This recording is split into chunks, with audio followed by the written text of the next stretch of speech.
Welcome, everyone, to the Four Post Massacre podcast. I'm, of course, your host. You can simply call me Zaya. With me tonight is none other than my colorful co-host, as always. I got nothing. Really? Yeah.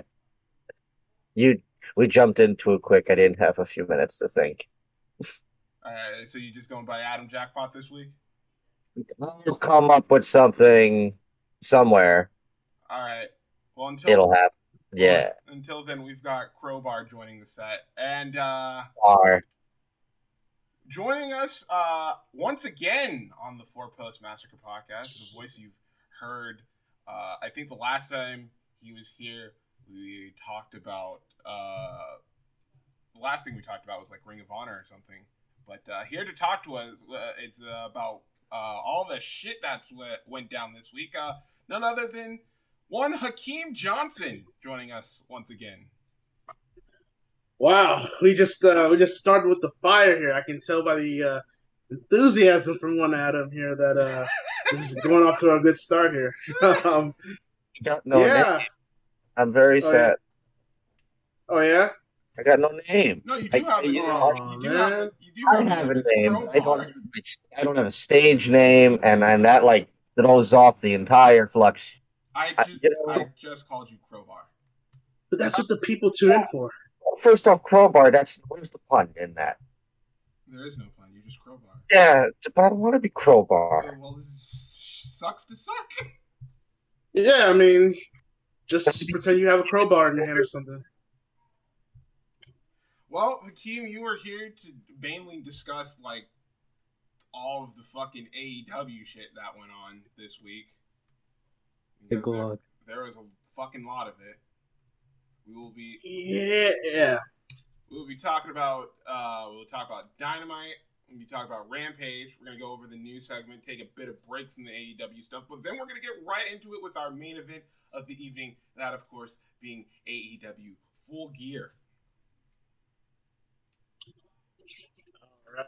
I mean, I don't know. I mean, I'm sure we're going to obviously go through match to match, but I'll just say for like general thoughts, I basically tweeted after the show at Team Wins Again if you want to follow, but I basically tweeted that from an in-ring standpoint, that was the best AEW pay-per-view of their history, without question. I just find it crazy. Like, back to back these are two of the best wrestling pay-per-views I think I've ever seen.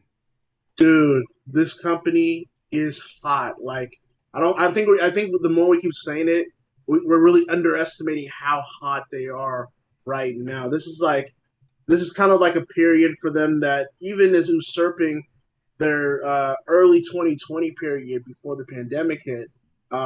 Their roster is so talented and deep now. They're just putting on matches that people want to pay to see. They do have a few of my critiques that I'll get into, but I mostly thought it was a great show. I may put All Out overall from a cultural aspect and the way it will be remembered for AEW and the wrestling business. I may still put All Out a tad bit above Full Gear, but that doesn't mean Full Gear was a slouch in my opinion. I thought Full Gear was basically awesome. Yeah, I think a lot of us share that same opinion, but I guess we'll have to wait on that for a little bit. But right now, let's just go right into our AEW Dynamite review. Dynamite, the crash, boom, and bangs, and other pyrotechnic explosions. And you know, I ever watched the Batman show, and you know, he punches people, and it went bam, zoom, you know, it's like that. Dynamite. We open up our show with Bryan Danielson taking on one Rocky Romero from New Japan Pro Wrestling.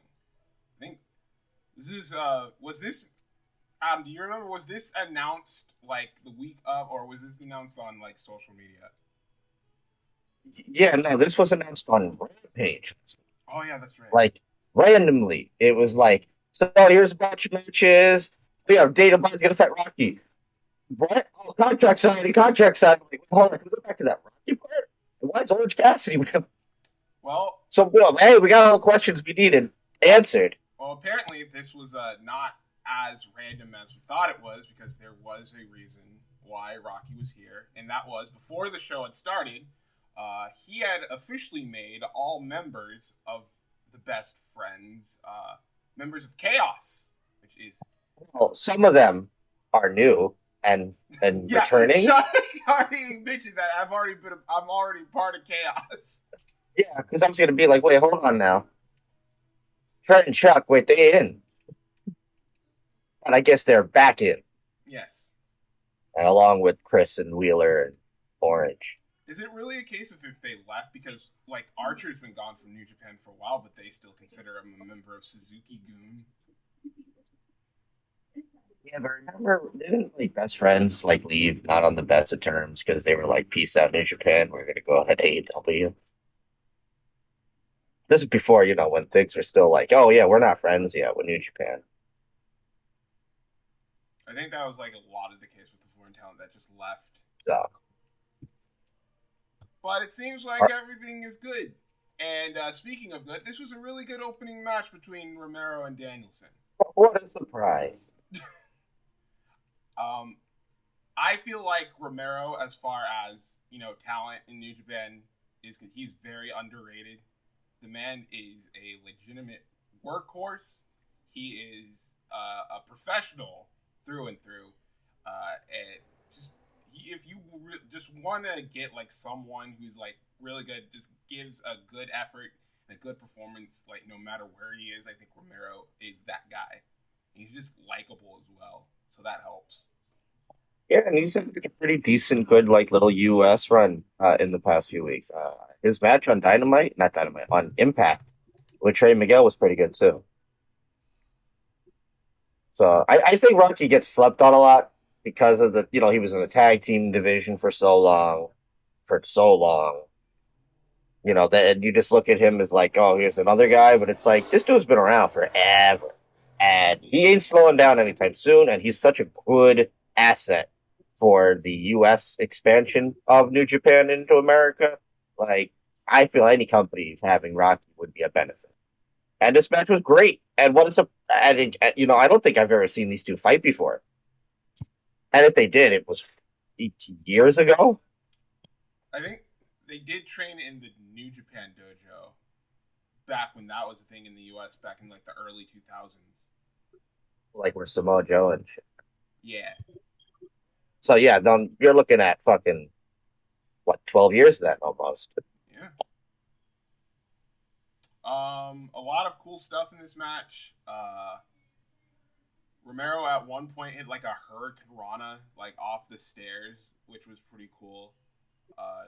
Danielson was just laying in his fucking shots on Romero, like he was not holding back whatsoever. Not that he ever holds back, but you could tell like these two had something there, and Danielson was just not afraid to go in on Rocky because he was hitting him with fucking stiff ass kicks. He hit him with a fucking nice rolling elbow and then a German suplex.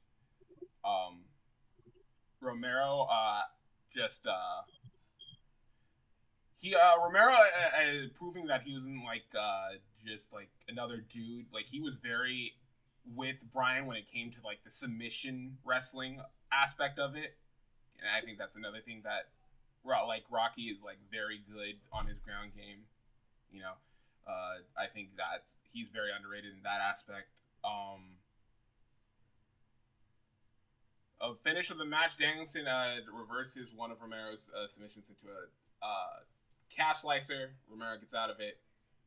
Danielson eventually kicks Rocky in the head, then with the head stomps, and then locks in I think it was like a heel hook that he locked on him for the win. Mm-hmm. So yeah, really, really good match. Yeah, the Danielson run of good to great matches continues for his AEW career. First things first, I very much did enjoy this match. You go back to how Rocky Romero and Danielson knew each other through the Indies and Ring of Honor, and the whole spectrum of them traveling all around the world, specifically in Japan. It was a no-brainer that this match was opener for Dynamite. But I think with him personally, he's really increased, and not just him solely, but he really has increased the level of in-ring action and quality since joining with AEW. Like every match that he's been a part of, there hasn't been a bad one.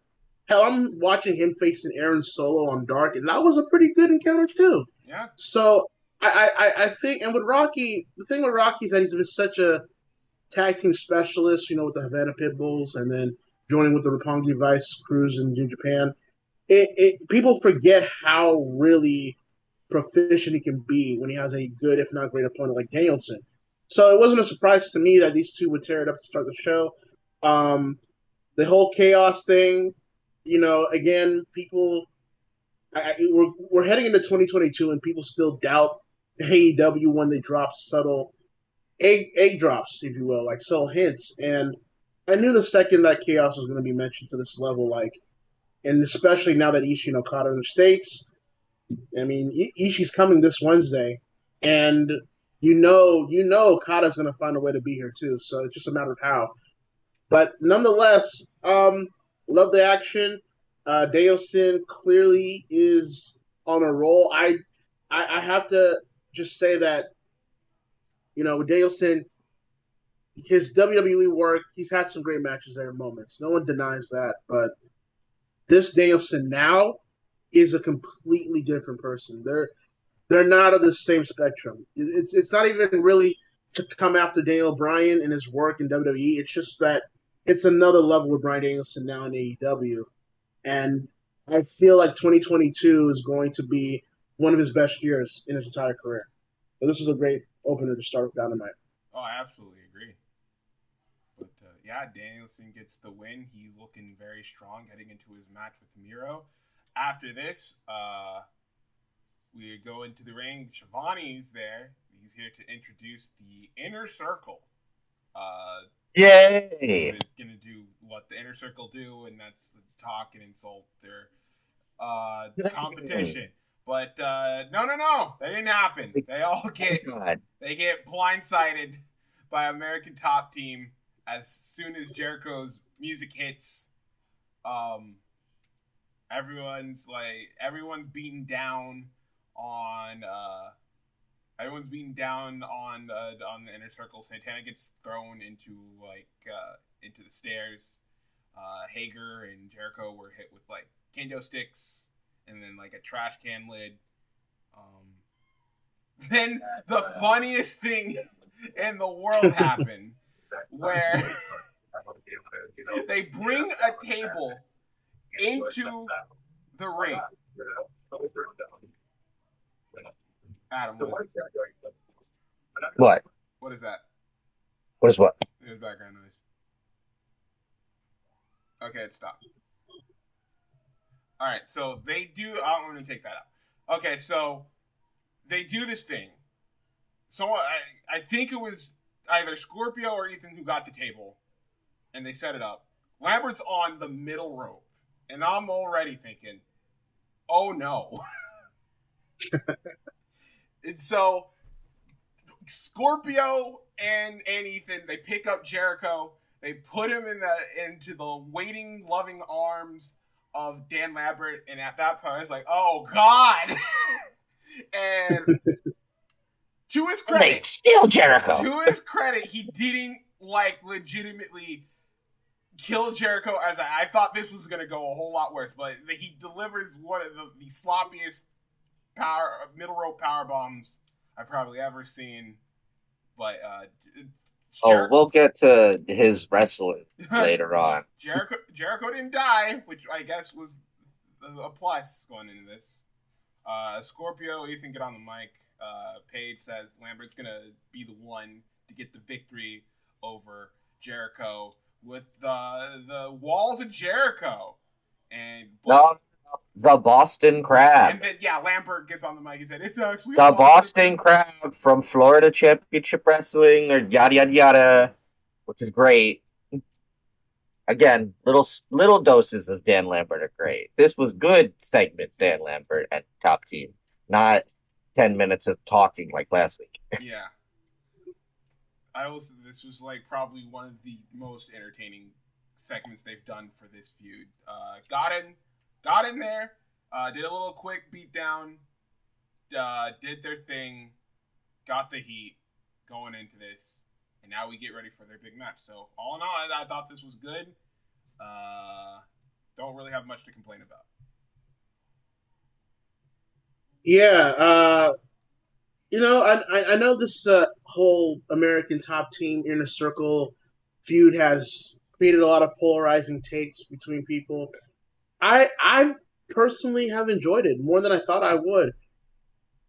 There have been times, when things don't move forward with this feud, they tend to drag. And like Adam referenced just now, I didn't enjoy the Dynamite previously of them talking. I just thought nothing was really moving forward. Nothing really got anything accomplished. But this was a great rebound. I thought interrupting the Judas theme was perfect heat. Dan Lambert, man. With Dan Lambert, bro, I don't get what people's deal with Dan Lambert is in terms of hating him for real, because he's Pro Wrestling 101. He's the type of pro wrestling heel that you would want your babyface to get over on. And, like Zaya said, I almost wanted to put my hands over my face when he was doing that powerbomb. And then the reaction of him doing it afterwards, I fucking died. It was just hilarious. And then him putting him in the Boston Crab, not the Walls of Jericho, and then saying, Championship Wrestling of Florida, the real Rocky Johnson, 1970. I loved it. I loved everything about it. I love that Dan Lambert is just a complete dick. The Men of the Year have benefited from this whole angle. And, the likes of Junior Dos Santos, who just is happy to be there, to be a part of this whole thing. This was one of the better parts of the show for me. This feud, with some mishaps here and there, this feud to me has worked. It's gotten over when things moved forward. The crowd and the live crowd loved it. And as we'll get to Full Gear, I thought it was a good payoff. So great segment. So after that, we continue, there's a lot of wrestling on this show, and we continued that because our next match, we got Britt Baker, Jamie Hayter, and Rebel taking on Ty Conti, Anna Jay, and Thunder Rosa. All this stemming from Jamie pretty much cheating to win thanks to the help of Britt Baker to move on in the TBS Championship Tournament, where she will face Thunder Rosa in the next round. Thunder Rosa, after the match, Britt Baker, Jamie, and Rebel pretty much stomped out Ty Conti and Anna Jay. Thunder Rosa came on to make the save. And so we have this 6-woman tag match. And I thought this was pretty solid. I don't think anybody made any big mistakes. Even Rebel, who I thought was just going to be the biggest take. Rebels. There was a lot of Rebel in this. I thought that was my only issue. I think Rebel is in the case of too much of her is bad, but you put her in the right positions, I think she can be what's the tolerable in those situations, and I think she was tolerable in here. She was mainly in here to get beat up most of the time. So we saw one of the most notable things from the match. It was that Thunder Rosa went for a top rope dive to the outside on top of Jamie Hayter, and she landed, and it looked like she killed Jamie. And I think a lot of people on Twitter are like, "Oh, that was unsafe," even though we've seen Hayter do that exact same sell for the crossbody before. So I don't know why this one just caught people off guard, but whatever. People don't watch Stardom, bro. Yeah. That's why. Ty Conti at this point gets the run in. She's taking care of business. She then goes after Rebel. She hits Rebel with the Ty KO. It looks like Britt was about to get back in, but Ty stares a hole through her soul. Britt backs down. Ty continues to stare at her where she gets the pin. 1, 2, 3. Anna Jay, Ty Conti, and Thunder Rosa win the match. Yeah. Go ahead, Adam. Oh, I was happy it wasn't at 9:30. It was serviceable. Yeah. Well, I thought it was fine. It wasn't as bad as I anticipated it to be with certain people in the match. A few things though. Ty Conti is really improving. I know like that gets said a lot, but like comparing her to like last year, let alone 2 years ago when she came in or when she was still in NXT, it's night and day. And it's just another reminder of the indictment of the Performance Center and how they train their prospects, if you will. And I do believe Ty, once she puts everything together and she knows confidently what she wants to do in the ring at a consistent basis, she's going to be really good. And I keep advocating that I think an excursion to Japan for 3 to 6 months would really do her good. But yeah. I liked her babyface fire in this match. Thunder Rosa, you can clearly tell with this match that they're setting up the rematch with Britt and Thunder Rosa, probably for early next year. I probably assume Revolution was where that's going to happen. You assume they're getting ready for Rosa to be the next world champion, which is about time, anyways. And I also do like the TBS title tournament implications. I think AEW has handled this tournament well for what a lot of people expected. I think they've handled it. I mean, yeah, it's for certain people moving on were predictable, but I mean that's not a bad thing. And now you've got a quarterfinals round that has a lot of history. Each match has a lot of story going into it, so they are treating this tournament and the title pretty important for what it is. And the fact that Britt Baker got afraid of Ty putting away Rebel didn't even help Rebel, like Zahia said. It just tells you that maybe she's starting to see that the cracks of her title reign is starting to form with Ty Conti being this confident. And I want to add this little thing too. If you've been paying attention, if you've really been paying attention as you do with AEW, they are subtly telling you that Jamie's going to eventually break away from Britt. If you look at, they're not even hiding it. Every time she comes down the ring, she looks like she's annoyed with the both. Yeah, she doesn't do the DMD thing in the promos or with Rebel and Britt. Yeah, like you said, she gets annoyed Rebel whenever she has to come over for the entrance with Britt. It's just little things like that set the seeds and plant them for when it eventually happens. Everything will make sense. So I do like that. There was a lot of story being told in this match, quite frankly, more than I even remember. But yeah, like you said, solid match. Nothing too great, but nothing as bad as I thought it would be. Yeah. After this, we got another match. Jungle Boy taking on. Something to say. Wait, what is it then? God damn it! Okay. My mic got muted. Hold on. I was gonna say my favorite thing about this is I love a tournament.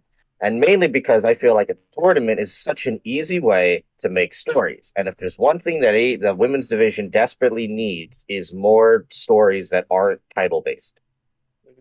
And I think this tournament is really helping that. Look at Sheeta and Deeb. Look at look at Anna and all the stuff with the Dark Order. And then with the Cargill. Good stories.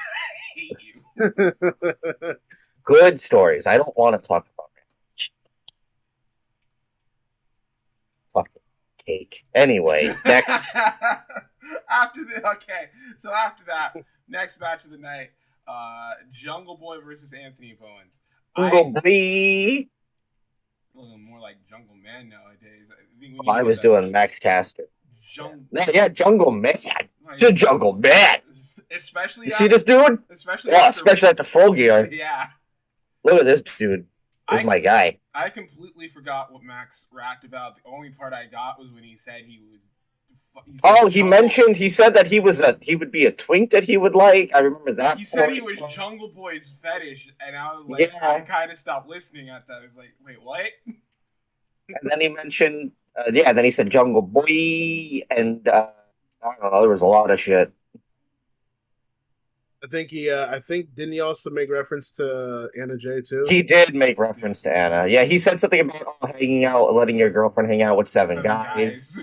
That was crazy. That was crazy. He's out of pocket. I love Max. I've always loved Max.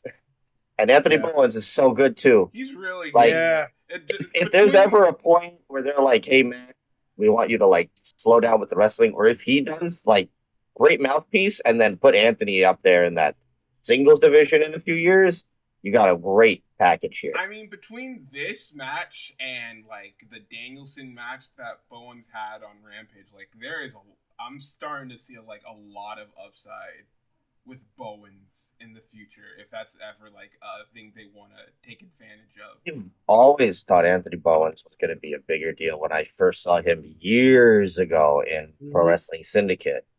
Mm-hmm. And was like, this dude's going to be a something. And I'm happy it finally occurred, and it's in the right place that's going to use him right. And, not going to just exploit the fact that he's gay like the Fed would. Because, they would. Yeah, I agree with Adam too, man. Like I've actually kept tabs of Bones for years as well. And like, he's always had the tools. Like it's almost a little surprising that he's the 5-tool talent or whatever, right? Yep. 5-tool player. And I'm surprised WWE never really picked him up. You would think he's a guy that, that would fit in with what they're looking for. But to your point, I think Bowens, but to this level though, Bowens has really stepped up though. Like I've never seen Bowens up to this level where he's being able to compete with the likes of Danielson and even with Jungle Boy. I don't know Tony's thinking here, but I think this could be a trial run for Bowens. I think they kind of want to see what they got with him. So down in the road, if the Acclaim go their way, Bowens gets a singles run and he fits right in with the TNT title division. I could definitely see that for Bowens. So they're doing this match. Jungle Boy gets his usual offense in at the very beginning. He gets the arm drag, the drop kick, the kip up, where he beats on his chest. Caster gets involved pretty quickly. Fucking Bones takes advantage, slams Jungle Boy's head off the canvas. Then we go to commercial. Bones is pretty much getting the heat on Jungle Boy. Jungle Boy then makes his comeback. They start laying into each other. There was a crazy spot where it gets a roll up and then he tries to lock in the snare trap. There were points in this match where I thought it would be over, but they kept going, which was all right, cool. They're actually having a match here. Because this could have easily just been Jungle Boy comes in, makes quick work out of Bowens, move on to the pay-per-view. But no, they went out there, they had a match. I love the rope hung drape turning DDT that Bowens does. That's like a new thing he's been doing lately. I love it. It's one of my favorite moves in AEW right now. It's awesome, yeah. Jungle Boy eventually gets the snare trap on Bowens in the middle of the ring. Bowens taps out. And that was it. Jungle Boy gets the win. Well, is it? No. Because just like being in the jungle, you gotta watch out for fish. What? That's yeah. I saw what he did there. I got it. Bobby Fish came out. There you go. Yeah. Jungle I knew what I was doing. Shut the hell up. I'm sick of listening to you talk. Jungle Boy gets ambushed by Bobby Fish. He pretty much gets taken out. Bobby Fish runs out as soon as Luchasaurus and Christian come out. We then go ahead backstage where Cole and the Bucks are talking with one another, and then Cole says, You guys saw that, right? So I'm gonna come. I got this friend for you. Introduce this little friend of mine. And then what's the line? It's not disputed. It's the era of the elite. Yeah. Look, they did the thing. They did the thing. Look, they did the thing. They did the Where's thing. Fucking Kyle. Anyway, this all leads to Cole saying like, I'm gonna like Fish is a friend of mine, and he's offered up his services to personally soften up Jungle Boy before our big match at Full Gear, which is basically leads to Bobby Fish and Jungle Boy being made for a Rampage. So I think it's pretty obvious that of course they're going off the story, because this one thing with AEW is that everybody's story matters. Like, your story doesn't just end as soon as you come into like this big wrestling company. Like relationships are brought up, and relationships outside of like AEW are talked about, and which is what I really like. They don't see. This is the kind of synergy that I like. Instead of like a company like Impact, I love my Impact, or even ROH or other companies where you'll leave and the story is you're coming from the WWE, fuck the WWE, all that jazz. But AEW does it where it's like, we're not going to mention the Fed or anything by name, but we're going to still continue with what you left off with. So it's like, it's addressing it, but it's also not being that, let's mention them by name and all that. It's like, cool.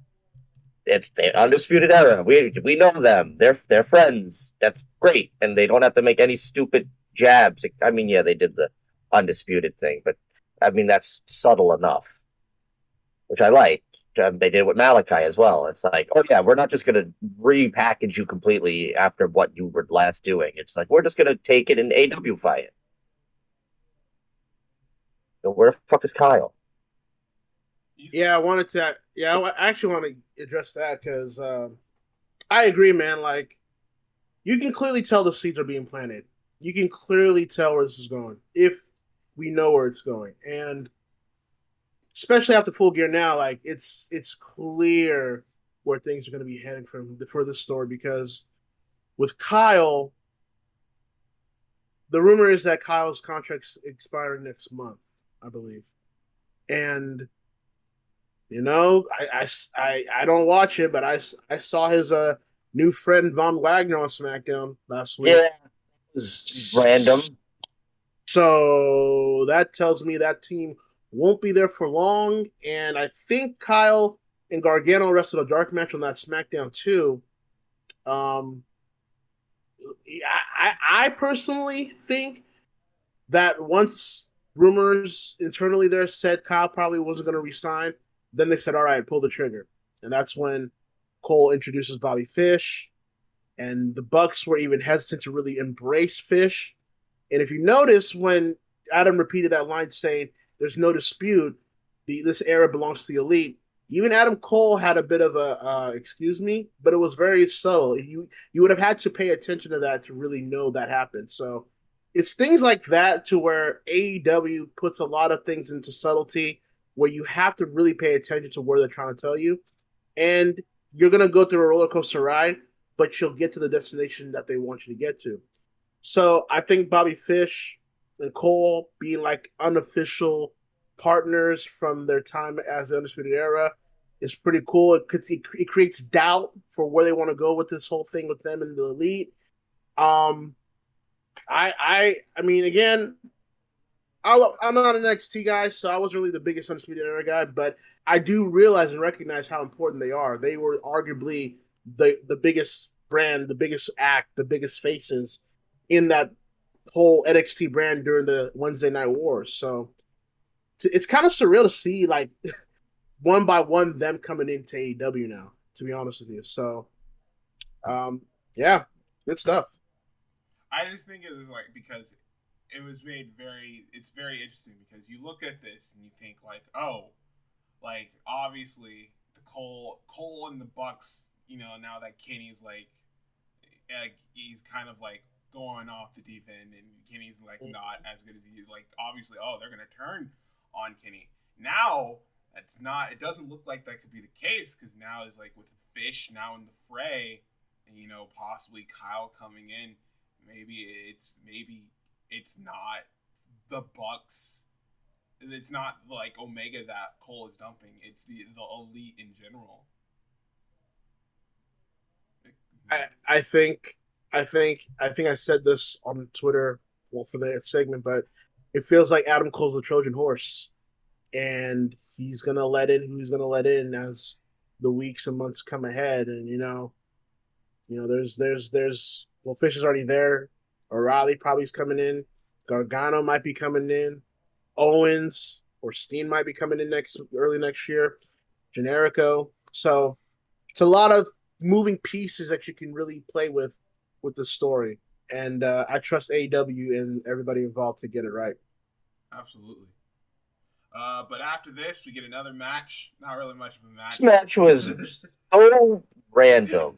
We got Wardlow taking on and Wheeler not even. So screw that taking on it. Wardlow kills Wheeler Yuta in like a minute. So first off, listen, I love War Dog.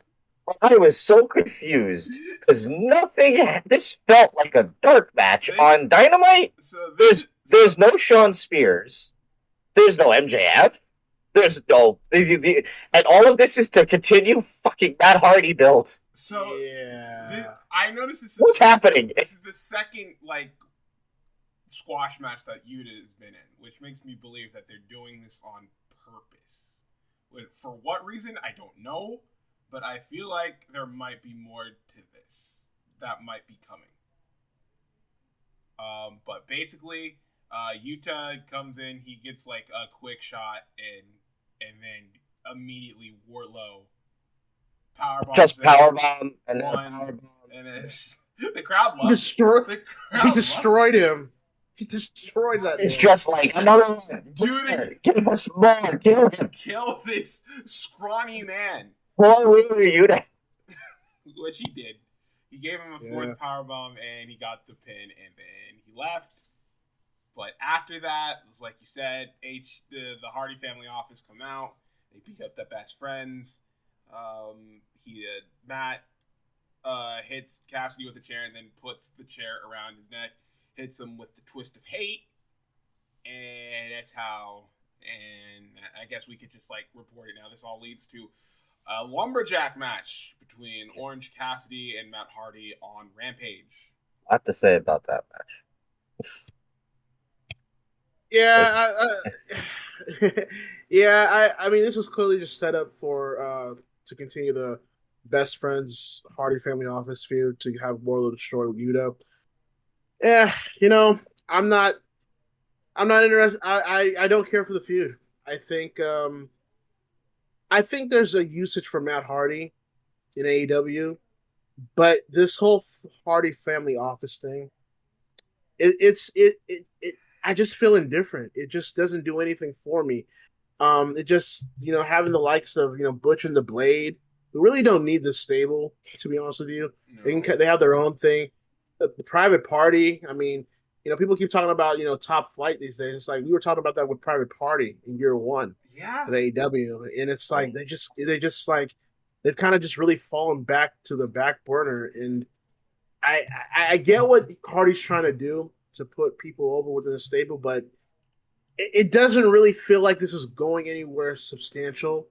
And I even think, maybe it's just me, but I even think this is starting to hold back Orange Cassidy too, in a way. I think it's for the fact that we've already the main thing with this feud is that Orange Cassidy is facing a veteran. So that, a big-time name in professional wrestling, a veteran, so it looks like you're putting the new up-and-coming dude that you want against the, seasoned dude. But here's the problem. We've already done that with Cassidy, with Jericho.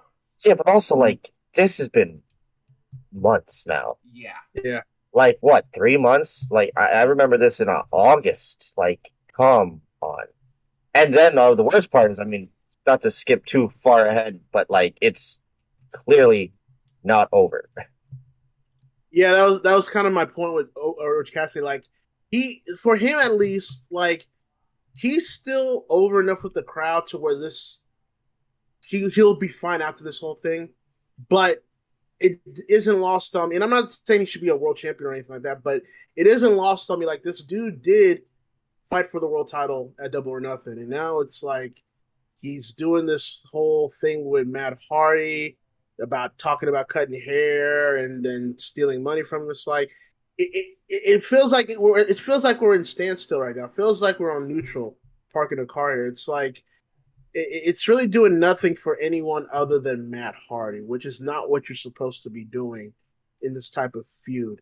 I know Orange Cassidy's going to eventually get and the best friends will get their comeuppance here, but it feels like, as Adam said, it just feels like we've been here for months with this thing, and it really hasn't done anything for Orange Cassidy that it could have been for anyone else. And it does really nothing for like Chucky T and Yuta, Statlander, and not even really doing anything for Butcher and the Blade and Private Party. This really has gotten only or trying to get over Matt Hardy, and the crowd doesn't really correlate to all that. So I just thought it was just another. It was another segment to me. I didn't really feel all that particularly fine with it. Well, after this, we go backstage real quick where CM Punk and Eddie Kingston are trying to kill each other. Yes, they are. I loved everything. You talk about going from like a F segment to a yeah. Just two guys who just want to kill each other. The best part of this whole thing was like right when we think like it's done, all of a sudden Eddie just starts running from like across the fucking parking lot. Oh, just like I'm gonna get you, I'm coming. Just shouting obscenities at one another for a good a minute, and then the segment. It was a great minute. Great. He was running like he was trying to catch a cab. Like, fuck was. And there's like GIMMICKS. There's like 12 guys who just can't catch Eddie Kingston. Yeah, dude. Go get him. It's very fun. Dude, after the excellent, segment from Rampage the week before with Punk and Kingston, it's amazing. I think one thing AEW should get more credit for is that they have a murderer's row of promo guys. Like AEW AEW is a promo company, which a lot of people in the beginning didn't think they had enough. And even in year one, they had those guys. But now it's like they have a plethora of wrestlers and even non-wrestlers that can cut a fucking promo. And I sat there watching Kingston and Punk on Rampage. I couldn't even. I was just watching as a fan. Like, I couldn't even really analyze or want to analyze. I just wanted to be a part of that whole segment. Mm-hmm. And Punk, CM Punk, I don't mind him. I look, the fact that he's back in wrestling, let alone AEW, I love that. So I'm never going to say I'm tired of him. Like, dude's been gone for 7 years. I'm going to enjoy it for what I'm going to enjoy it for. But this is really the first feud or story with Punk here in AEW where he has something to sink his teeth into. And you can tell with this whole program that he loves it because he has something he can bounce off against with a guy like Eddie Kingston. Absolutely. And Punk, people thought Punk was being heelish on that promo. I disagree. I thought both people, Kingston and Punk, I thought they both had valid arguments and that the crowd simply were just going to choose what side of the argument that they resonated with. And, you can tell Punk, the former voice of the voiceless, is now in the position to where he has to combat the new voice of the voiceless. And Eddie Kingston, dude, I know AEW gets a lot of criticism for who they hire, and Cody himself gets a lot of criticism for for what he does. But one of the greatest things they ever did was to give Eddie Kingston a national platform. And it's been a long overdue thing to do, but they took the risk and it's paid off. Eddie Kingston is low-key top 5, if not maybe top 3 of the biggest babyfaces in that company. And he was able to keep up with Punk, even in certain moments of that thing, usurp him, like actually best him. And for them to create an anticipation for the match at Full Gear with just one promo, it just tells you that when you keep things simple, they always work. And I'm glad that they did not try to top it. Like you said, they just did this backstage thing of them seeing each other, and then they wanted to fight, but people separated them. It just adds more to the hatred, to the bitterness between two relatable characters like Punk and Kingston. Quite frankly, to me, this whole Punk and Kingston thing, it's been short, but if it continues to go the direction it's going, hopefully, it may end up being one of my favorite feuds of the year. Because just so much into this whole thing where they just hate each other. Kingston has this bitterness and gripes. Punk has a certain seething and jealousy with Kingston. It's just, it was a great. They haven't missed with this whole story. They those two guys are complete professionals in every sense of the word. Yeah, absolutely. And I think that's going to be very much felt when we get to their match at Full Gear. But before that, we got our next match of the night. Lio Rush and Dante Martin taking on Matt Sydal and Lee Moriarty. This is both Leo's and Lee's Dynamite debut, and this coming a day, literally a day after, unfortunately, Leo's grandmother passing away. Yeah. So this was a very special match. Very this kicked ass for Leo. This was really good. Was really fucking good. Oh, I'm surprised you got 4 amazing people in there. This show was one of the best top to bottom wrestling Dynamites I think the year has seen. Yeah, like great matches, like top to bottom. No wasted time, and shit, this match was quick. and we talk about the opening sequence between Dante and Lee. Oh my god, I love. Oh my god, just I said it on Twitter, but like, obviously Leo was like one of the main focuses of this match, but this was to showcase both Dante and Lee Moriarty as future players in AEW, and that got showcased amazingly because this opening segment alone was enough to like say, yeah, these guys are going to do good for AEW.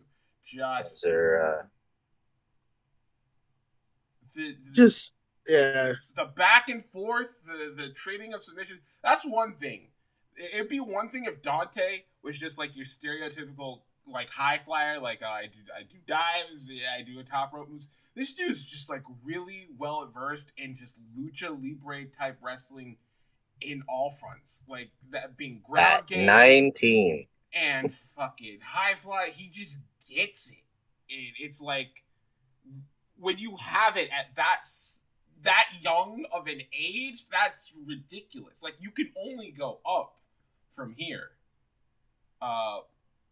Moriarty's, I just thought this has always been fucking good. Like, the minute, like, I saw him and Gresham tear it up last year, I think it was at Janela's spring break, I just thought it was. Yes, it was. This dude's fucking got it, and now he's on TV and he gets to showcase how he's fucking got it, and he did so here. And of course, always shout outs and support of my BSB family. Yes, the big both of these guys are BSB, and of course Leo being absolutely amazing. The hot tag he gets in this one is absolutely ridiculous. Leo was on a fucking level tonight with this one. And again, just showcasing how fucking... I know we say this a lot, but just how badly the Fed messes up with talent like this. Because, like, you see the type of stuff that Leo does. This is the type of stuff that nobody can do. Like, no one moves, I know in professional wrestling, moves as fast and as fluid as Leo does. That thing that he's been doing forever of like the psych out when the misdirection off the ropes. Yeah, that is just ungodly how he's like just so quick-witted with it. Like no one can do that. No. I hope that there's no more retirements for Lio Rush.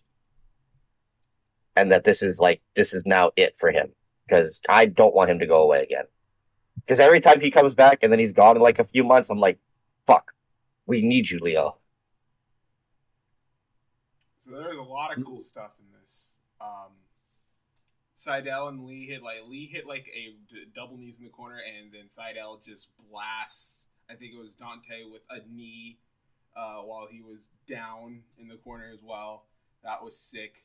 The double suicide dives from Lio Rush to both Matt and Lee Moriarty was also cool as hell. The fucking height that Dante got off of a springboard drop kick. Like, I should be used to it at this point. I never am. I don't know how he does it, because I don't think I've ever seen anyone get as much height as he does in wrestling. There was a point where I don't know what the hell is happening, but it looked like Leo and Dante were going to set up like a double team move with like Leo. I mean, Dante at the top, Leo at the middle, and I was like, I don't know what the hell is going to happen, but Matt breaks it up with Frankensteiner, and then Lee takes him off with like a belly-to-belly throw. Leo at one point hits like a spinning kill switch that it just dumps. Yeah, he just dumps Lee on his head. Leo then takes out Seidel. He's like pointing to Dante, go, go, go, do your thing. Dante Martin hits the double jump moonsault. I know he has a name for it now, but I can't remember what it was. He gets the pinfall on Lee, and that was your match. Very quick, very high, fast pace, but they did not waste a minute with this one. Yeah, dude. Oh my god. First things first. I tweeted this when this match was happening. This match here, which was a fucking great match, but this match here felt like a cruiserweight match on Nitro. It really felt like that. This is the identity of what AEW is. Like, this is about the high octane, fast paced, hard hitting action that they're known for. And you look at this match, and it makes me laugh when people don't think this company doesn't invest in their future. Like, dude, even if you put aside the four pillars of this company, their youth roster is so scarily deep. Like, they are just so talented across the board for many reasons. Dante Martin, once he figures it out, once he can get his promo work up, it's curtains, dude. I think he is the guy. I think I keep going back to him, how people saw AJ Styles back in 2002 in TNA during the early years. It's him. Yeah. It's him. It's the way was a guy that people thought, okay, your typical high flyer that has impressive moves. But slowly and surely during his matches, you see little things he's adding that are putting things, connecting together these moves that he does really well. And I think Dante Martin, once he figures it out, that dude is going to be the next superstar of this industry, in my opinion. Lee Moriarty had a very impressive debut, I thought, as well. Clearly, AEW sees something in him. Clearly, they put him in a comfortable situation where he can be showcased properly with his technical prowess and his nice arsenal. I enjoyed him. Matt Seidel, I've been saying it for like a year now. He's been having an under low-key great year. I think he doesn't get enough credit for the type of match that he's been putting up this year and putting over the certain talent that he's been putting over. But like you guys said, Lio Rush was the star of this match. And like, there were times, can you imagine a company saying that, no, we want him to be a manager. We want him to be a manager for our main roster, and we don't have any interest in making him a superstar going forward. And it just goes to show the different philosophies between one company and then this company. And Lio Rush showed in the matter of that match, that dude's a superstar. If I'm Tony Khan, if I'm the merchandising team, if I'm the marketing team, he's that guy. He's one of those guys for me. I'm plastering him everywhere for AEW. I thought Lio Rush looked absolutely great in this match. I don't know where his future will lie down the road, but you have to think there's some sort of confidence in Lio Rush from the AEW crew going forward. But This was my match of the night. Even though the match that you'll talk about afterwards was very close, but this to me was my match of the night. And God, AEW's future is so scarily looking great right now. It really is when you think about like how young some of these talents are. And like again, I think AEW has done something that a lot of feds haven't done. And again, I think that has to do with how society is and all the advantages. But like think first year Nitro. And then think like where we are Dynamite wise, and it's like night and day on like what AEW has been able to accomplish in like 2.5 years of Dynamite, right? I think next year will be 3, or did we hit 3? I'm bad at time. It'll be 2 years. Well, it's 2 years now, but 3 years next year. Yeah. Okay, so but 3 years in total for the company, right? Yeah. Okay. Just thinking 5 years, thinking even 3. Your Dante Martins and your, I mean, Leo's a young guy still, and Anthony Bowens, Pillman Jr. and Griff. Like, there's so much young, hot talent in this company right now, and Sammy, and obviously the Pillars. I mean, we can't, or the Pillows, as JR called them. It's baffling how incredible this company is going to look in a few years when like the big time players are like, hey, it's time to step back, but it's fine because we know that the future is fine. I mean, for Christ, I mean, Dante wasn't even on Full Gear, and he got to be part of the media scrum afterwards. Like, that's got to say something. Yeah. Fantastic stuff. This was great. And Dante's week wasn't even over because he's on Rampage, but we'll get to that soon. But, yes. But after that, we get a quick promo with, again, God's Forsaken champion, Miro. He's getting really mad at God. Fucking this, I can't keep going on and on about how much I fucking love this dude, because it's like I don't know what else I could say. Like the lines in this, like talk about night and day. This nothing personal. You are everything to some, but you are nothing to me. Like, dude, I want to know, because I mean it's been pretty like obvious that AEW does not do the scripted deal with promos.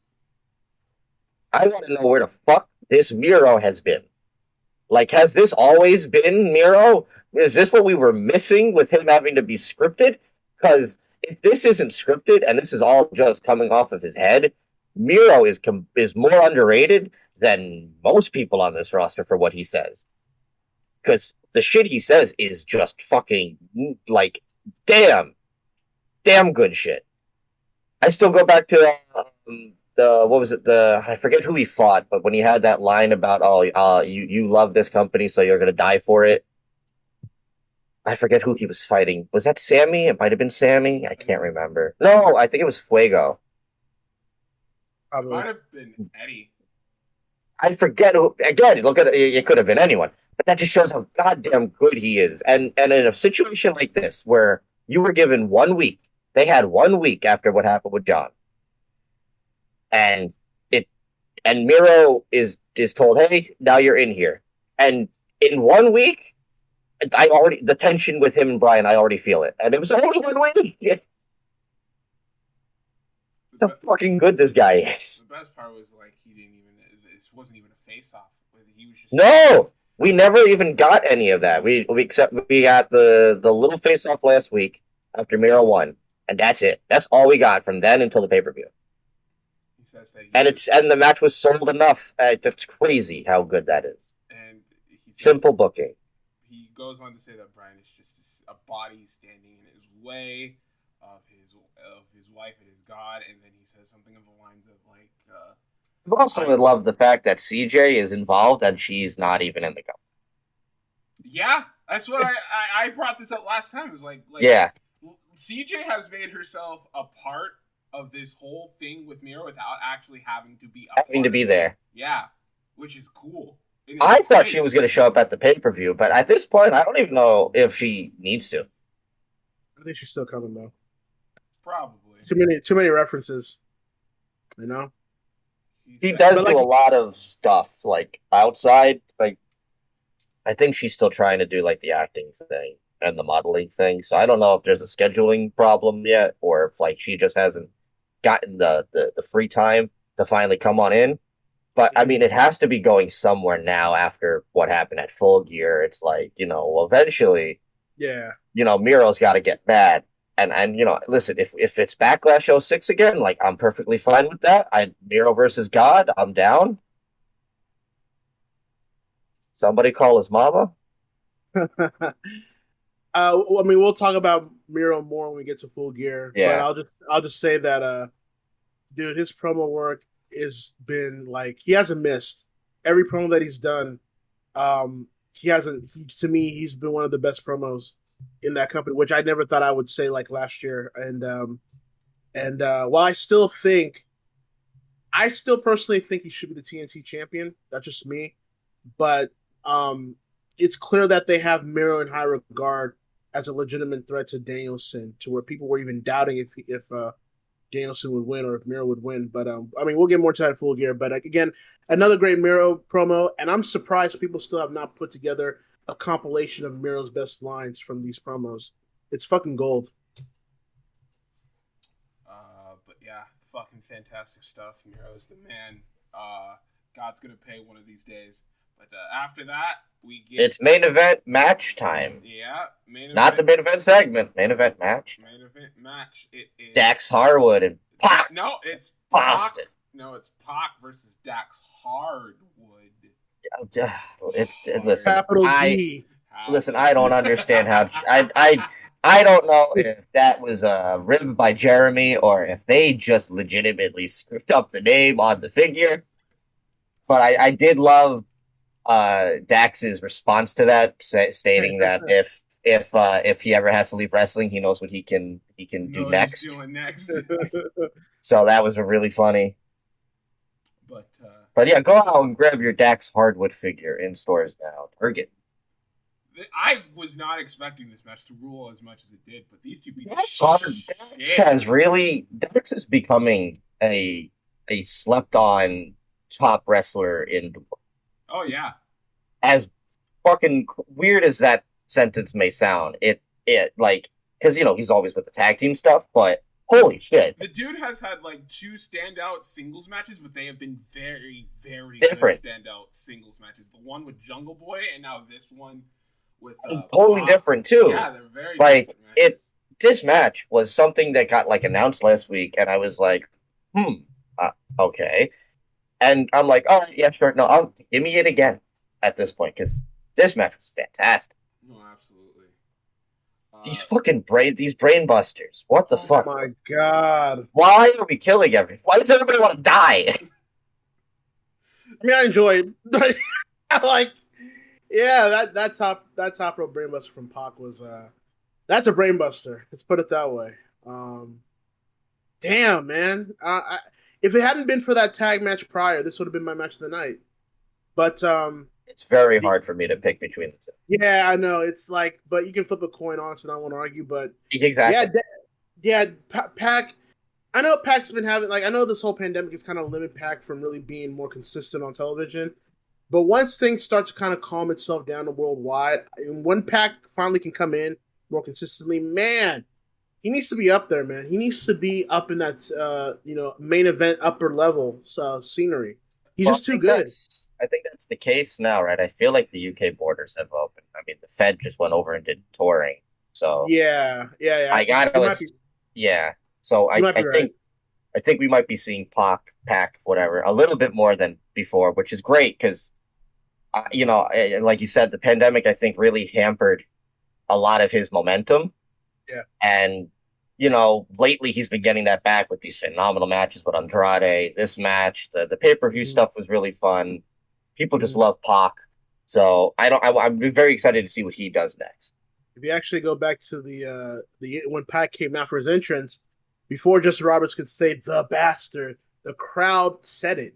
Yeah. The crowd said it in unison before Justin Roberts did. I thought that was really cool. But yeah, and I don't want to take anything from Dax either. Like that dude, man, I know he's a great tag team specialist, but if it comes push a shove one day, I could see a good, strong singles run for Dax. I thought he was really good in that match too. I think, yeah. You're starting to notice that within this company is that you're not limited to one thing. Just being a tag team dude, which I fucking love. Which I love that everyone can do everything. It's not just you're the tag guy. That's it. Like I said before, I've said when Dante was first getting his push with the fact that his brother was gone. It's not like in the Fed where it's like, oh shit, your partner's hurt. Well, bye. We won't see you forever anymore. Maybe you're on main event. It's like, no, all right, we're still going to use you, but in something else. And look what that's done for Dante. Look at what something like this has done for Dax in a lot of people's minds of being like, oh shit, maybe he's got something as a singles guy. Look at what we said for Bowens. It just shows a testament that it's like, you're not limited to one thing in this company. Everyone can be involved in something. It really does, in my mind, harken back to Attitude Era when the best booker of all time, my father, Vince Russo, made it clear that everyone needed to be involved on the show. And that's exactly what happens here. No one is ever left off. People are always it's always a different roster at points, but it's not like you're sitting in catering or not doing anything for weeks on end. It's either, hey, you're on Dark, you're on Elevation, you're doing a singles match, you're in a random tag match, here's a 3-way. Everyone gets booked. I love it. I think it's a testament to how great and deep that tag team roster is, because when a tag team is inactive, another team can just swoop right in, take advantage, and the wheels keep on moving, while the guy that isn't injured from the tag team, like a Dante Martin, can just go in and really showcase himself to where there could be a future down the road once the tag team is all but complete. So everyone's doing something. And I know, look, I'm not a Russo guy personally, but one thing I will give him credit for, like you said, was that he had something for everybody. Now, whether that was good or bad, that's up to your interpretation, but he had something for everybody to get on screen, and it gave them the opportunity to sink or swim. And that's how you try to at least make sure and try to field out and weed out who can get over doing what. So, again, Pac and Dax, great. I mean, another great match on this great in-ring episode of Dynamite. Yeah. Yeah, they again, this is how and also with the main event segment, this is how you do a go-home show. Yeah, absolutely. Yeah. These two just beat the crap out of each other for 15 minutes. Pac goes these men are just trading pins at one point. Pac then locks transitions into what does he call it? The brutalizer. The brutalizer. Brutalizer, yeah. And he gets Hardwood to tap out immediately too, which the story there I thought was great was that Dax wants to make sure that he's fresh for his tag match, so he immediately taps out so he doesn't take any more damage. Right. Which then puts over the tag title match. It's like fucking everything's connected. But of course that never works out. Pac doesn't go at the hold, so of course Cash has to come out, attacks Pac to get him off. The lights go and then the lights go out. And I thought to myself, why? Sabu. You're not the only person I saw saying that too. And the lights come back on. It's not Sabu, and I'm sad once again. It's Malachi and Andrade, and they appear. Where's Sabu? You could have just had Sabu in the middle of them. And they just start stomping out Pac. It's a legitimate. It's just a fucking gang. Just beat him up, take him while he's down, get him. It's like, oh shit, poor fucking Pac. This all leads to, of course, the Lucha Bros coming out down the ramp like normal human beings, and then you have fucking Cody over here coming all the way down from the crowd. The crowd, Arn Anderson in his jacket. I'm like, yeah, Cody, you make that entrance. That was fucking hot. See, I'm very happy you're here tonight, Hakeem, because thank God somebody else who understands how good Cody Rhodes is. Because my co-host here... If you are making a save for your tag team partner, he knows what he's doing. In everyone's best interest to get down there as quickly as possible. Listen, when you're in the Codyverse, it's all about Cody. I'll get into Cody more when we get to Full Gear, but God, man, what a segment, bro! Crowd fucking loved it, and reactions like Zahaya's is the reason why I love Cody in this role so much right now. And I'm not even joking, but it's like that's why I love it. Oh man! Oh yeah. Like Okay. I said, very happy to have somebody else on my side this week. We'll talk about Cody too because me and Adam need to talk about our movie theater experience as well when we went to when we saw Full Gear. So, Oh, you guys went to the theaters? Yeah. First time. First time for both of us. So after that, they announced the card. We pretty much already know the card. Yeah, you saw the show, right? Yeah. Nothing announced for the show, but I guess I'll wait and do that after Full Gear because we get stuff announced at the Full Gear for Dynamite. Right. So I have time to look for the card. So this all now leads to our main event of the evening. It's now time for the contract signing, and goddamn, this is how you do a contract signing. Yep. No bullshit. Right. No, I mean, yeah, there's bullshit, but like no like stupid bullshit. Like the contract signing goes perfectly. Everybody gets their stuff over. There's really good lines in here. So they make their entrances. Omega comes down, and Hangman, and they present the contract, and Hangman's all like, "I don't want to talk. I just want to sign this so I can hurry up and kick your ass at Full Gear." He signs it. Omega signs it, but Omega's not done. He's got a few things to say to Paige. Says that that he could have been great. Like he said, like he considered. He says this whole situation makes him sad because Paige. He saw a lot of himself in Hangman, but yeah, he was wrong. He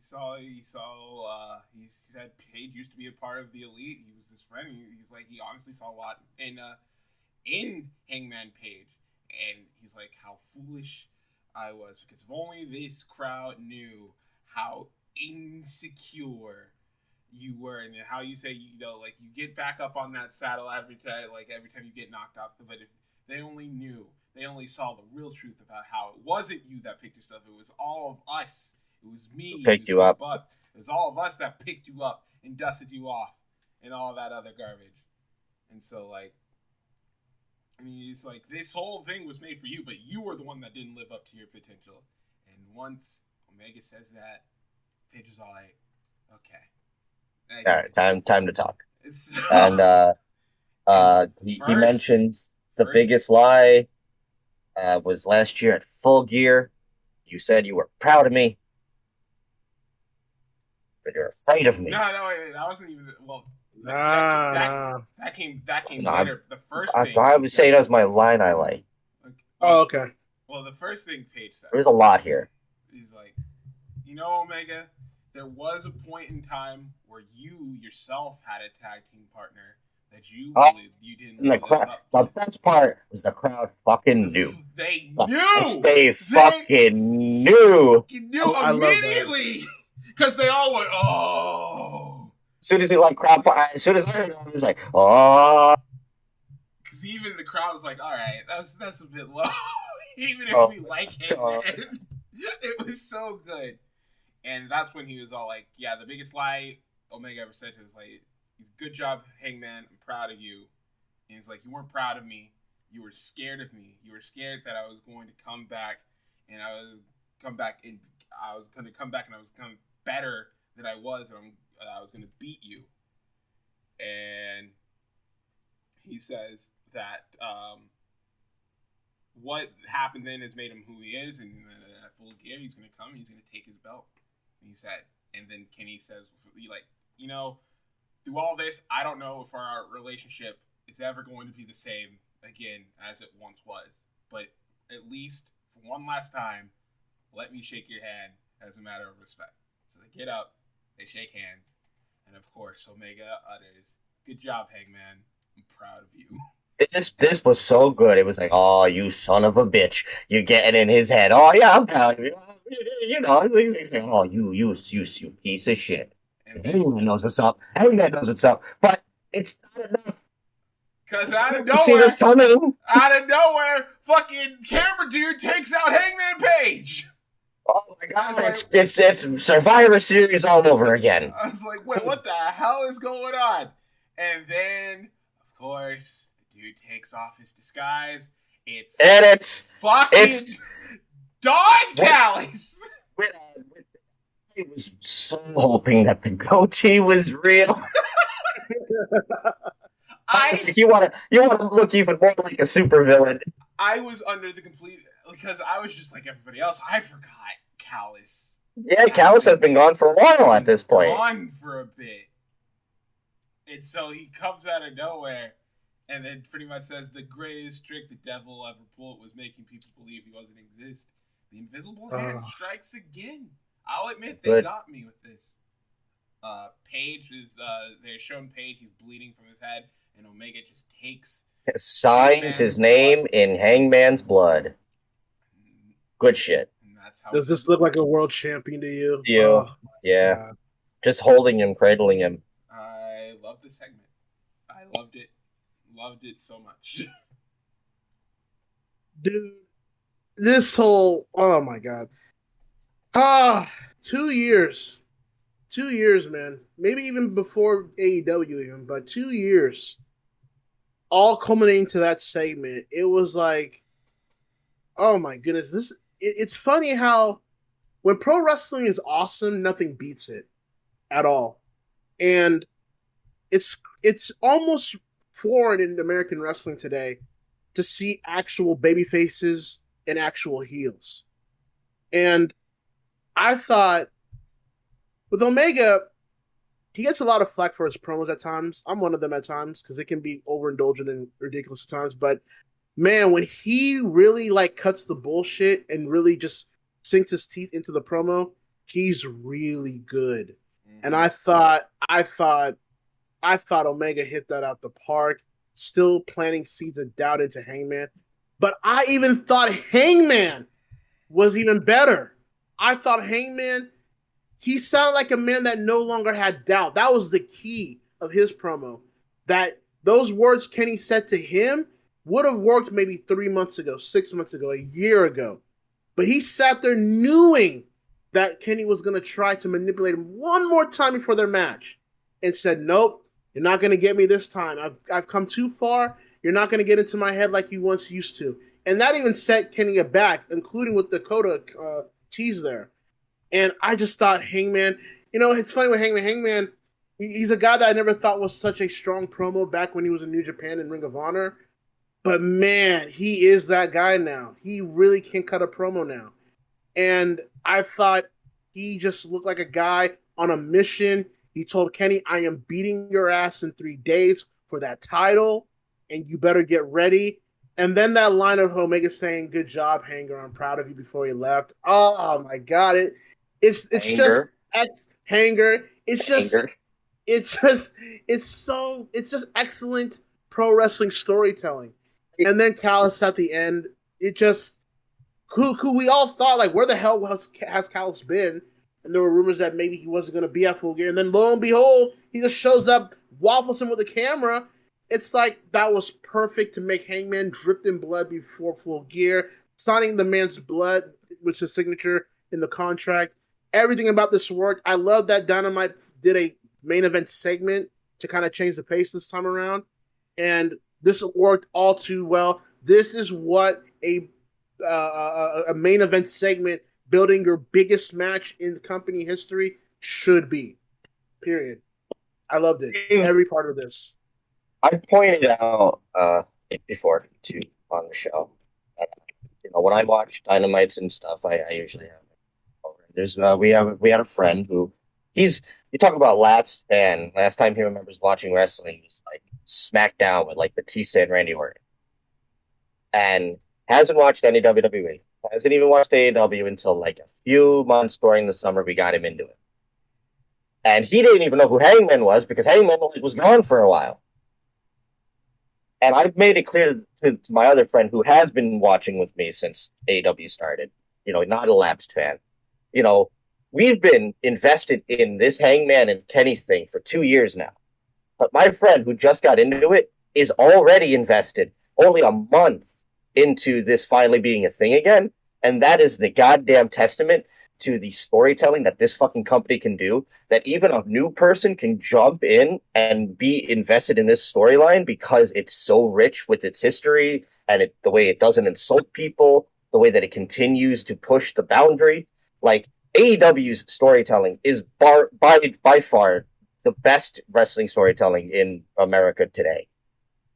They just know how to fucking make a story, not lose its luster and be a long-term deal like this, that at any point a new person can jump in and get I get it, fucking like that, and they're in.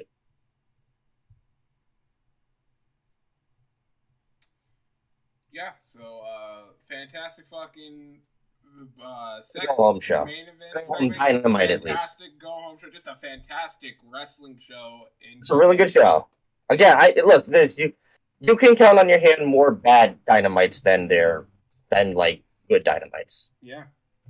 Because there's just too many fucking good Dynamites. People are gonna get mad when they win Show of the Year again this year. When they get Booker of the Year and then you're like watching this shit like no shit. You know what I mean? Roman Reigns.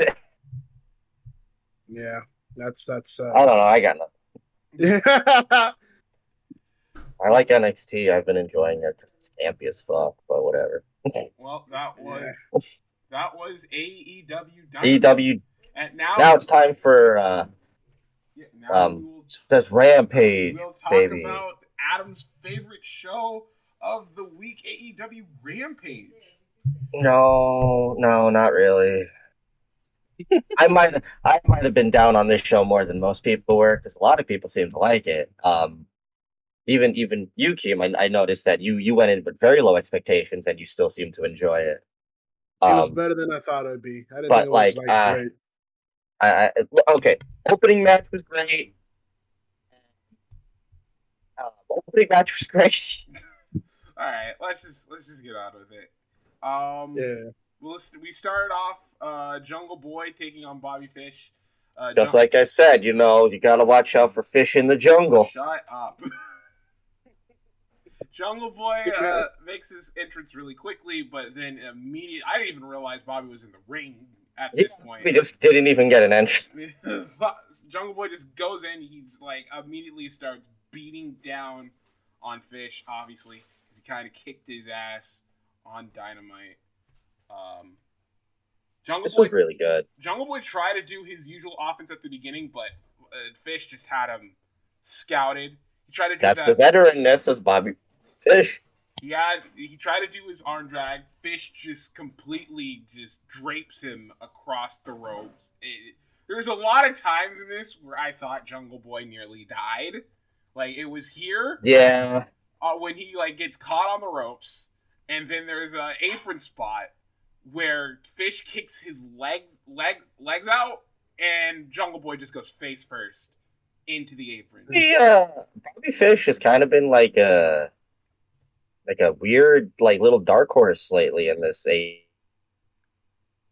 Yeah, that's cool. But wow, he's showing up, fucking I feel like we say that about everyone when they leave and come over here. It's just oh shit, you're Bobby Fish again. Cool. And it's nice to see Bobby in a singles thing because forever with Red Dragon. Yeah. The last Kyle was obviously going to be the guy. Last time he really got to show himself as a singles dude was when he was that TV title run, right? Yeah. Which wasn't even that long and was completely marred with all the Ishii bullshit, but whatever. I don't give a fuck about this belt. I don't give a fuck. Well, either way, I'm very, very surprised. And I have always loved Bobby Fish, so really good to see him just, go out there, be the veteran technician who's, also a bad guy, kind of Adam Cole's side guy. I dug it.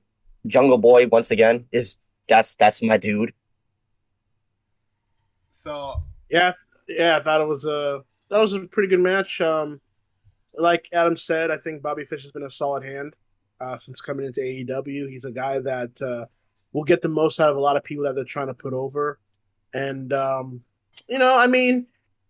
Jungle Boy is becoming Jungle Man very quickly. I mean, this whole he's relying less on the Tarzan, thing as of late. And I think if you're going to be one of the four pillars, eventually that's going to have to kind of be de-emphasized. If you're Jungle Boy, you're going to become one Jungle Boy to like Jack Perry at some point. You can see him like going full on Jungle Boy Jack Perry eventually. Oh yeah. And I think which will make JR happy. So yeah, and you know what? Even as much as JR will refuse to not call him Jungle Boy, I mean, even if he does get called Jack Perry, it'll be natural. Because of JR. So I mean, it's also like, they also don't hide the fact that he is Jack Perry, which is also good. Like, because anytime I see AEW do like those GQ interviews and stuff, Jungle Boy is always the like front and center because they know that he's going to sell to them girls because he's a very handsome man. Mm-hmm. You want to get more people to sign up for AEW heels, more Jungle Boy in jeans. Oh yeah. So, and in those interviews, they call him Jack Perry. They bring up Luke Perry and everything. It's like there's an easy crossover with this dude. Eventually, when that time comes, and I don't know, that time might already have happened after Full Gear, that we might be seeing no more Jungle Boy and Jungle Boy Jack Perry. Yeah, I was gonna mention what you said. Like once we get to Full Gear, each pillar was clearly invested upon that night, and you can see the clear trajectory of each one of them to where I know Jungle Boy has said like, he's not a fan of promos, but I mean, if you're going to be one of those guys to carry the company down the road, you're going to have to be that guy eventually. So, and to his credit, he's doing more of it. And I think that's a lot of help with Christian being on his side, being more of a mentor to him on and off screen, I assume, to where Jungle Boy is being more comfortable talking in front of a crowd, talking in general. And that's only going to help him. You've got to let these guys get out there, and maybe they might fail. Maybe they might have a bad promo. Maybe they might, not have the best material to really say what they need to say. But you need to at least make the effort and attempt to get them over, so that way you can finally feel what works for him and what doesn't work for him. Hide the negatives and accentuate the positives. So, Jungle Boy is becoming Jungle Man very quickly. Although, I mean, when you have someone like Anna Jay, I mean, who gives a fuck, I don't want to talk about that. Like, he's got the beard, and he's got the girl, and he's got like the entire crowd that loves him. Like, he doesn't need any more wins. And he has Luchasaurus. Yes, I get it. Your big Dino Daddy. My Dino Daddy. Yes. But where's Marco? I was going to ask him. Yeah, where's Marco? He's been missing. I don't know. Has it been addressed? I haven't heard from Marco. No, he's like done dark stuff. Like he's around. I don't know, but like I guess they've kept him out of this for a little bit more. I don't know. I feel Marco. It adds a bit more of the comedy aspect. Maybe keep him out of this. Even though I'm surprised, I thought there would have been at least one time where like the Super Click just kills Marco's stunt, but that didn't happen. Nah. I have to assume that that'll be explained somewhere down the road. Eventually, right? Yeah, it's weird because he's been such a vital part of the act. Like it's kind of weird that he's not been there for a while. Yeah, but these two have a pretty good match. They go back and forth near the end of it. I think he gets like these two go back and forth. The Jungle Boy eventually gets to get in all of his stuff after Fish. Fish does this new thing where he does the exploder into the ropes. Into the ropes, which is so fucking disgusting. It's so gross looking, and I love it so much. Not even a turnbuckle where the corner could kind of cover you if something goes wrong. It's the ropes, like if you bounce wrong, like that could be your neck. That's a lot of trust, but I would. Fish has proven that he's very good with that. But Jungle Boy catches Fish's foot, tries to lock in the snare trap, that gets fight off. But they go back and forth for a while. He eventually does get Bobby into the snare trap and gets him to tap out for the victory. And all's well that ends well for Jungle Boy, or at least we thought. Adam Cole Here comes Adam Cole, that son of a bitch. comes out. Oh, Thank you, Chris Jericho. Jericho made me. I died when Jericho said that to oh, look at that son of a bitch! I just fucking howled. I fucking cried, bro. I was like, yeah, son of a bitch. So, of course, this is just brawl, beat down. Luchasaurus and Christian make the save. Cole leaves with Fish. We'll see you at the pay-per-view. Cole actually leaves by himself, leaves Fish out to dry. Leaves Fish to fend for himself. Sorry, we'll see you at the pay-per-view. Christian looks dead at Cole while he has his friend Fish and delivers a kill switch, and that is done prettier. You have to assume Cole and Christian's coming. That's gonna be cool. Yeah, you have to assume you have to assume before, like, Jungle Boy gets over on Cole, they go with Cole Christian. Which, yes, I agree, that should be a really good match. Something different. Hey, man, it's crazy to think that Christian had a better return than Edge. I'll get into it more on Full Gear, but yeah, I absolutely agree. And then we go to Arya Daivari and Dante Martin. Well, before that, we get we get a recap of recap. Cool. What happened at the end of Dynamite, and then we go backstage.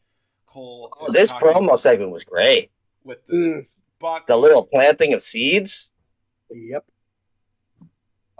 So they're talking, and then who comes out from the corner? Oh, it's Hangman. Hangman Page going eye to eye. Eye with Cole, and that match.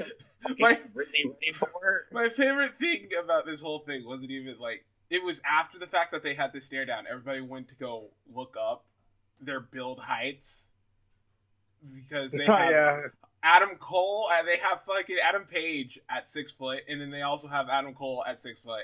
And it's like, no way. Yeah, there's no fucking way. You look at I saw that. I was like, is Adam Cole really that tiny, or is Page a really tall guy? No, Cole's always been just a tiny man. 5'8", 5'9". Hey, poor Cole. It's not poor Cole because he's in a company that doesn't give a fuck about your size. It's not poor fucking Cole anymore. Yeah, and boy, did that crowd pop when Cole and Hangman had that stare down. Oh, I can't wait for that match. So that match also has history, you know? That might be the Revolution main event for the title. I would not be surprised. Shit. So, Cole, he says, I want to talk. And he apologizes. He says, Paige, I wanted to go talk to Cole. Cole says, anything you want to say to Bucks, you can say to me. Bucks says, we got this, man. So, Paige says, I want to apologize for you guys. You were right. I cost you guys tag belts, but you cost me the opportunity in the Dark Order tag match, so I feel like we're even. But I swear to fucking God, if either of you two sons of bitches get involved in my shit, I will kill you. I will ruin you. I will ruin you, which, oh man, I fucking, God, more people need to say ruin you. I fucking love telling you. I love that. The Bucks sold that so well too. The Bucks, they didn't say Bucks. They didn't say anything. Yeah, I was gonna say they could have fought him, but they didn't. And obviously that played into Full Gear and what may be in the near future. But man, I again, it goes back to Hangman. This dude is a legit good promo now. Yeah. Like he knows, he's confident. He knows how to project himself. He finally has that superstar quality that he was missing when he went after Jericho at All Out for the title. He finally has it now. It's amazing to see. It's amazing to see. Who would have thought? 2012, Chase Owens of the Bullet Club, man. Oh my gosh! Who would have thought? But does this mean Chase Owens is going to become AEW World Champion? No. Maybe, right? Wow, Adam, I'm not jumping off that bridge. No, absolutely not. Listen, I'm just pulling legs here. Take his C trigger and jump off a cliff for all I care. And now we go to Dante Martin. No, we don't. We got Jim Cargill versus Santana Garrett. This all being pretty much a setup for. Well, actually, this was supposed to celebrate Jade's first full year signing with AEW. Yeah. So go ahead. Had the cake at ringside. Yep. Jade Jade goes one-on-one with Garrett. It's not really much of a match. Santana got a few things in there, which I was happy to see. I like Santana Garrett. Jade. But she played her part. She was here to get killed by Jade. Jade kills her, and then we go on to Dr. No, you're gonna let me talk about this match real quick. So, Jade goes there, sent to the outside. Obviously, Red Velvet at ringside, as she's with the crowd sitting at ringside, and her and Jade just eventually get into it. Jade tosses Santana onto Red Velvet. Red starts losing her mind on the outside, where people have to start holding her back. They get back in the ring. Garrett gets like a few shots on Jade, sends her into the corner. So bad. The freak out in the crowd was so bad. It looked so staged. It was, oh my god, why is she so... That was Big Swole, and Diamante, and Lena Hirsch. They're not in the tournament. Red Velvet is... So, Santana Garrett gets caught, gets hit with Jaded. 1, 2, 3. After that, it's time to celebrate with some cake. But oh no, Red Velvet spear to Jake Cargill. And then fucking Mark Sterling's got the cake. He's smelling it. It's real good. He's like, and then he sees Velvet. He's like, oh, come on. And then gets caked in the face. And yay, 2010 WWE Divas division. I don't like Red Velvet. Well, I really don't like Red Velvet. Jade, I like Jade, but let me say this: the feelings that Adam has about Red Velvet, I have about Santana Garrett. I do not like Santana. I think she's a relic of a former decade of women's wrestling that has clearly been surpassed. I have not been impressed with a lot of things she's done from like the past 5 years. I just don't think she's someone that you need to sign. But again, it was a harmless squash. Jade obviously gets the win because there's a lot of stock behind her. And I mean, whether people like it or not, Jade's gonna be here and she's gonna get a prominent push. So I mean, it is what it is. But Adam is not a fan of Red Velvet. Red Velvet, clearly she still needs things she needs to work on. But I can see it though. I can see it with Red Velvet, and at least with the quarterfinals match, Red Velvet and Jade have history. Yeah, they have a lot of history. So I mean, it makes sense that they would naturally come to odds once again in time for this tournament. And I suspect Jade's gonna win, but I do think Velvet will give a valiant effort. But it made sense. I will say the whole cake thing. Look, I mean. I don't watch Raw and SmackDown for some of that stuff either. So I see it here, you get it could have been worse. It could have been worse. She's if Red this were Velvet. The Divas era, they would have smashed the cake over each other, and then they'd be fighting over the cake. This time, the fucking manager got the cake to the face, and then he got hurt, and then we walked away. You get it? She gets cake. She's Red Velvet. She's in a kitchen. Jericho said that like 3 times, so I mean, I had to have gotten it. But I kind of lean with Adam in the sense that, I mean, the cake, they already have history. The cake thing wasn't really necessary. If you had to do it, you probably could have just done an exclusive video or something like that after the show. But it was way too hokey. Yeah, it was too hokey for me. I like if I'm gonna shit on Raw and SmackDown for doing it, then I mean. Yeah, AEW and the company as well. Yeah, and it's like, and I didn't like when Britt did it with the cheeseburger shit to build up Nia. So it's like, the Big Macs. Yeah, I didn't like that. We all did, and holy shit. Yeah, it just came off too hokey for a rivalry that didn't need it, for a tournament that really didn't need it either. So this tournament, listen, this tournament has been fantastic with the booking. Yeah. One little blunder is not going to make me get upset. I just don't like Red Velvet. I can forgive them for that blunder. Yeah, I do too. If the tournament sucked, I might have not been so forgiving, but it's like they've pretty much have nailed this tournament. In the quarterfinals, all the matches look pretty enticing, quite frankly. Yeah, so, I give credit. All the quarterfinal matches are all getting like promo build and like little match build, which again is fantastic. It just The fact that the first two goddamn first round matches eclipsed the entire Queen of the Ring tournament, for fuck's sake, man. And then people still shit on AEW for having like, oh, the women's division is like, yeah, it's not perfect yet, but like the strides they've made lately, I mean, for fuck's sake, let's give them credit. Fine. They won't do it because they won't. It's just, but whatever. But again, Tony Khan has made it very clear, and from a lot of aspects that when TBS title comes in and the TBS station starts getting Dynamite, it feels like the women are actually going to have a bit more of a presence, which is really good to hear. So we just gotta wait and see what happens when next year comes. But now it's Dante Martin and Aria Daivari, which was a last minute, like this. I think got announced like Thursday. It got announced like on social media by Tony Khan, like the day. And I was like, oh shit, Aria Daivari. Yeah, so Aria Daivari versus Dante Martin. Obviously, this being Dante and Daivari's hometown in Minneapolis, Minnesota. Daivari doesn't get an entrance, but Dante Martin gets a huge reaction in front of his hometown crowd, which was very nice to see. And I thought this match was all Dante, because Aria didn't add a damn thing to it.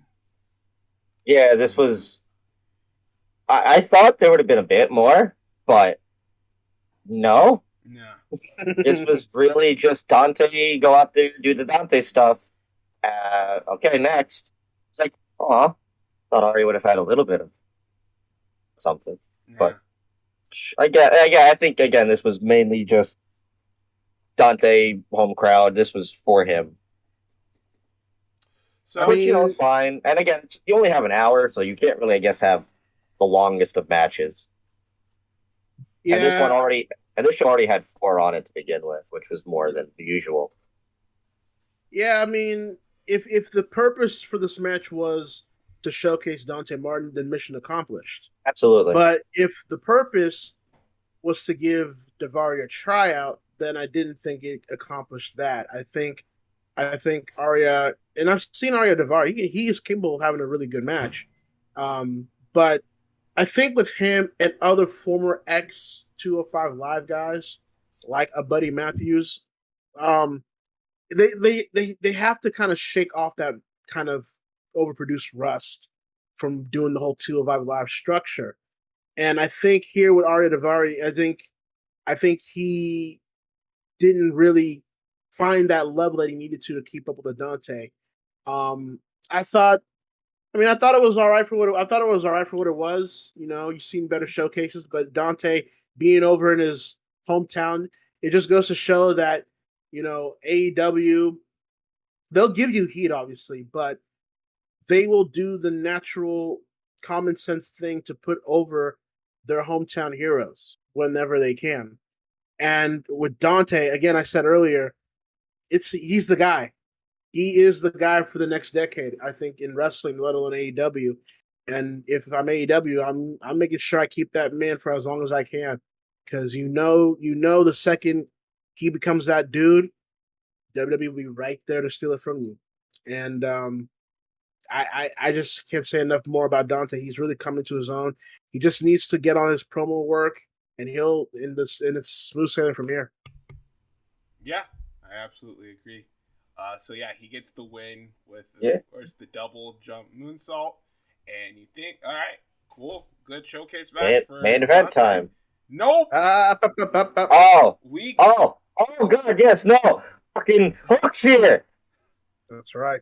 And he's got snacks. So Ricky is apparently on the mic, and apparently the Team Taz is trying to recruit Dante Martin, which was weird because I heard, I didn't watch all the full year buy-in, but I heard that the Acclaimed tried to do the exact same thing, which is kind of like, okay, is like now everybody's just trying to recruit Dante into their own group. Like, what's going on here?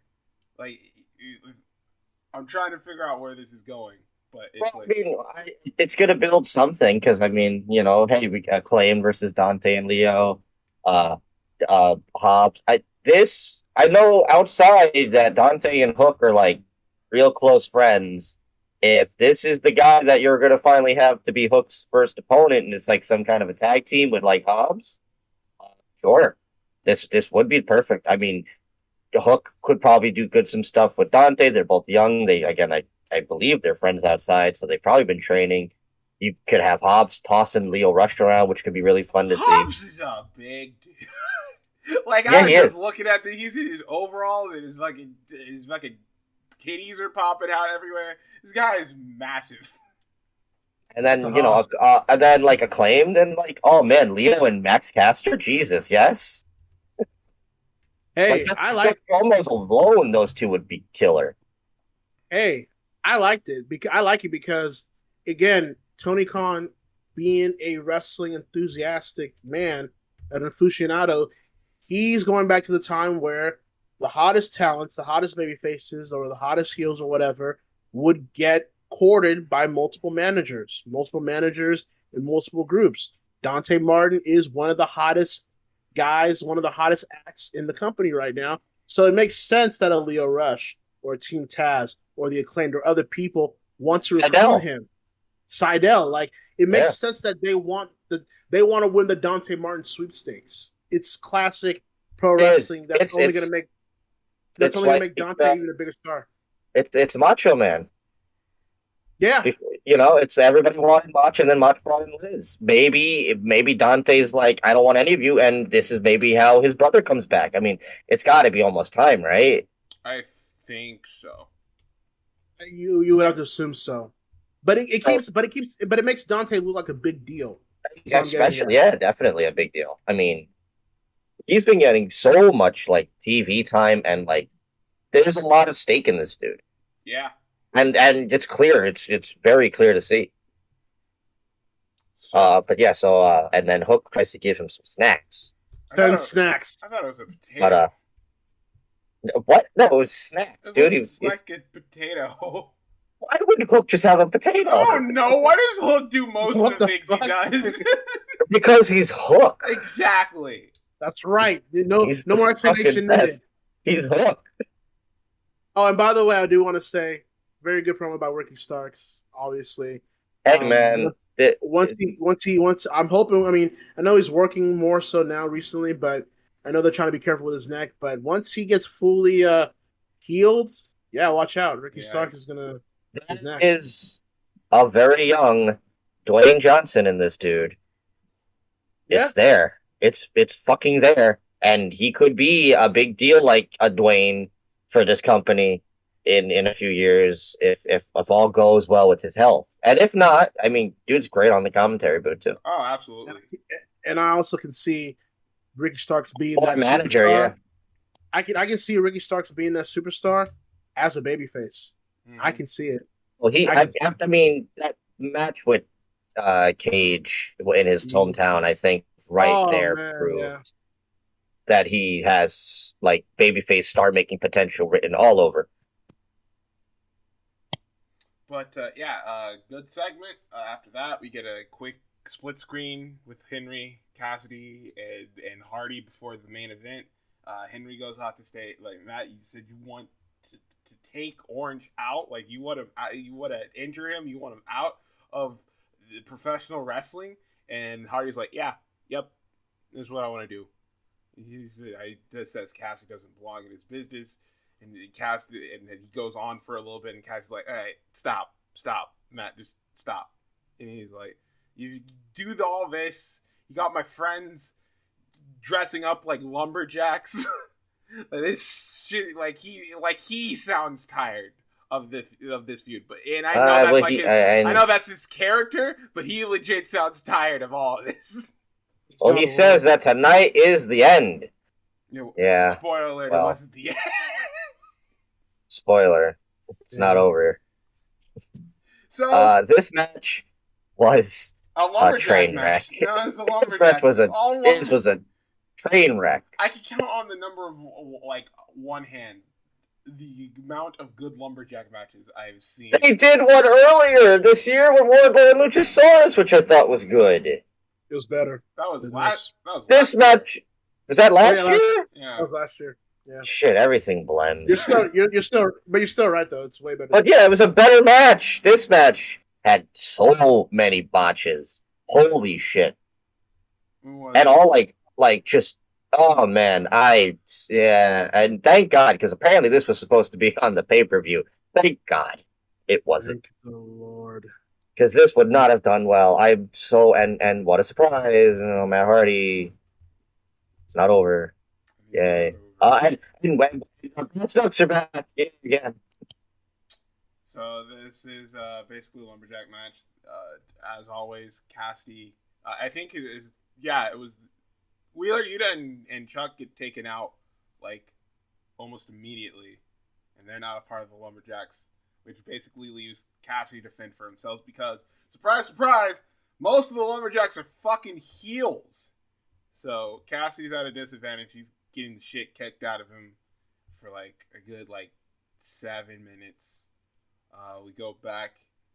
He throws him out again, but best friends eventually make their comeback. They help. They take out some of the lumberjacks. Cassidy takes some of them out as well. There's this big assisted tope from Wheeler Yuta, Chuck Taylor with Orange Cassidy on into the lumberjacks. I thought that looked cool. A lot of the cool stuff that happened didn't even involve Cassidy and Hardy. It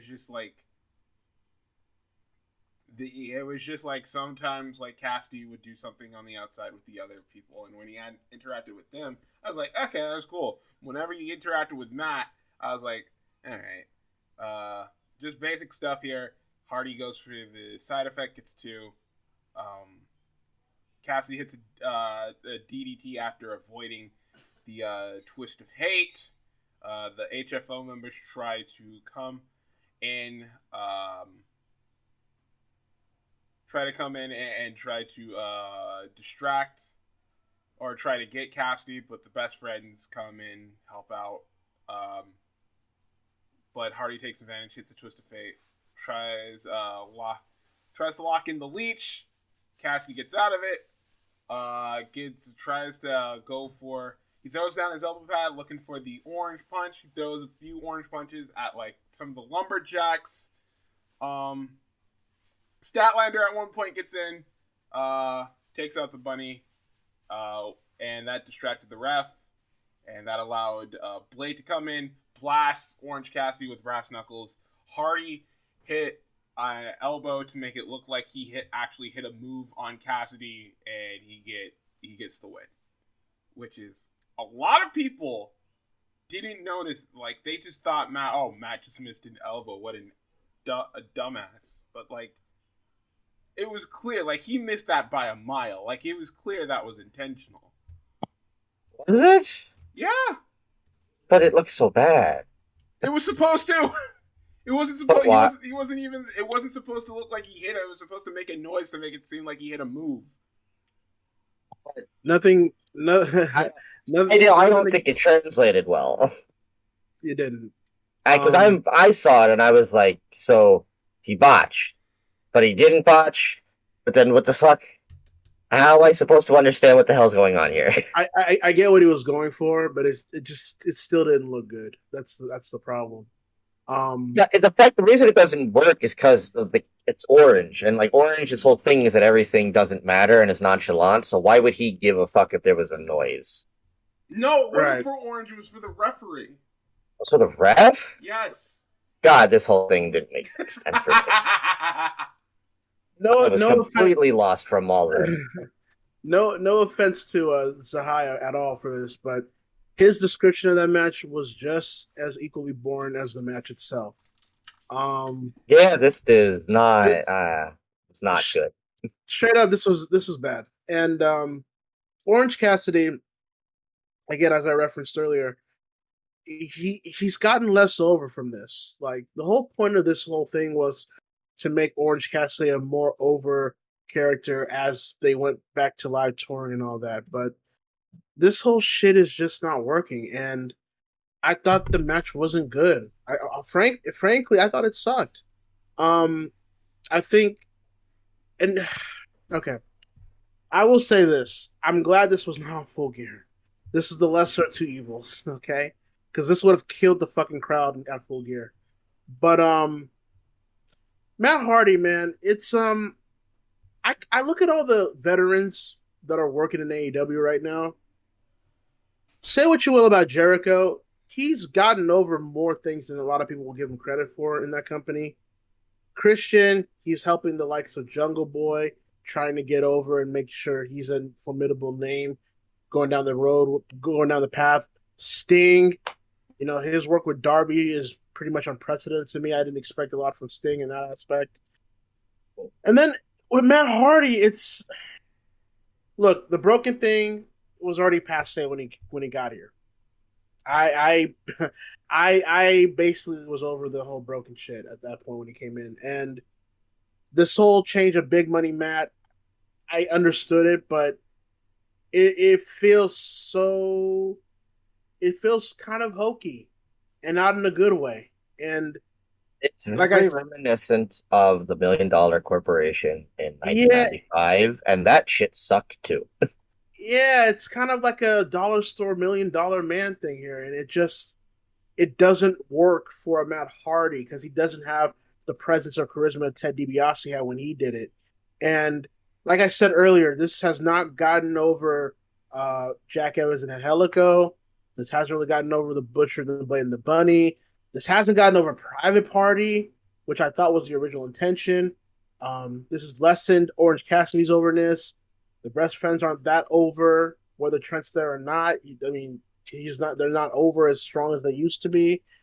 It's not working. And I know, and now that Matt Hardy won here, look, I know people are going to argue, oh, well, he did ratings here and there, yada, yada, yada. Okay, look, that's all well and good. But if you're going to feature him, that's the excuse to feature him. That doesn't mean he had to win. I don't think him winning or losing was going to affect how the quarter ratings were going to change for Matt Hardy. He just had to be there. And, I mean, obviously we're going to get, chaos involvement now from this, which, I mean, that should help. But I swear to God, bro, if Matt Hardy is the first guy that gets Okada in AEW, bro, like, what the fuck? Like, what the fuck? You know what I mean? Is like, oh, man, that seems like it could happen. Dude, I'm not even, look, I want it to be an Omega or Danielson first, but even if it isn't them, Matt fucking Hardy? No. Are you kidding me? No. I don't give a fuck how sensible or how much logic there would be behind all that. You're telling me a Matt Hardy who's physically broken down going up against an Okada and he's preparing for Wrestle Kingdom? No buys, my man. Absolutely not. Dude, I'm so over this feud. The fact that Matt Hardy won means it's going to continue. Well, we know it's continuing, so. And I guess, they tease the hair versus hair thing, which we haven't gotten yet between the two. That's coming. Fucking get there already. We know where this is going. We know you're going to shave Matt's head off. Get there. All right? You don't need to prolong this another 2 months. What's upsetting is I feel like the storyline has only now become prolonged even more because it's like, oh, shit, well, now we have chaos. Well, we got to use them. I guess we'll just keep doing the Matt Hardy feud. It's like, oh. Look, when you have Ishii and Okada, you do use them, but like, fuck. Not this, like, not like. I mean, Ishii and Cassidy, I think that's fun because that'll like the differences in like the characters is going to be an interesting play, but like, there's going to be so much. There's going to be shenanigans, and it's not going to be as fun as we want it to be because God, I want to see Butcher and Ishii just beat the shit out of each other. And that's not going to probably happen that much. This is not what I want from any of these fucking people. And look, I know what you said about it being tired and done, but I mean, Matt's whole thing was like he wasn't going to do broken if there wasn't people. Well, people are back. I don't know. Give it another shot, maybe. I think the gimmicks passed though. I think with even when he did in WWE, it didn't even work. I think even at the end of his Impact run, you can tell it was starting to get a little fatigued. And then that was only like exemplified when he went to WWE and did it. So I don't think there's really a demand for a broken Matt anymore. I just think that time has passed. I don't think there's a demand for Matt at the moment either. Dude, like I said earlier, man. Like I mean, I think there's a spot for Matt if you can use him. you want to use him as a You know, manager, but- make him a straight up manager. But I don't want to Yeah. see Matt in the ring anymore. Really. Yeah, but I'm not looking forward to feature length Matt Hardy matches on a Dynamite or let alone a pay per view. I'm just not anymore, man. I just really don't care. You know, unless Jeff finds a way to get here and you do the final Hardy's reunion on AEW, that I can tolerate, that I can roll with. But It yeah, could happen, this, but I think yeah, if it is, it's not happening for a bit because I think Jeff's got a little bit more on his contract. yeah. So And it just this has not gotten everybody. This has not gotten anybody over except Matt. And even Matt's not that over to justify the length of this whole thing. So, yeah, kind of a bittersweet ending to this Rampage that I kind of was down on, but it was all right. You know, so I didn't hate this. It could have been better. All that I will say, considering everything that was going into it, it could have been a lot worse. So I'll just leave it at that. fair. But yeah, that was AEW Rampage and Dynamite. We will get into Full Gear in a second, but we got a quick little news segment here, followed up with the Indie Spotlight. I'm not going to waste too much time, considering that I think yesterday's news segment was the one that everyone was looking forward to. Things seem to be a bit calmed down here a bit on the wrestling news side of things, but I guess am I going first? I go first. You go. You know how this goes. No, I was gonna take the indie part out of the way because there's not a lot to talk about. No, you can do indie part after me. Oh, okay. Well, I mean, is there a lot besides show-wise? I think the only real thing that I remember being of talking point this week was the Tony Khan comments. What Tony Khan? About NWA and all the women's stuff that he mentioned. Oh, you mind mentioning Yeah. that because I didn't have that. written down. Besides that, I can't really think of anything else Well, in the I've only news. got a few things to talk about, so we'll start right here. Apparently, there has been some behind-the-scene issues with the up, down, down. That too. That was last week. Shit. Because Yeah. it appears that they're the up, down, down content creators, mainly Xavier Woods and friends, seemingly have been holding out on content for the WWE. And apparently there are some members that are not very happy with their treatment of the channel on YouTube. Apparently, this was came to a surprise for me, but apparently up, down, down was always owned by WWE, because I thought like Xavier was the one who founded up, down, down, but then he gave it. Remember a few months ago there was the the Twitch thing that was going around. Mm-hmm. So I remember the up, down, down content was in that mention, but a lot of people disregarded it because the Twitch and the OnlyFans and all that jazz seemed to be the bigger point. Right. But I remember them mentioning that, like, yeah, no, up, down, down is no longer owned by Xavier. The W has the ownership at that point. And nobody seemed to bat on that, but now it's, all these months later, and shit's finally catching up because I think the channel's been dormant since, like, October. Like, there hasn't been any content uploaded, and now it's coming out that, yeah, well, what they said in the past was true. The company owns the rights.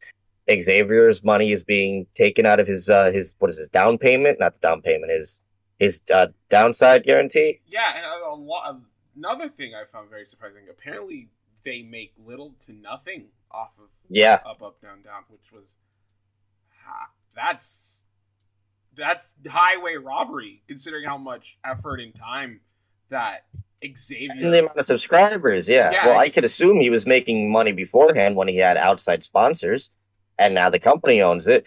You can't have those sponsors. You can't have those connections. You can't do those combo streams. Now you're just a pawn in the cog here of this WWE gaming thing.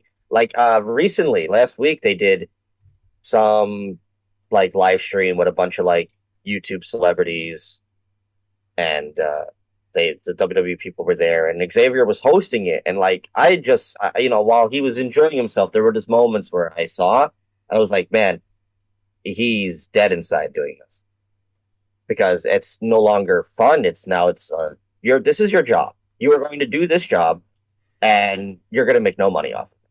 But we need you to do it because we need you to be our spokesperson, and we don't give a fuck if you make nothing off of it as long as we're getting happy and our sponsors are happy. It's like, wow, shit, man. How did this take something that somebody really, really gave a shit about and just completely monopolize it and ruin it? And that is what the Fed is best at.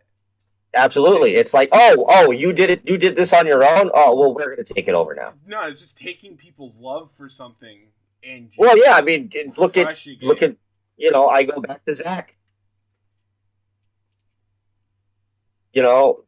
Fucking Z True Long Island Story was a thing that he did. That company was like, oh, you're getting popular off of that now. Oh, let's take it then. Yeah, it's mine. And so then it's ours, and we're going to make you do things, and we're going to make you not do certain things, and certain gags had to be destroyed. Like, he couldn't do when he used to do the, Zack Ryder is trying to get over. Like, all that had to be taken out because it's like, oh, you can't make anything bad referential towards the Fed.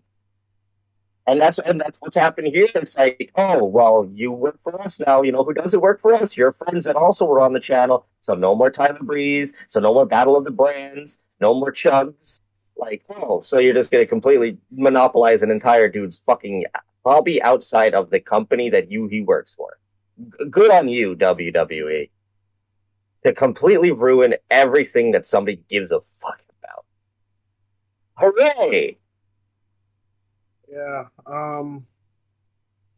Well, it goes back to what I've always said. Like, it goes back to creative versus corporate, and it goes back to how a lot of independent creators need to know their worth and own their content. And I think with Xavier, it was news to me that he didn't even own it. He didn't even own the Up Up Down Down brand. It was an idea.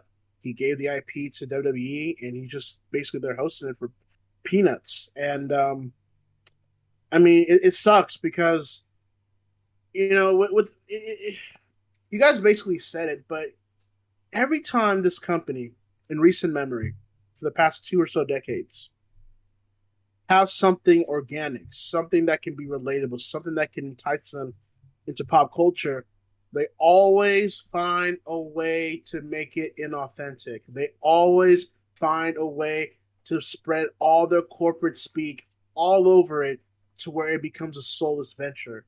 Yeah. And with Xavier, the guy is a part of G4 or the revamped G4.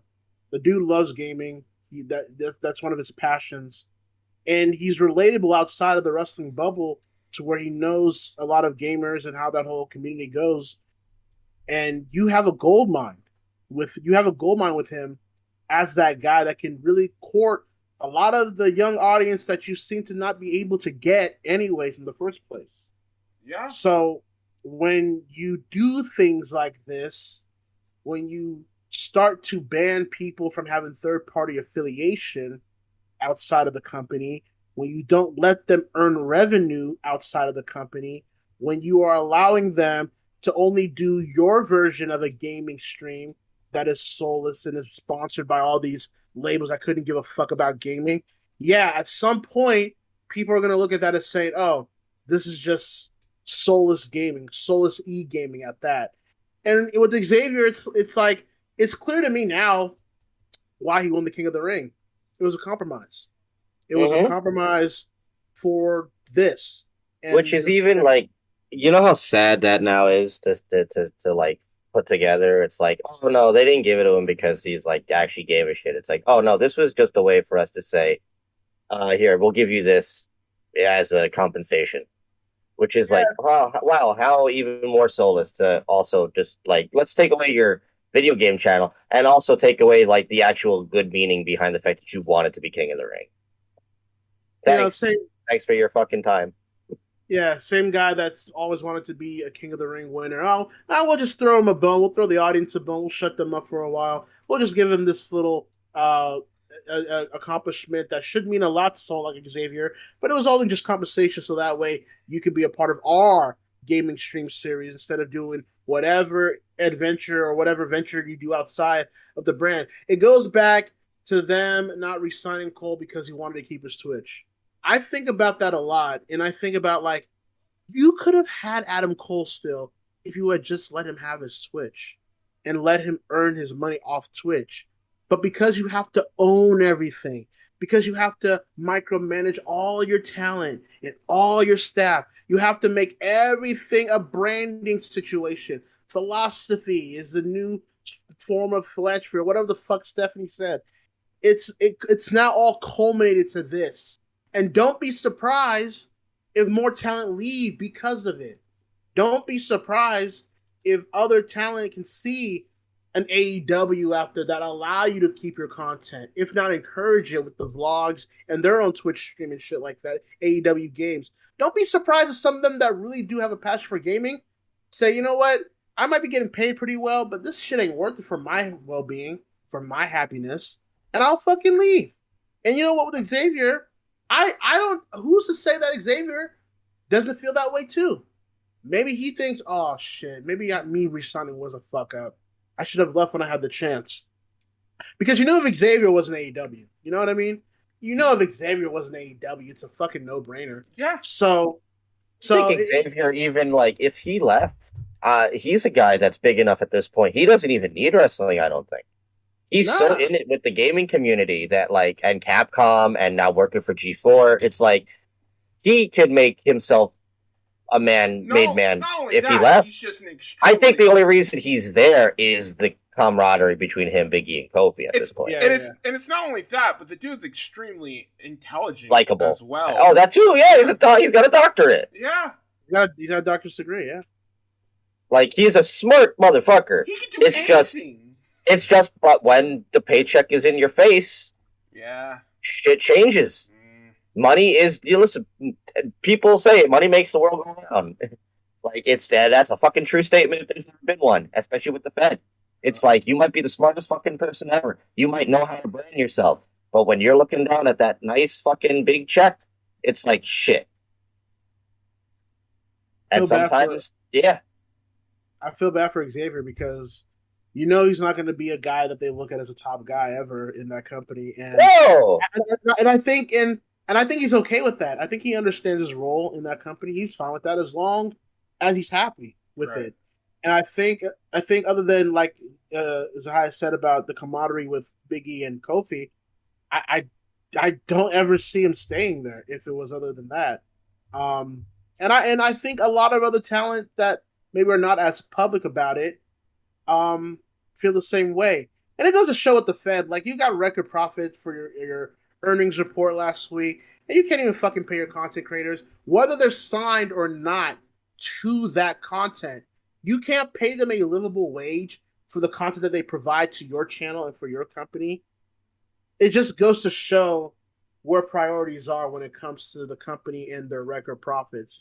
And unfortunately, as much as they'll try to hold out and maybe even sue, there's really no case because they own the IP. And that just is an example of own your shit, people. Own your shit. Trademark that shit. Know your worth. So that way, once shit like this happens, you can have the leverage and bargain against them and say, no, this is what it's going to be. This is going to be the price. This is what I want to keep in return, or else I'm out of here. That's how you do business. And you have to do it with a company like WWE, unfortunately. So it sucks for Xavier. I'm sure he'll find a way to persevere, but the day if the day he leaves, I don't want to hear anyone say I'm surprised or I'm shocked, because it really isn't. Because it wouldn't be to me. It wouldn't be to you guys. It wouldn't be really to much people if he ever left. Yeah. At this point, anybody who leaves, it's not a surprise anymore. Absolutely. Oh not. yeah. But yeah. Except for When Roman leaves, if that happens. Man, Roman might leave for Hollywood. Who the fuck knows? He could. I mean, Dwayne's made it clear he has places. He's got that look. He's already got a fucking. He's got the fucking look, bro. Dwayne says he has like an agent for him already. At the minute he leaves, hey, who's to say that this whole Tribal Chief run isn't like the big final one for him? Just like I've been contemplating that actually. Like it was for The Rock. back in like early 2000s. Yeah. Yeah. I've been thinking about that recently. I've been thinking about like maybe they're doing this tribal chief run to give them this long of a reign and this big of a reign a la Hogan-esque because this might be the final big one for him. They know because if he leaves, they're fucked. Oh, they're screwed. Bro. Well, who they got? No one. Anyone that says Becky, I'm throwing them right off the window. Straight up. They're screwed. They have nobody that's a full-time talent that can take his place right now. Nobody in Raw, nobody on SmackDown, damn sure nobody on NXT 2.0 right now. So, Tony D'Angelo, though. Shut the hell up. So, wow. A very crappy situation. You didn't even say Braun Breaker, but Tony D'Angelo. Tony D'Angelo, though. So, yeah, a very crappy situation for the Up Down Down. Hopefully, Austin Xavier, he gets what he is due in that. Rightfully, and also, I mean, we didn't really mention it, but props to the guys and the girls that are standing up for Xavier by not producing any content themselves as well. Absolutely. So at least there's, there's still camaraderie in that locker room, even though they work for a soulless company. But turn our attentions over to Impact Wrestling real quick. Going to run down the results of the last week's episode, the November 11th episode. You had Savannah Evans. This is different. Rachel. Well, there's a point here. Okay. We had a number one contenders match for the Impact Tag Team titles. Bullet Club, Chris Bay and El Fantasmo beat Finn Juice, David Finlay and Juice Robinson. Minoru Suzuki beat Caleb with a K. Decay of Havoc and Rosemary beat the Undead Brides of Brandy Lauren and Kimberly. Mercedes Martinez beat Addison Rain. Rohit Raju beat Rocky Romero. And a number one contenders match for the Impact World Championship, Eddie Edwards beat Matt Cardona and W. Morrissey. Now, I bring all this up because Impact Wrestling was also in the news for a certain amount of viewers that they did this week. Oh, was it really, really bad? 75,000! Oh, my. Yeah. There are more Twitch streamers that get more live viewers than that. A lot of people. Listen, man, that Bound for Glory coming really 2 weeks after Bound for Glory, their biggest show of the year. 75,000. They really rubbed people the wrong way after that show. And from what I believe, that's the second lowest number they've ever done. Probably. Look, I remember when the tapings happened, and it's Impact. I watch it. I don't care about spoilers. And I'm reading, and I'm like, wow, there's nothing special here. Oh, they have Suzuki. Oh, that's okay, cool. And then you watch Suzuki, and this crowd. Wow, this crowd doesn't care. I don't even know if it's that they don't care, but it's like when you're sitting through 4 hours of show tapings. And there's already only 50 people there. And then you get this fucking match with Caleb and this sad ass Kaza Inare. I mean, shit. I mean, look, it seems like things might be making a turn at the next set at the tapings. With Mike Bailey's probably going to be there, and they just signed. They signed Lady Frost and Masha, so that's some new women. Who knows about Jonah's now back, and I know he was scheduled to go, but the visa issues caused that, so maybe he shows up. But fuck, they need something. Because this is your come off of Bound for Glory, and oh my god, they haven't been more dead than I don't know what's up with the AEW deal. I don't know why that ended, but clearly that's a problem. That it did. Well,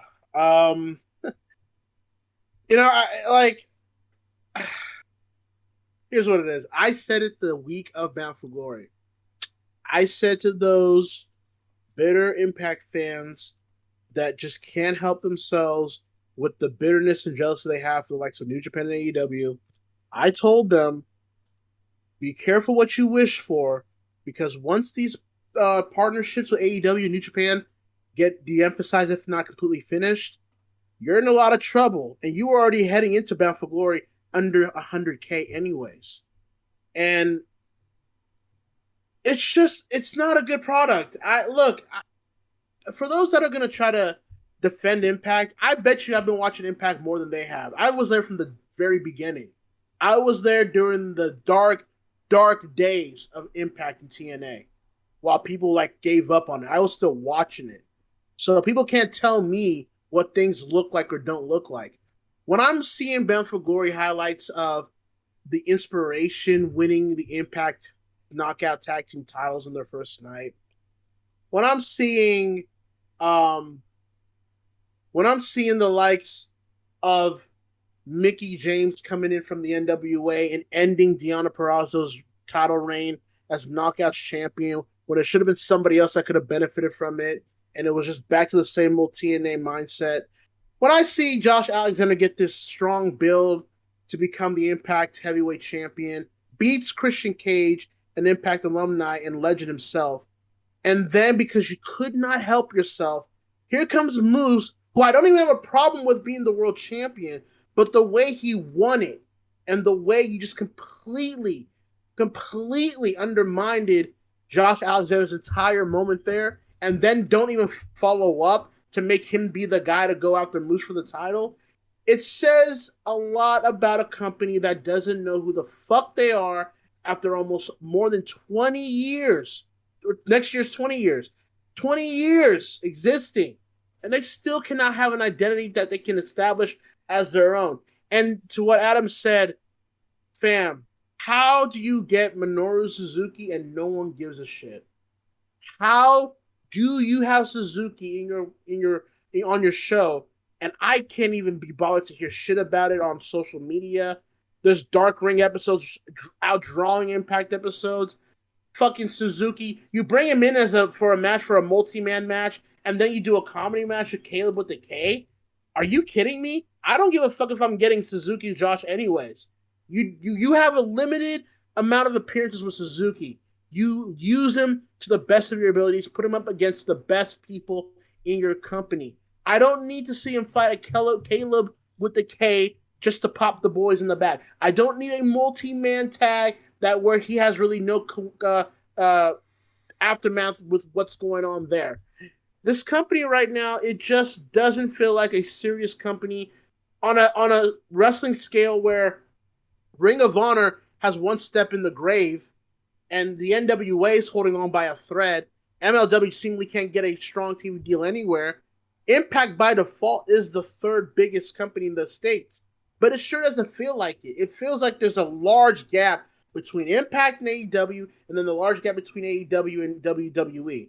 I think, like Adam said, maybe these tapings will give a more bigger introspective of them restarting. But dude, they need to revamp that roster. Their production values need to be stepped up a notch because it's bad. They need to find an identity. They have a lot of things they need to do. And if Anthem isn't going to add enough effort or money into Impact, why the fuck should I care? Why should I follow them? Why should I even have enough hope to think that they'll pull out of it somehow?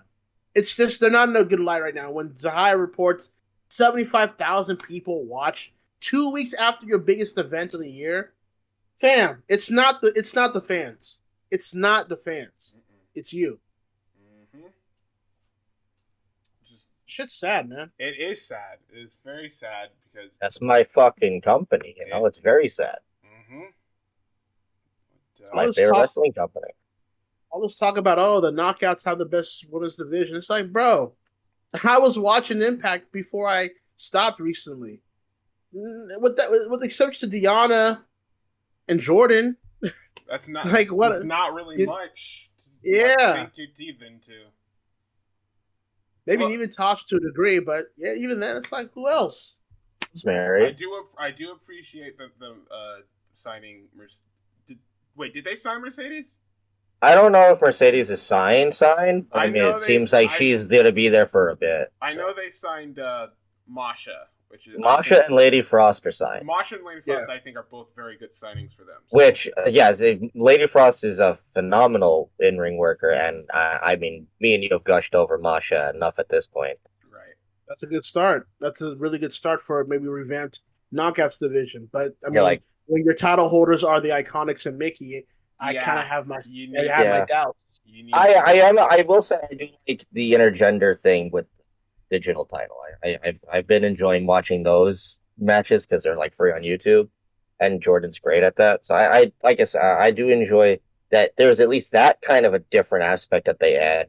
Like they are way more open to the intergender aspect, which is cool. Not a lot of mainstream companies do it. It's like there's little things that they're doing right, but it's the overall company. It's like, well, how the fuck did we just go backwards? Like you guys were like great, like coming off of Slammiversary with Kenny and everything. You guys were like you were like, to the moon. What happened? Yeah, and knock it off blaming AEW and New Japan for your lack of progress, because it's not their fault that you didn't take advantage of the momentum they gave you with those partnerships. At the end of the day, it's on you to take that momentum and get enough new fans or returning fans to watch your product. If the product was consistently good, if not great, we wouldn't be talking like this. We wouldn't even really be talking to these lengths to where we're talking about a complete revamp. But because, and look, I liked Scott D'Amore. I've liked Scott D'Amore in the past, but he's got to answer to this. He's got to answer to this. Jimmy Jacobs has to answer to this. Artie Evans has to answer to this. Whoever's in the creative team on Impact. This is not who is this appealing to? Who is this for? Like, as much as I don't like WWE these days, I know who they're appealing to. AEW, I know who they're appealing to. New Japan, I know who they're appealing to. Even Ring of Honor, at their final gasp of breath, I know who they're appealing to. Who does Impact appeal to? What is their identity? Yeah. I still can't even answer that question after 2 decades. No.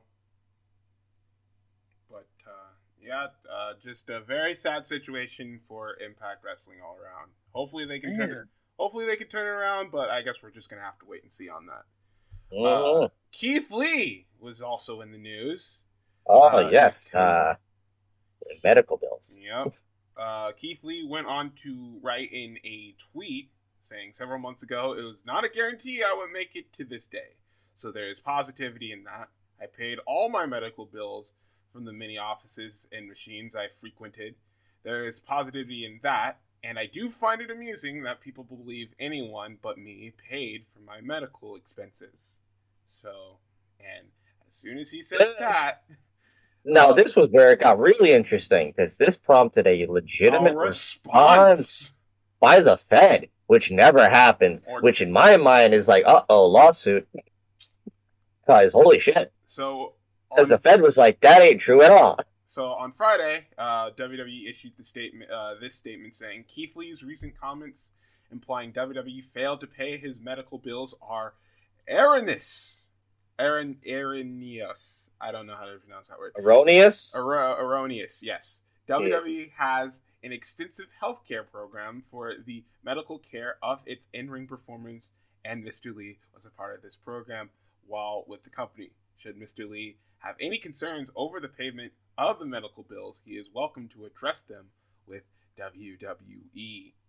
Now, a lot of people have pointed this out, that this whole statement from WWE really didn't sound like a very well thought out statement, because, like, in no part of it does it ever state that they did pay for, his medical bills while he was off of television or out of action. It only implies that he was a part of their healthcare program, and that's it. So it comes to the fact that something up is like really up in the air between all of this. Like, I have no doubt in my mind that this is all, like, WWE could be just sent this out to save their own behinds. But it also has to come to the fact that it may be a little bit of untruthfulness coming on from both sides. I don't know. Like, what is? I'll go to Adam here first. But what is your take on this? Well, like I said, I immediately was like, oh, wow, this could end up being a lot more icky than at first glance. Because, in the past, people make, sly remarks, or they make, like, what's the word I'm looking for?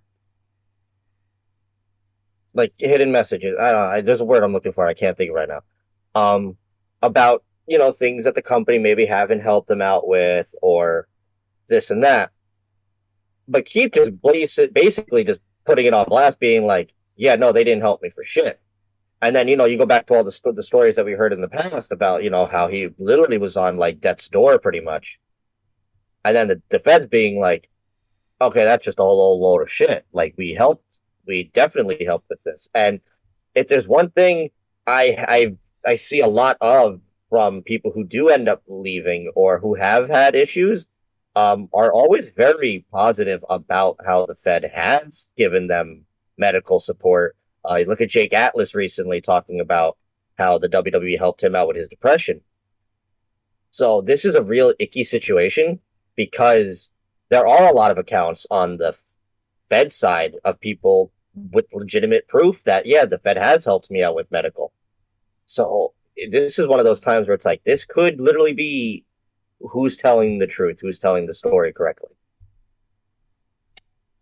Yeah, like, I'm inclined to believe both ends at this point because I think both ends have very valid reasons. I think with WWE, I've given them credit in the sense that they've always been able to help current and even former talent whenever they're having health issues, or whether it's physical or mental health that they're going through, that they have their program to where they try to help them rehab and try to go through whatever situation they're going through. I've always given them credit for that. No matter what I feel about them creatively or whatever, I've always given them credit for doing that because I think it's important. That said, with the quickness of the response to Keith about all that, it smelled like a hit job to me. And it smelled like a company that knows that they thought Keith would be quiet about it. But, I mean, once you cut the man after he almost died on your behalf, and he's talking about how there were certain malpractices that took place, it harkens back to CM Punk for me. It harkens back to how, the last year in that company, he was just miserable physically and mentally.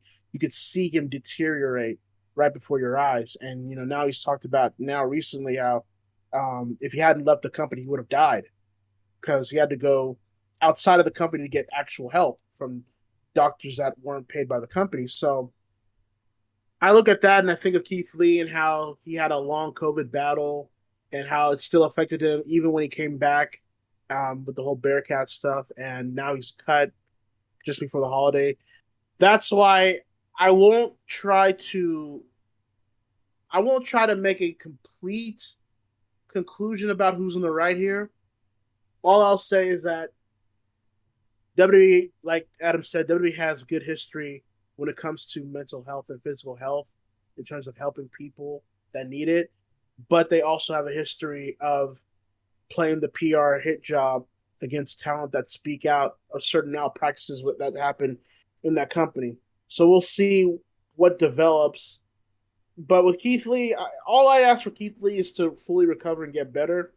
Because I know a lot of people, myself included, want him to be like, say, New Japan or AEW once, he's free and all that. And I'm certain like he's going to end up one of those places. But I think importantly, more so, I want to see him kind of recover and kind of relax, so that way we can get the best Keith Lee possible. Because you don't want Keith Lee to come in here after what you saw with him in his final few months in the company. But we'll see. We'll see how this plays out. I'm sure this won't be the last time you'll hear about it. Yeah. Just hopefully, all this gets situated as quickly as possible. As hopefully no legal issues are taken here, because that'd be a really crappy situation for Keith. Oh, that got ugly. Yeah. But that's it for news down in North America. Just a few things from Japan really quickly. Or I guess we're still in North America, because New Japan had a show in San Jose called Battle in the Valley. Which I only caught the main event and what happened afterwards. But I did see some things. So yeah, I just finished watching Full Gear, and then I said, "Fuck Yeah. it, I'll just watch Battle of the Valley." And I think I caught up to the United Empire match with TJP and Jeff Cobb and the LA Dojo guys. So just a few things that went down on this show. In the second match of the night, there was a tag team match with Bateman, Mysterioso, going up against Brody King and Chris Dickinson of Violence Unlimited. Some bad news in this one. Dickinson, unfortunately, I think he blew out his knee on a Yeah, he said it's going to take 6 months. He's probably getting surgery tomorrow, but as of this recording, he'd probably have had the surgery already. Yeah. But he said that because of who he's working with, like the people that he's like helping with his recovery, that he might be able to make it back in 5 months. So, kind of a rough past 2 months for Dickinson, with losing his grandmother and then getting injured. A really, really hot time in his career. So all the love. Shout outs to Chris Dickinson. Hopefully, speedy recovery for the Dirty Daddy. So yeah, that was unfortunate. Some notable matches on the card.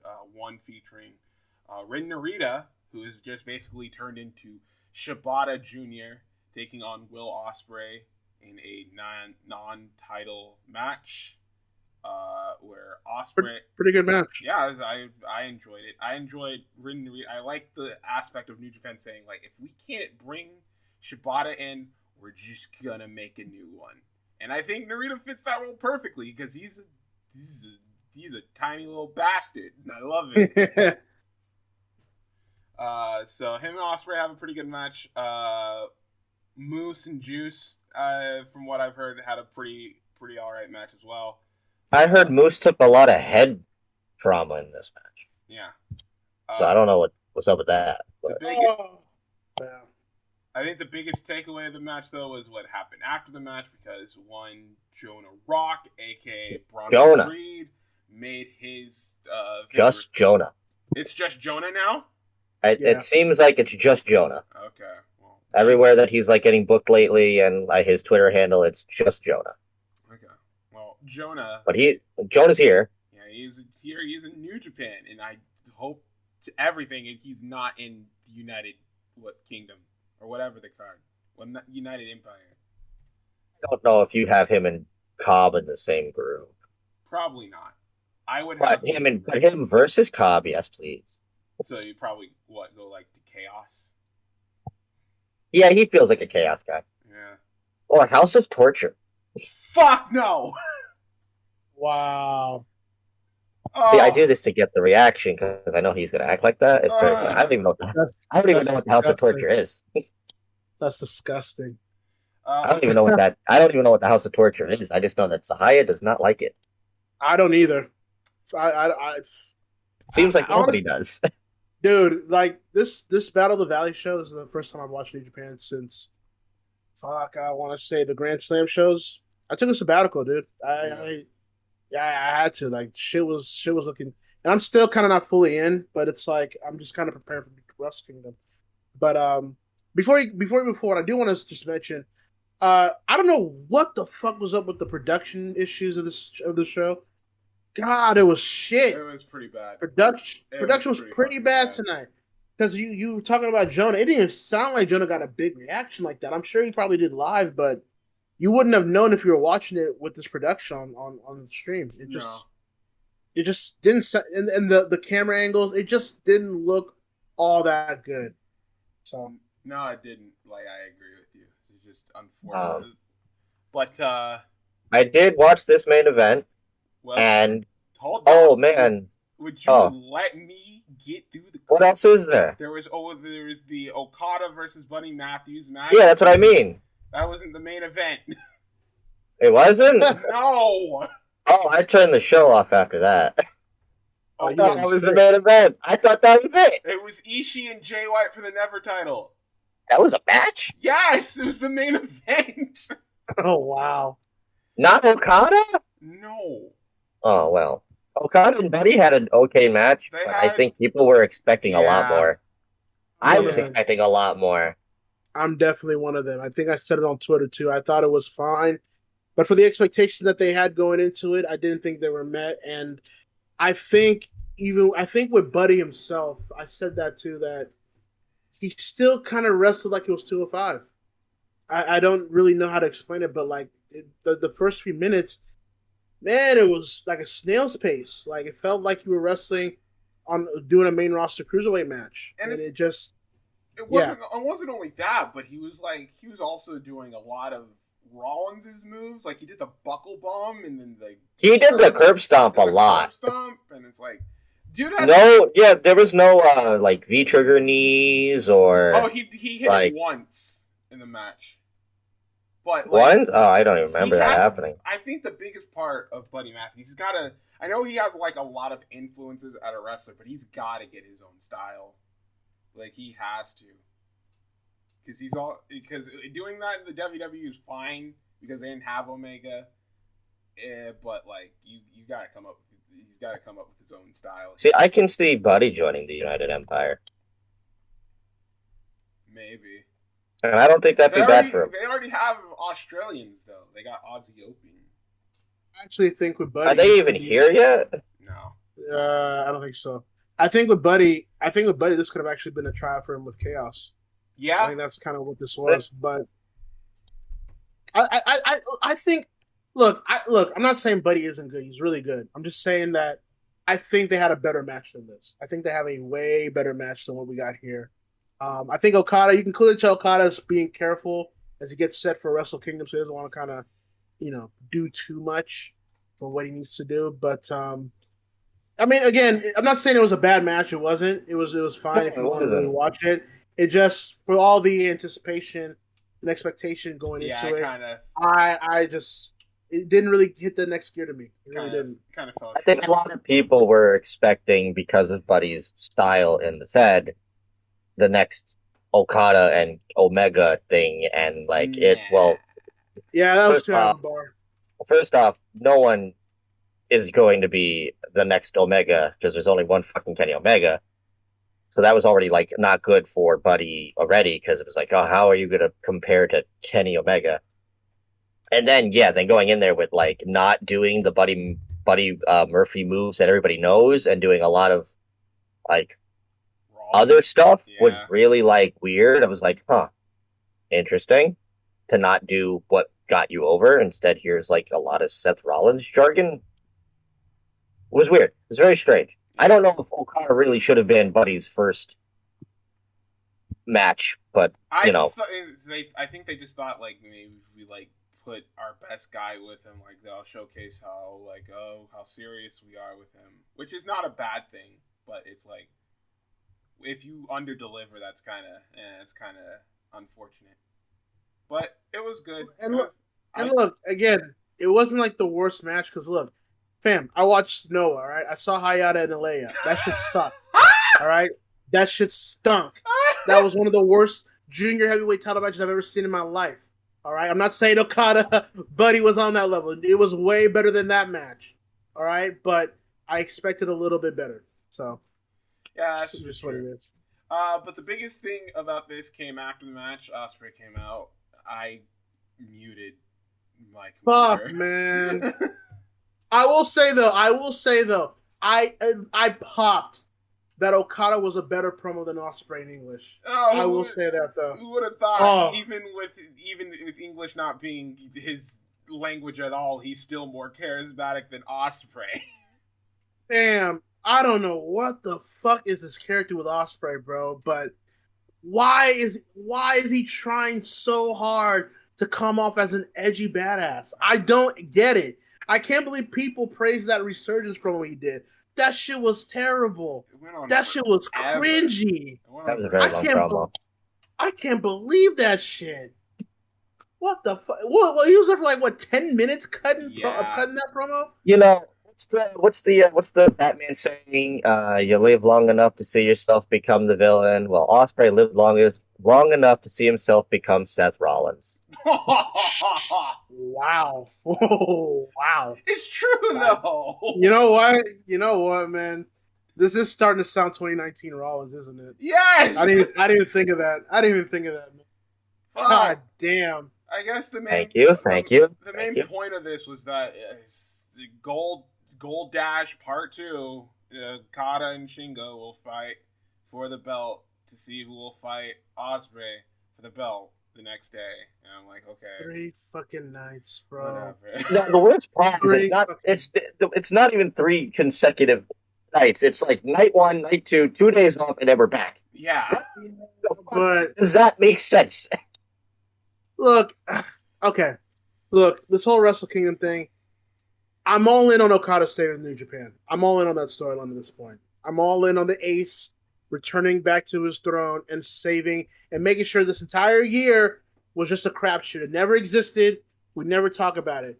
Because what a fucking mess this world title thing has been.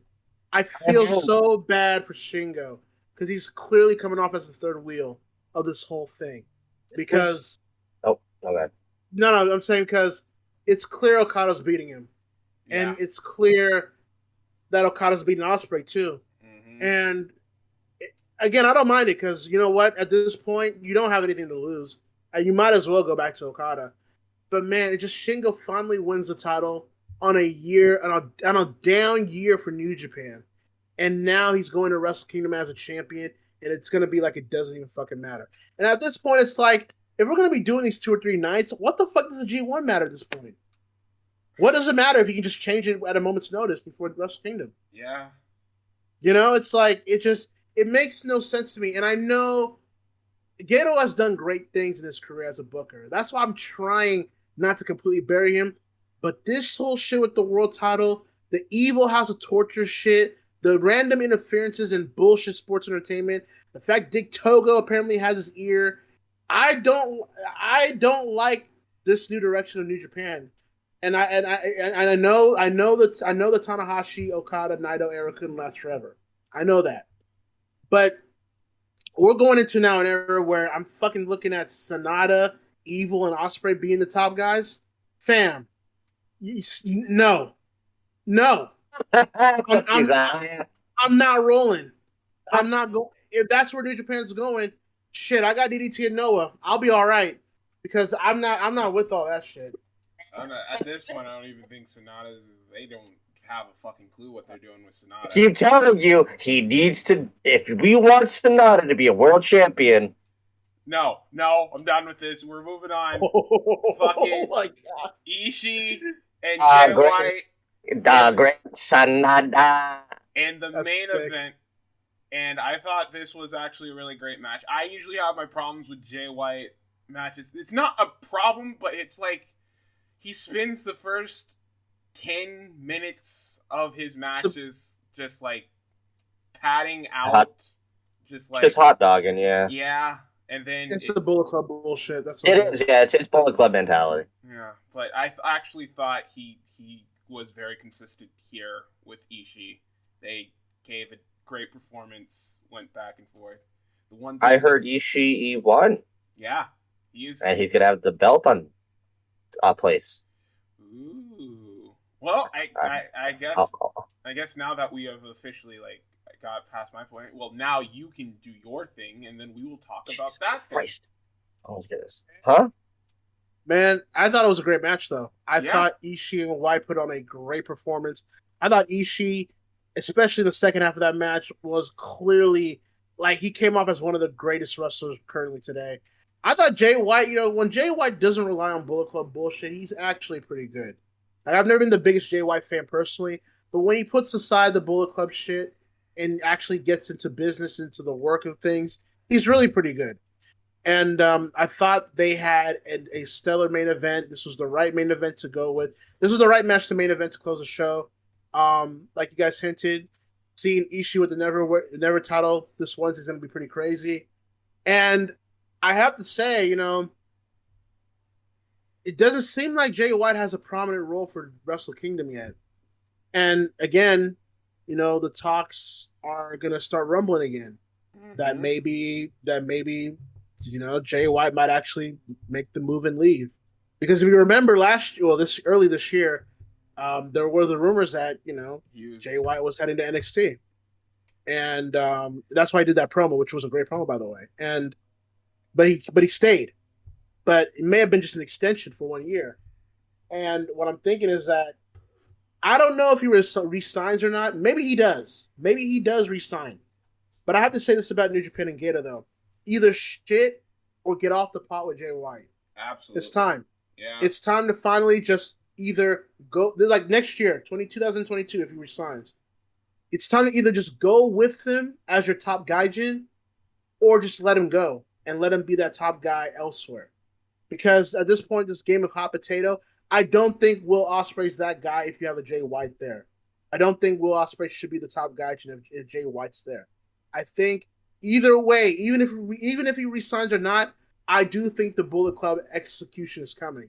I do think he's about to get usurped from his leadership. It's coming, and unfortunately, that's going to mean Evil being that guy. Fuck! But Jay White, I think a babyface Jay White or a loner Jay White could entice a lot of interesting scenarios. But fucking pull the axe on Bullet Club in general, please. Please. Dude, if you've heard my voice, whether through Twitter, on the newscast, or like places here, you already know where I stand with the Bullet Club. I was sick of them even when the Elite were there.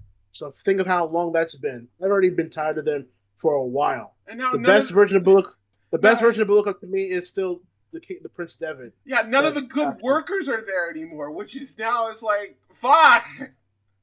The only person there that you can give an excuse for like that is Kenta. And Kenta ain't Kenta like that anymore. No. He ain't 2009 Kenta no more. And Kenta doesn't even fucking need him. Let's be quite honest. I don't think Kenta needs them anymore. When he came back, it was like, all right, this is obviously not the same Kenta, but this dude still kicks ass. Like, when he first made the G1 run, he had an awesome match with Tanahashi. A great match with the Bushi. Like, he was still capable of having great matches. This Bullet Club kid just sucks ass. Dog, I understand why Bullet Club still exists. They make business for New Japan. I get all that. But fuck me, man. The expiration date's been passed. And I think it's holding Jay White back at this point. I think Jay White doesn't need a Bullet Club to be the top gaijin in that company anymore. So either go all the way with him and maybe have him get a run with the title at some point, or fucking let him go to AEW or NXT at this point. It's a lot of hot potatoing. I'm just kind of getting tired of it because look, you already know Finn Juice. They're already talking about probably leaving too. There's a couple of people come January 20 of 2022 that may not be in New Japan by the time Wrestle Kingdom's over. So, fuck, I'm tired of it. Just shit or get off the pot with Jay White. I know that they're going to kick him out the Bullet Club. It's coming. I know it. But you better have a plan. You better have a plan after that because you're just wasting Jay's years at this point. And I think, and look, I look, whether you prefer AEW or WWE, that's your preference. But let him be that guy that you know that he can be. You know what I'm saying? Gato, don't let the bullshit of Dick Togo think that, Evil somehow is the answer to this new era of New Japan. It's Jay White. Or at least for the guidance side of things, it's Jay White right now. But I know they're not going to do it. I don't even know what Jay White can even do for Wrestle Kingdom now. Now that I'm thinking about it, I don't even know. Yeah. I thought he would have retained here, but he hasn't. Well, there's I know New Japan have stated that hopefully in December there's going to be a little bit of an update on, COVID restrictions and stuff. And we've seen not, on the AEW side of things, but also New Japan side of things with Kenta calling out Punk and everything. Maybe Jay White's match at Wrestle Kingdom could be an interpromotional deal. I mean, that's what I could see that happening if people are allowed to go over. Yeah, mark my words. I think there's going to be some AEW representation, at least on the third night of Wrestle Kingdom. Because the first night will be built on Shingo and Okada. Second night's going to be Ospreay against the winner. And then you really don't have a real big drop for the third night. Saying if they're able to get Punk, night 3's main event is Punk and Kenta. There's no fucking way it's not. You would have to think Danielson will be there if in some form too. That's true. Danielson and Jay White. I mean, that's maybe. You know what? That might actually work too. Adam Cole. Cole, like the AEW roster is so deep of talent that can actually work there. Like, take your pick. Take your pick. Literally, take your pick of who you would want in that. Maybe Impact will have some, presence. Maybe, who knows? I mean, like I said, but what I wanted to say is you mentioned. Well, yeah, Josh, but also, you mentioned who could maybe take the spot for Jay, but I think Chris Bay has a lot of upside. True, I like Chris Bay. Yeah, I think I could see a Chris Bay turning on Jay. I think once the restrictions kind of are lifted, you'll see Chris Bay do New Japan tours.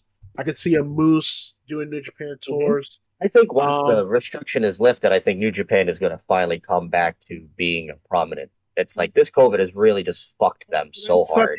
They fucking better, because these 2 years of New Japan, these past 2 years, have been awful. Been brutal. It's been very bad. And honestly, even before the COVID, you can kind of see the cracks form with New Japan. Anyways, it's just that the COVID stuff just sped everything up, and they're gonna. And they just announced today it's the 50th anniversary of New Japan. So they talked about they're going to be doing a New Japan tour and how they're going to be doing dream matches and dream cards. Well, you better fucking do it, because man, I've always been a Noah Chad anyways, but I've never seen New Japan to the depths I've seen it like these past 2 years. It's almost surreal of how disinterested I've been for most of New Japan these past 2 years. So yeah, that's New Japan battle. The Best of Super Juniors is still happening. World Tag League just started happening, and we'll have more updates on that as that goes along. But Adam, yes, it's my time to shine. Yeah. I'll be quick about it because there wasn't a lot this weekend because of just how much shit there was happening. But of course, there were two, big time events that occurred. One that I literally just finished watching as we are doing this podcast. Wait, really? I watched all of NGI while we were doing the podcast. I'll get to that in a second, but the night before, on Friday, GCW presented Evil Deeds. Some of the standouts that came off of this show, of course, the biggest one is the continuation of the Bussy versus Cardona and Chelsea Green storyline, which I'm a big fan of. Alley Catch was beat Chelsea. That was fun. There was a point in the match where Alley Catch did get a picture of... Alley Catch stapled a picture of Matt Cardona to Chelsea's head. That was fun. Wasn't it the picture of when he won the Intercontinental title? Yes, it was. So, they're continuing this whole thing. Effie makes it very clear that he is a better version than Zach. Zach is, of course, not Zach. Matt is Super Effie. So Effie was involved in something else on this show, but he did get involved later on. Alex Shelley did fight Matt Cardona. From all accounts, I heard that match was really good. But then afterwards, shenanigans ensued as all four people got involved. They are setting up to a big tag match eventually. I'm predicting at the Hammerstein show would be a nice big blow-off for that. Some other things. There was a big dream match with Rin Yamashita and Charlie Evans that got really bloody. Leon Ruff made his return to the indie scene. He won a 6-way scramble match. So all of fun stuff to prelude into, of course, the night after. Of course, GCW's Nick Gage Invitational 6. Who is going to walk out as the 6th winner of the NGI? The answer to that question is, of course, the king of the deathmatch right now going, Mr. 3-time Tournament of Survival winner Alex Colon. Was in the main event with the the crazy boy Masashi Takeda. That match I just finished watching was in fucking insane. Right towards the end, Alex got busted open so fucking bad on his skull. They Sabu taped him up with his head. He's still dripping like crazy. He wins the whole tournament. The tournament had some really good matches in there as well. Alex Colon and Akira had a really good opening contest that was really cool. That started off with a knife fight. Charlie Evans killed it in this tournament. She was a surprise entry after Mance Warner had to pull out because of his leg injury. So she got really bloodied up. She had a really good match with Alex Colon as well. There was more Atticus Kogar and Jordan Oliver storyline stuff that went on. Jordan coming out on crutches, but it was a swerve. He's been fine all along. He gets one up on 4-4 Ohio, leading Masashi Takeda to move on to the finals. Colon wins. Not only does he win, but he gets back his Ultraviolet Championship that Masashi Takeda took away from him in Japan months ago. Alex Colon wins, big celebration. All of a sudden, somebody comes in and he's in a mask. Who the fuck is it? Oh, it's none other than other king of the death match, John Wayne Murdoch, and this is a big deal. John Wayne Murdoch at one point was supposed to be a bigger deal for GCW. He pulled out because he was helping Danny DeManto in rebranding ICW, which is another deathmatch promotion, way more deathmatchy than GCW has become. He made his big return and big surprise targeting Cologne, so we're going to definitely see the two king of the death matches go at it. That's going to be something crazy to watch. So go watch NGI if you love yourself some deathmatch wrestling. It got bloody. It might be one of the best deathmatch tournaments I've seen in a very long time. Of course, GCW will return in December. They're going to Houston. One of the matches that just got announced, Alley Catch and Thunder Rosa, going to happen. So Thunder Rosa back in GCW. But on the other side of things, of course, their sister company, JCW, we've talked about them a lot on here.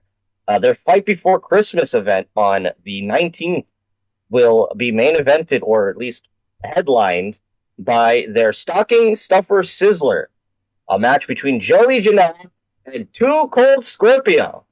Oh, shit. Which I am ecstatic about. So that'll be coming, of course. We'll definitely be reviewing it here on the podcast. I'm going to be grabbing tickets for that. Another company, the Wrestling Universe, is a huge wrestling toy collecting store. If you watch Brian Myers and Cardona, you've probably seen them go there. They're producing their own company, ETU. Expect the unexpected. A lot of big names announced for that, but the biggest name announced literally happened the same day that he showed up in New Japan. But Jonah will be making his way to the East Coast in December for ETU, so he's already getting them bookings. Also, Wrestling Revolver also announced that Jonah will be fighting Brian Cage next month as well in Ottawa. So a few things right there for you right now. I mean, of course, independent wrestling continues to chug along. I state it all the time, and I will reiterate it every time I'm on here. Support independent pro wrestling. It's the backbone of our industry, and without them, the future does not look bleak. That looks bleak in 5 years, because everybody that you're watching right now, people like Dante Martin, came from independent companies. So support them, because if you support them, you support the future of this profession that we love called wrestling. And that's pretty much all we got for the indie spotlight this week. So you think with like Ring of Honor and their situation, you think that'd be more important than ever right now. Absolutely. Mm-hmm. So, do yourself a favor. Just support all these people. Absolutely. But that's all I got for the indie spotlight. So I think it's time now. And we get into it. Yeah, because we've been here for a while now, and we got to talk about this pay-per-view. Our main event of the evening. It is now time for us to talk about AEW Full Gear. Yeah, no, this is a pretty good show. Not bad. Yeah, this is all right. Show kind of sucked. So again, I came in late to, like I said, me and Adam went to the movie theater to watch. I was there for the pre-show. I saw everything. I only got there for the tag team match, and You please tell me you went back and watched the opener. I did not actually. She does, Ahaya. What happened? You missed probably maybe the best match on the show, really. Wait, the opener?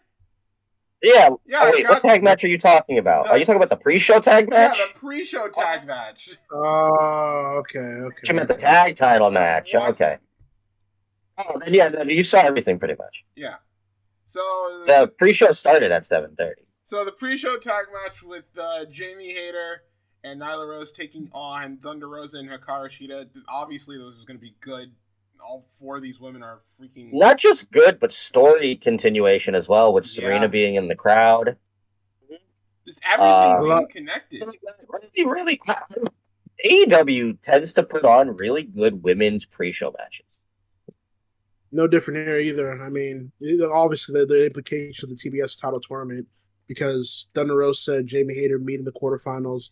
Shida and Nyla will also meet in the quarterfinals, and that's another rivalry renewed. So everything just connected here. And like you guys said, I thought it was a good match. I thought, AEW trusted all four of them enough to really start the crowd off really nice, and you got good action. And this is the kind of quality that I think it's not too much asking that I would like to see in the women's division every week. I think they have the talent to pull it off. So I mean, and Serena Deeb being there, I mean that was really interesting as well. They clearly are building something with her as well. So I thought it was a good match. Very good pre-show match. And I more importantly, I think people really need to stop with this thing with pre-show matches not mattering. Don't get me started. But that's not because, again, I know the pre-consisting notion from the Fed. I know it's a case of Stockholm syndrome, but fuck. Stanford syndrome. You look at was it this year or was it last year where there was that incredible Riho and no, that was this year. That was this year, right? That was on the pre-show. And that was one of the top 3 best matches of the night. Yeah. Just because you're on the pre-show, you shouldn't be devalued. It's just, hey, we have so much fucking talent, something needs to be on there. Right. But that doesn't mean it should devalue the match itself. And really, the pre-show should always be one of the best matches because that is the first impression before the show even gets on the air. Mm-hmm. It's supposed to entice potential new people to buy the pay-per-view, as a last-ditch thing.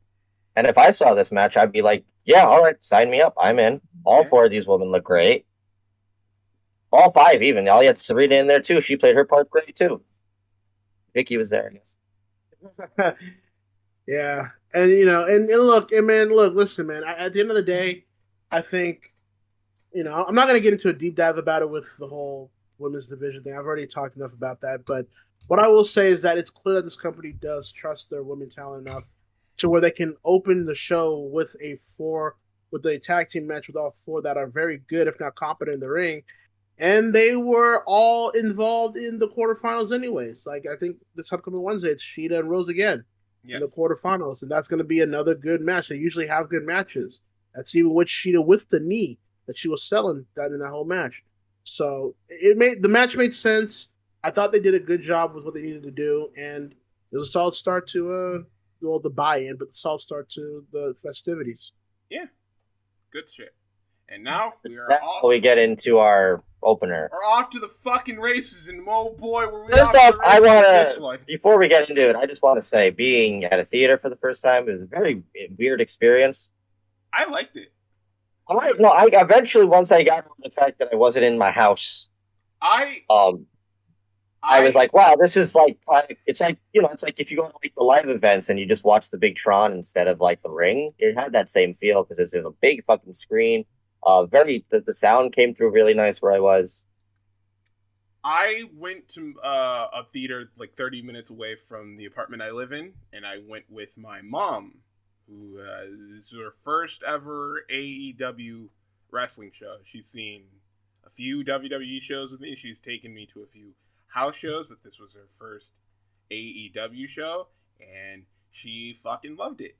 She loved watching it.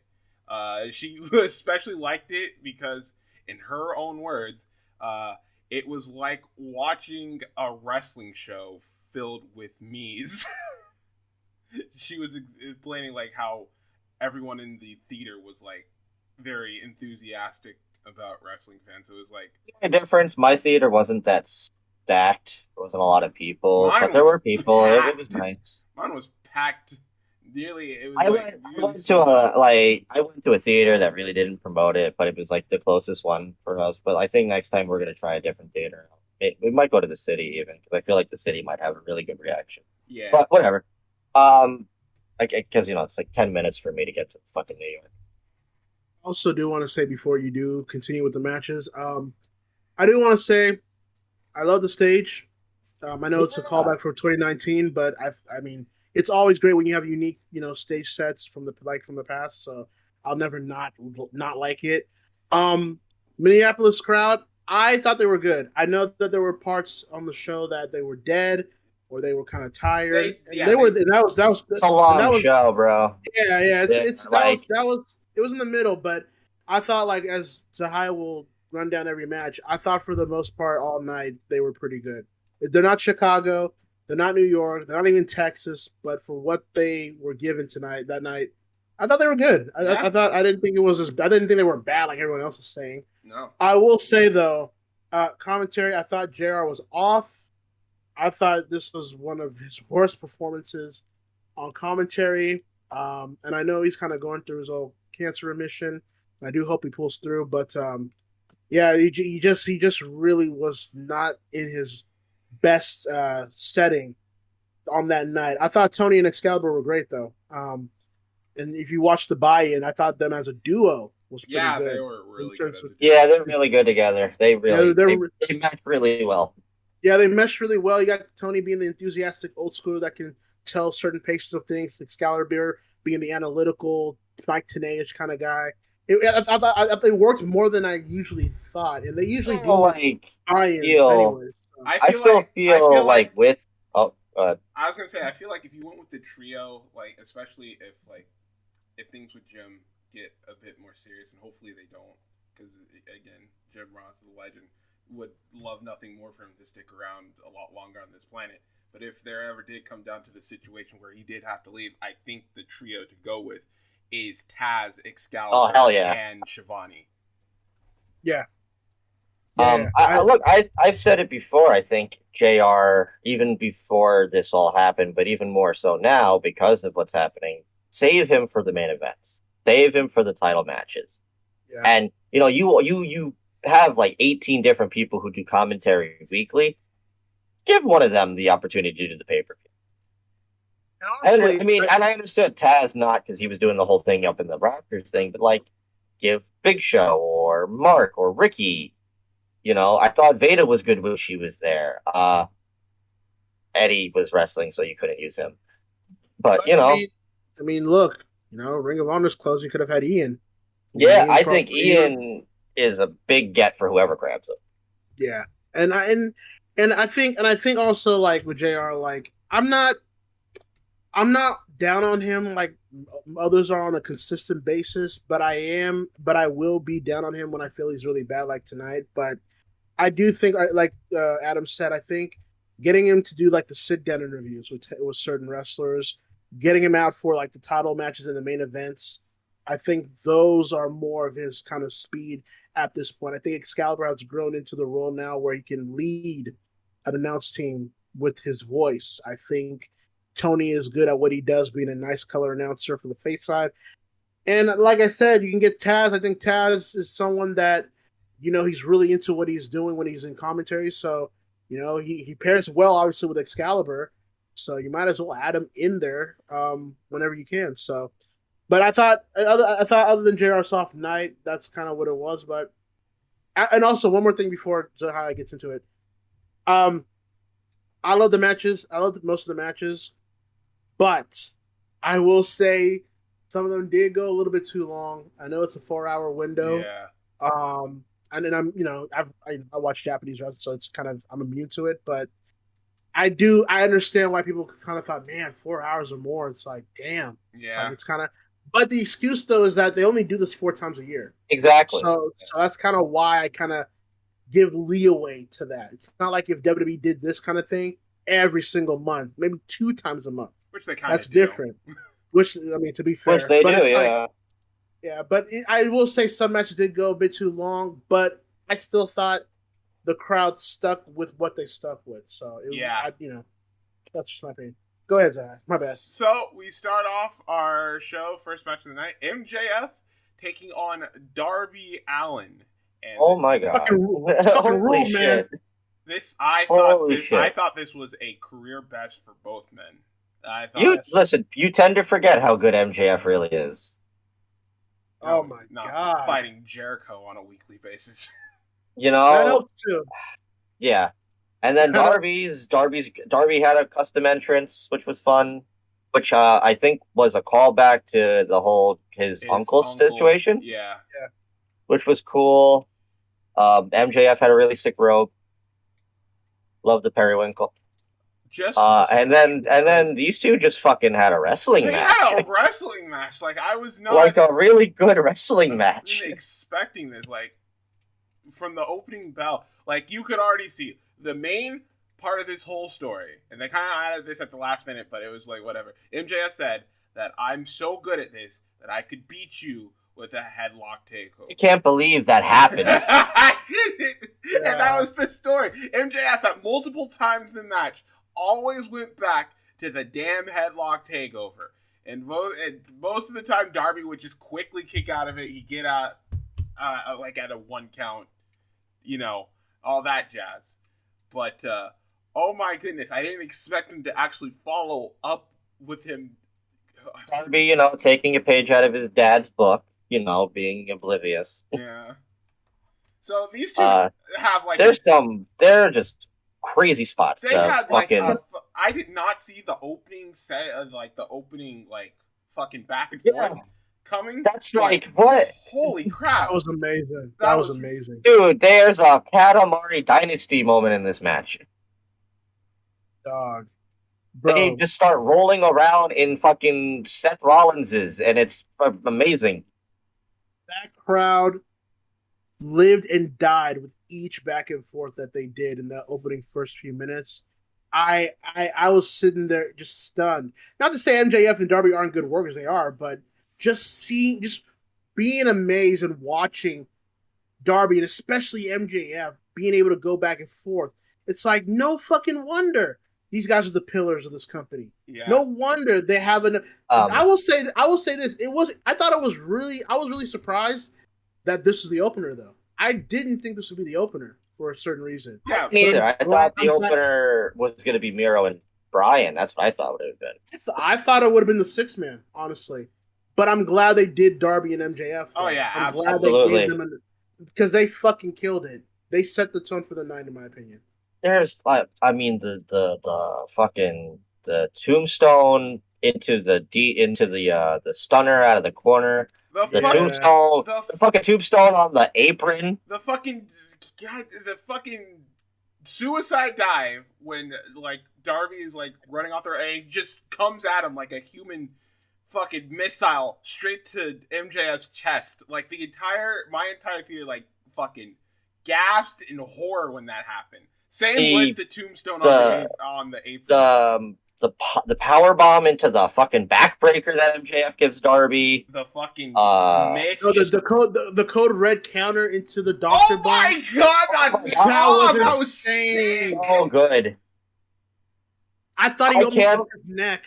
I was surprised that he was able to do that. It was like, how the fuck does a human just nope, I'm gonna kill you. There was so much good in this fucking match. The fucking pop-up counter into the code red. I legit thought it was over after he hit that. He hit it with so much force. It's like, okay, that's it. He's done. Nope. Like I said, all the sequence of small packages, and then them just Katamari Dynastying the ring, just rolling and rolling and rolling and rolling. I'm like, holy shit! There's what? I was not ready for a wrestling match. I was sitting there they're gonna steal the show, and I'm like, the fucking coffin drop on the apron. The coffin drop to the outside. Oh my lord! Where Darby just is like, I'm gonna die, and thank God MJF caught him because Darby would have died. Dude, Sting and Wardlow and Sean get involved, which doesn't last very long. It's very quick. And then I did like that though. Fucking the skateboard gets involved. MJF, that leads to the end. MJF grabs the skateboard. He looks like he's gonna hit Darby with it, but no, he gives it to Darby. He's like, and he tells Darby to hit me. Hit me, and Darby doesn't do it. Darby does what his good old goth daddy would do. He gives it to the ref, and takes his eyes off. That damn diamond ring. Punches Darby's lights out, and that motherfucker puts him in a puts in a headlock. I was like, takeover. Okay, he's gonna kick out, right? 1, 2, me too. 3. Wait, what the fuck? He literally lost a headlock takeover. Talk about masterful storytelling. And there's clearly this is a feud. This is a feud that could stop now, and they could pick it back up in like 4 months, and it'll just be as hot. Like this is them feud. It's going to be a rivalry that extends for like years. Like you can tell, like once the day they fight for the world title down the road. Oh yeah, like they'll harken back to this match for this. But I want to also give credit to MJF because he just shutting the doubters down once again with another stellar pay-per-view performance to where you don't think he could ever work this type of style, but he can. But he doesn't have to. He doesn't need to because he's so good at what he does everywhere else. His selling of the knee throughout the entire match played so integral to even when Darby got for the coffin drop and MJF put his knees up, MJF risked his knee to avoid the coffin drop. Just great in-ring psychology from MJF. And to use the skateboard to taunt Darby to play more mind games, but to catch Darby slipping, to take his eyes off 1 second to get that diamond ring and headlock pin.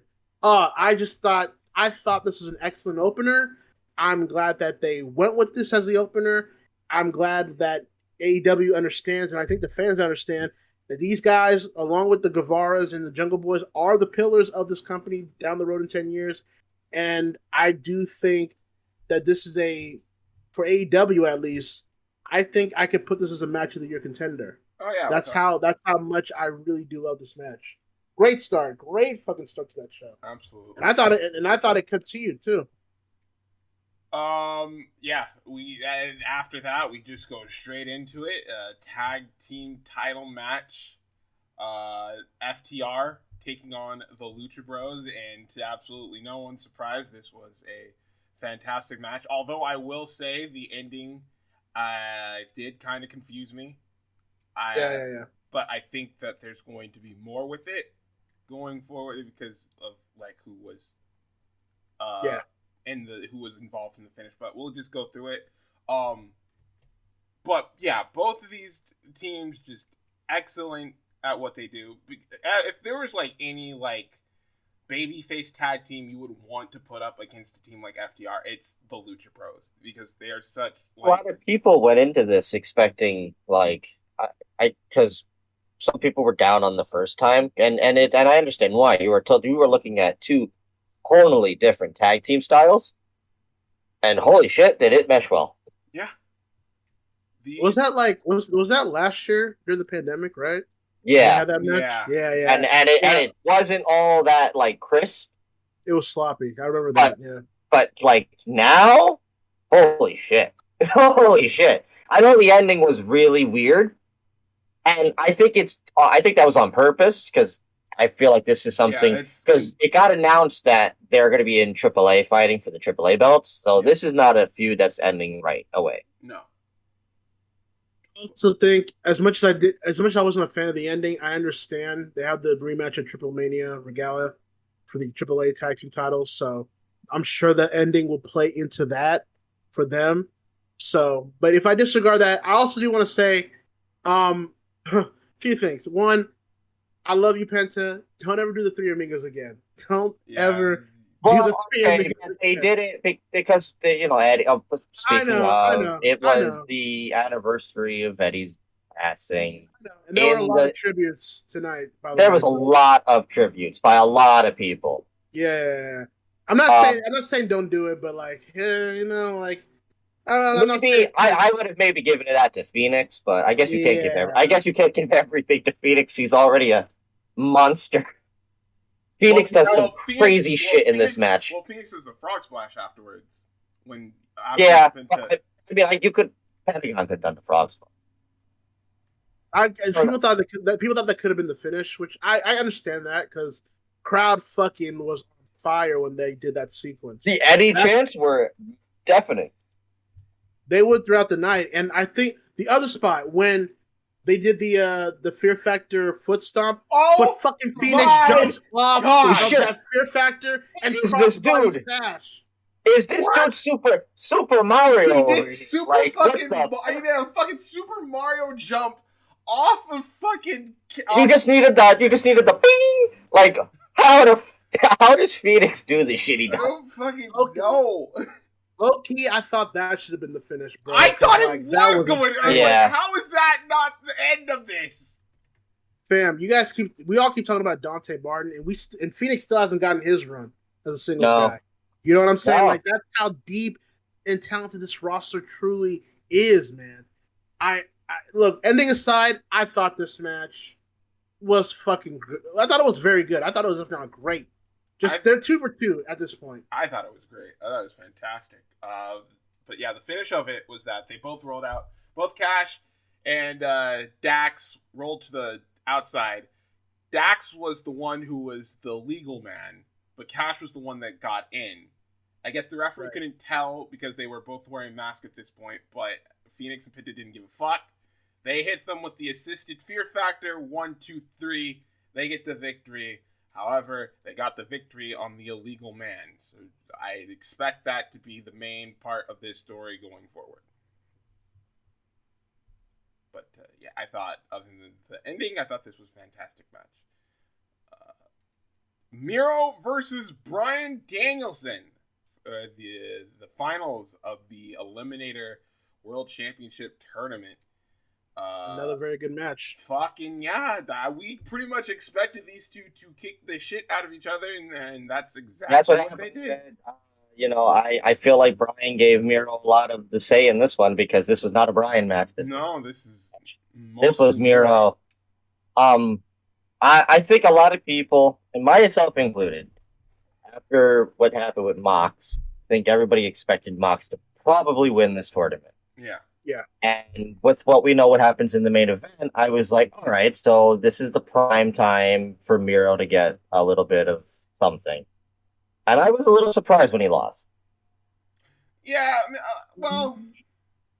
I was too, actually, because I thought, I predicted Miro was going to beat Bryan. I thought Miro was legit enough to where Danielson could lose here. But because I didn't think they would go with Danielson going for the world title this quick. But I mean, again, Danielson has had such a run so far in AEW that you almost kind of have to go there and capitalize on that. And so, I thought Miro was a very good replacement for Mox, all things considered. I love, again, we were talking about Miro earlier, but Miro, to me, I think he's having the best year of his career. Oh, absolutely. I think this Miro character, from a character standpoint, from a promo standpoint, from an in-ring standpoint, is better than any Rusev year you put against it. That's how much I feel about it. Better than Rusev Day. This is anything he's ever done in his career, like, it doesn't even match up. The Redeemer, God's Forsaken Champion is him. This is what leads to what I mentioned earlier. I feel like, so he's lost the TNT title. Now he's lost this. Right. Is this when you bring CJ in? I think it's coming. I think it's coming. So where does this go? Is he going to be like, is he going to become the Devil's Forsaken Champion? Like, is he eventually going to be like, fuck you, God? No, he's gonna... Like the wife represents the devil or something? Like, because, like, you got to start thinking, it's like, he's, like, the next promo is going to be like, what the fuck, dude? Like, I'm your dude, and you can't let me win? Like, I'm very interested on where the Miro story goes. I don't know if you would ever, like, say, fuck God, because we all know, like, Miro's, like, a very devoted Christian. Yeah. I'm not saying he says, fuck God. I'm saying, like, eventually, is he going to get pissed off by God? He's already pissed Or off. not. God. But now he's lost this. Yeah. There has to be eventually a breaking point. Well, God's gonna give him CJ, and then he's gonna start winning again. Yeah, CJ's the new God. Yeah. You know what I mean? Oh God. Like you don't reference the wife in every promo, and there's not a payoff, especially with this company.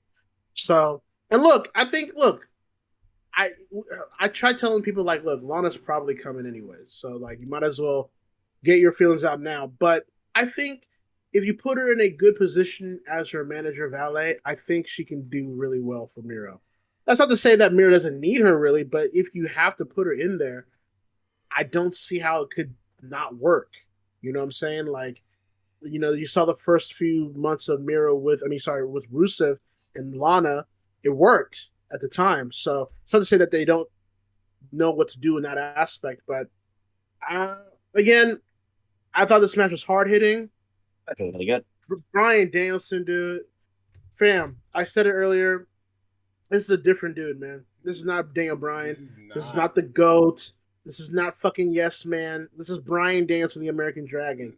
It's just a different level. And every match that I've seen in AEW so far, it's been damn near from good to great. Like, he's having the run of his career right now. And I think 2022 will be even bigger. So the man fact that simply does not know how to have a bad match. It's impossible. No. It's like near impossible. And especially in this match being as good as it is, and this is only the second time they've ever wrestled too. Yeah. Between Miro and Bryan. And Bryan, again, he's not a bad guy, but he's doing them old school Danielson he's going to take his advantages. He's going to extend the 5 count. There's points in this match where like he's being relentless and the ref's trying to be like stop it, and he's like, no. It's very good, and they kick the shit out of each other. And here's the thing too with Bryan Danielson, it's like he's not here to put over the young guys, although that's actually what he's doing, ironically. But he's not here to put over he's just here to fucking wrestle. He's here to wrestle and wreck shit, and to test who really is on his level. So and when Danielson won, even though I knew they would still pull the trigger, I wouldn't blame people for having doubt at that point of the main event. No. I wouldn't have anybody. I would never come at anyone if they had doubt. Like, oh shit, Danielson won. Oh no. Yeah, there was. I mean, a little bit voice in my head was like, they can't. This is not. But it's always they can't. But it's always like, but what if they did?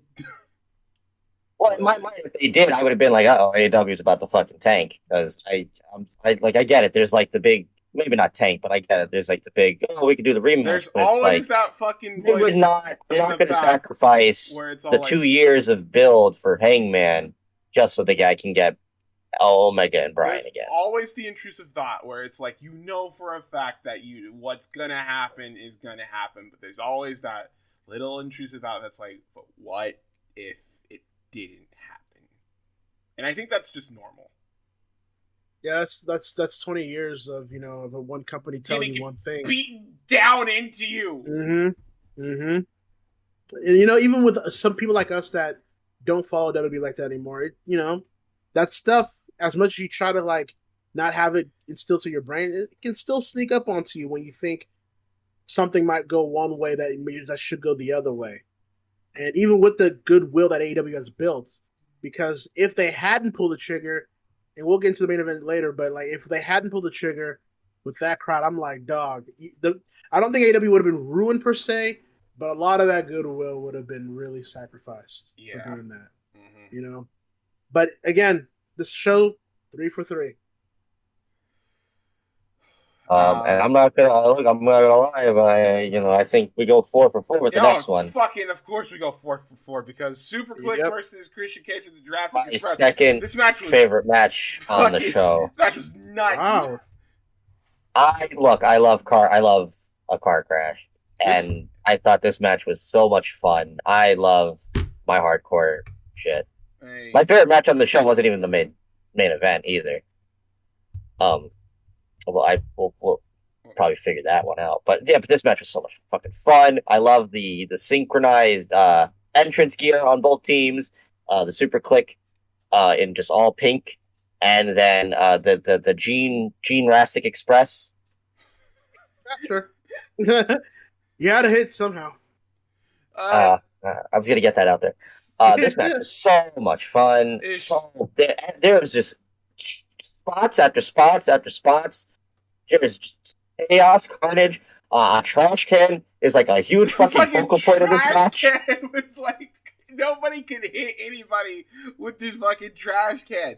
It's like, oh my gosh, it was so good. I don't even crazy ass elbow drop through the table. Fucking Jungle Boy's Christian almost gets killed by a ladder. Oh my! Christian diving off the balcony. Oh my god! Fucking the shooting star press by my Dynamite. I know somebody already said this on Twitter, but it's crazy how Christian was like he was deemed like never able like to compete again, to now just like crazy like that he's having a better return than Ed. Yeah, let's get into that too. Well, again, because that's fucked up. Booking. It's kind of hard. Like with Edge is like they don't. Here's the same guy for 7 months. Yeah. And like here's Christian on like one of the best runs, I think, since TNA. Yeah. I honestly would agree with that because, like, I mean, maybe that little run with the Orton program was really good at the summertime in WWE. But that was his peak. Like, that was but this is like, holy shit, Christian, where have you been? Thanks, it's awesome, Ed, you're back. The storytelling in this match too, because there were so many points. I don't know if it's just me, but the ending with the concerto and Christian like in the background, I swear I was like, dude, he's gonna spear him, and it never happened. And I'm like, oh, you fuckers, AEW, you know what we're thinking about. But even if you didn't think he was going to turn, right? No, he's corrupting the Jungle Boy. Yeah.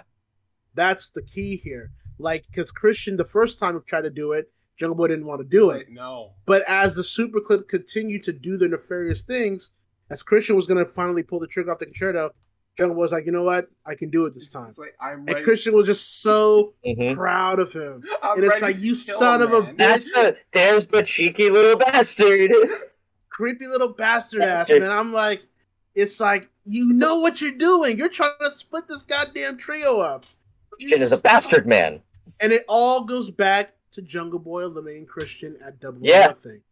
That's what it all goes back to. It's fucking crazy how long-term storybook telling can be that easy. Of just like, you eliminated a guy, and for months of just build and build and build, all because you eliminated him in a battle royal.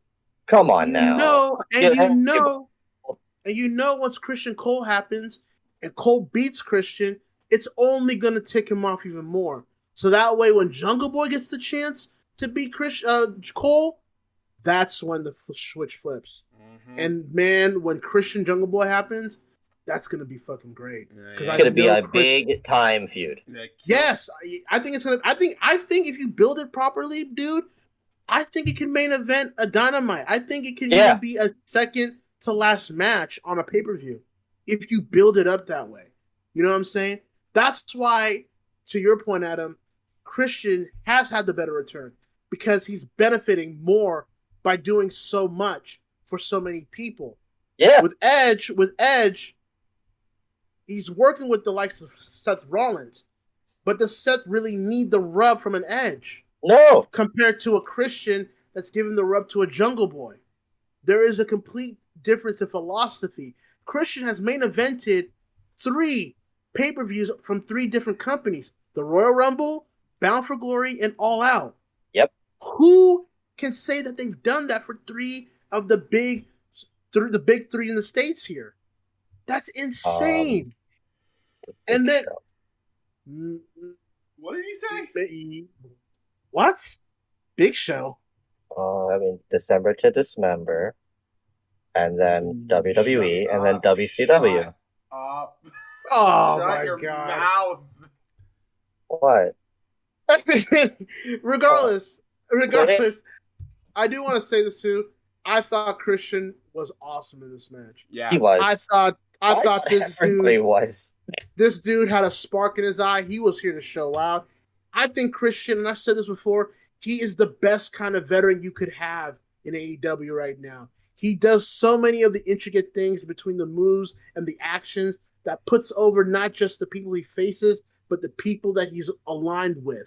And that dive he did from the balcony was insane. And this is a man that couldn't even get medically cleared a couple of years ago. And he's out here doing balcony dives? I mean, the fucking Jungle Boy tax spot was hard to watch. I learned a little bit, because my friend was like, "Hey, so he like how?" Because I'm always concerned when that happens, like someone's gonna swallow a fucking thumbtack. Was the Jungle Boy tax spot or the Luchasaurus tax spot? No, the both tax spots, but like first the Jungle Boy with the tax in his mouth, and then the super kick. Yeah. And then there's the fucking the thumbtack BTE trigger on the Luchasaurus, which was crazy. Which I want more of the Young Bucks just finding new ways to use thumbtacks. I would love a thumbtack headband. Yeah. Just keep giving me more weird shit with thumbtacks. I thought really, you bring up Christian and I agree, but somebody in this match that I think has always gotten like a little bit of flack from people is my boy, is Luchasaurus. Yeah. For a lot of people say, when they watch him, he's a little too slow and he tries to do a really like lucha style, obviously in the name. And I thought tonight we finally got to see that on fucking par because the match takes off right away and this dude's doing moonsaults and shit. Fucking, like I said, the shooting star. There's a little bit of a disconnect point where there's like the Bucks have like double chairs, and I think he was supposed to tail whip one of the chairs, but it's a car crash match. It's not going to be pretty. It's fine. The matches like this are okay for botches because it's a hardcore match. It's not meant to be pristine. No, I thought Luchasaurus really showed up on this one tonight, and I was so happy about that. He has the beautiful the choke slam on the ladder. Yeah, dude, that was crazy. Holy shit! This match was fucking awesome. We forget that Adam Cole making his AEW pay-per-view debut here. Yeah, he's bleeding. As well. So I thought he had a good showcase. Again, the Young Bucks deliver another pay-per-view performance, dude. Well, they claimed on Twitter like, "Hey, we're gonna give Jungle Boy his first 5-star match on pay-per-view." I don't think the Meltzer ratings are out yet, but well, if you listen to the recent Observer Radio, Dave said like he had all but one match over 4 stars or more. Yeah. So she predicted. He said that this could be the first show ever to have every match be above 4 stars. That'd be insane because I disagree. In a row, that'd be crazy. But look, the Observer Hall of Fame awards are coming out. I think it's time to talk about the Young Bucks potentially being the greatest tag team of all time. I think it is time. Like I'm not saying they have to be your favorite. Yeah, I think you don't have to say they're your favorite, but it's like, dude, the longevity, the drawing power, the in-ring action, the in-ring matches, this year alone, a lot of power. Yeah, a lot of my favorite tag teams don't stack up to that resume. They don't. That's just the way it is. So, the thing is, the Young Bucks have another 5 years in them if they wanted to. Have another 5 years to do this. Especially like Nick, who's like, I think he only just turned 30. My favorite tag team ever doesn't stand up to this year alone. Young Buck run. That's the Hardys. Yeah, no. And you talk about innovators, like that's the Hardys. Fantastic. But like, holy shit! This match was so good. Like I said, it was my second favorite match of the night. I love a hardcore match. Really, I watched an entire Death match while doing the podcast. Every match up to this point, just the hardcore thing, the storytelling in this match as well. Like you said, the whole the corruptness with Christian and the Concerto, the Bucks just trying it whatever it can to keep everyone down. Luchasaurus being like the big obelisk that they had to overcome. Adam Cole and Jungle Boy continuing their rivalry. Just son of a bitch. Adam Cole directing. Adam Cole directing traffic for the Bucks. Yeah. You know? Like, I can't. There's so much little in this match as well. Like, that you have to watch yourself to really pick up on. Goddamn. Yeah. Goddamn. I can't gush. I can keep gushing over this match. There's a lot that you just really need to just go back and watch for yourself. It's a crazy brawl, but yeah. Concerto gets the victory. Jungle Boy, Luchasaurus, Christian win. I can't say anything bad. Right, again, as of right now, I'm 4 for 4. The only nitpick I would have is that maybe you could have shut off 5 minutes of it. Yeah, some people say it was a little long. I can understand that. I think the action speaks for itself. Yeah, it still kind of speaks for itself. Where it's like it might be a little long in the tooth for you, but the action was warranted enough to where it's not a big issue. And I do like that Jungle Boy got the win because again, he needed a win for all the shit that he's taken throughout this entire feud, which will play into a lot of things in the future. Yeah, this to me was like a good Attitude Era level hardcore match.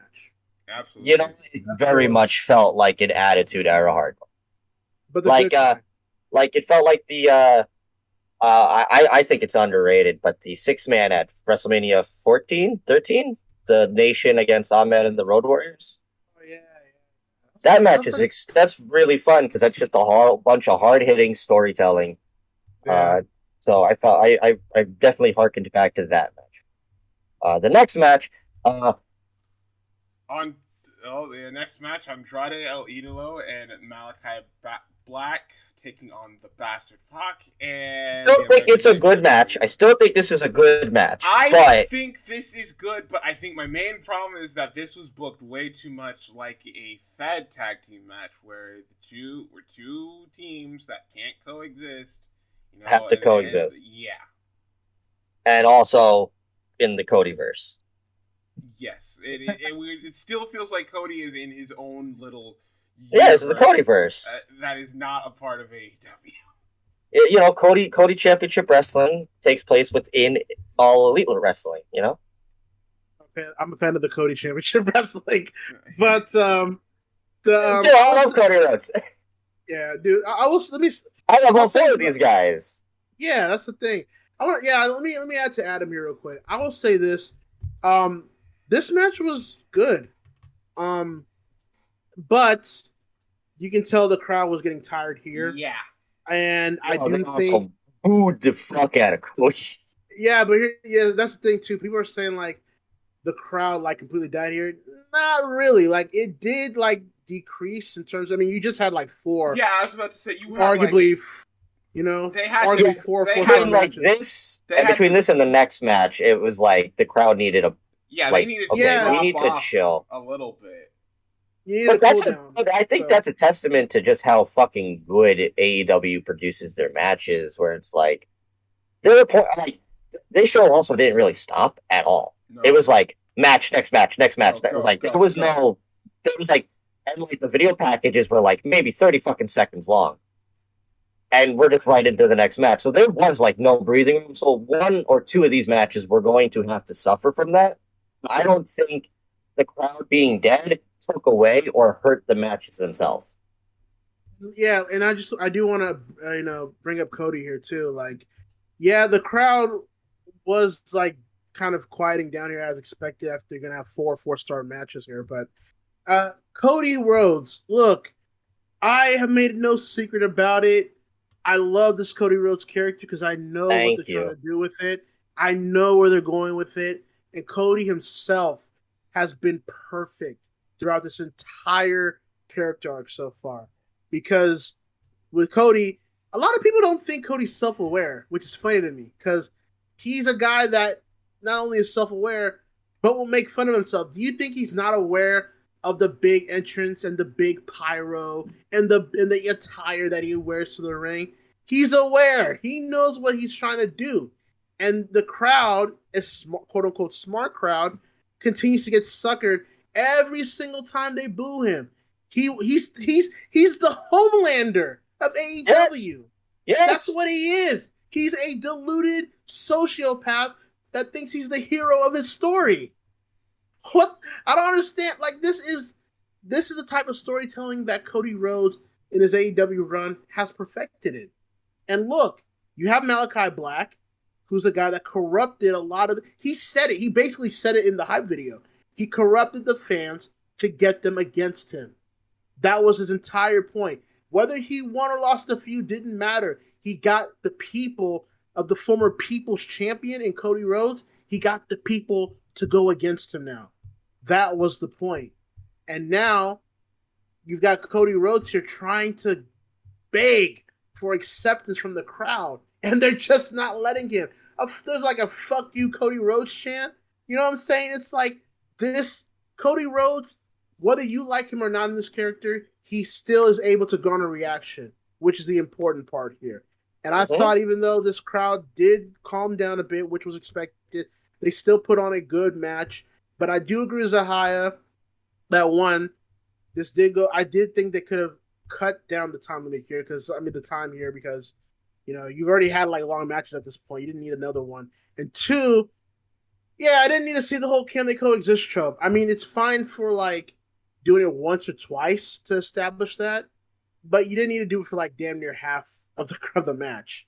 I will say that. But overall, they wrestled a solid, good match. Pac wins, so it's not like Cody even got the pinfall. Pac got the pinfall. Yeah, Pac got the That's the victory. Got it over Andrade after their rivalry this past month, so it makes sense at the end of the day. There really wasn't like anything special about this. It was just a really fine match, tag-wise. There was some really good. Pac was great. Really Andrade looked good. Malachi really didn't do a lot in this, I feel like. I feel like he was the odd man out. Arn Anderson pulled off the block. Right?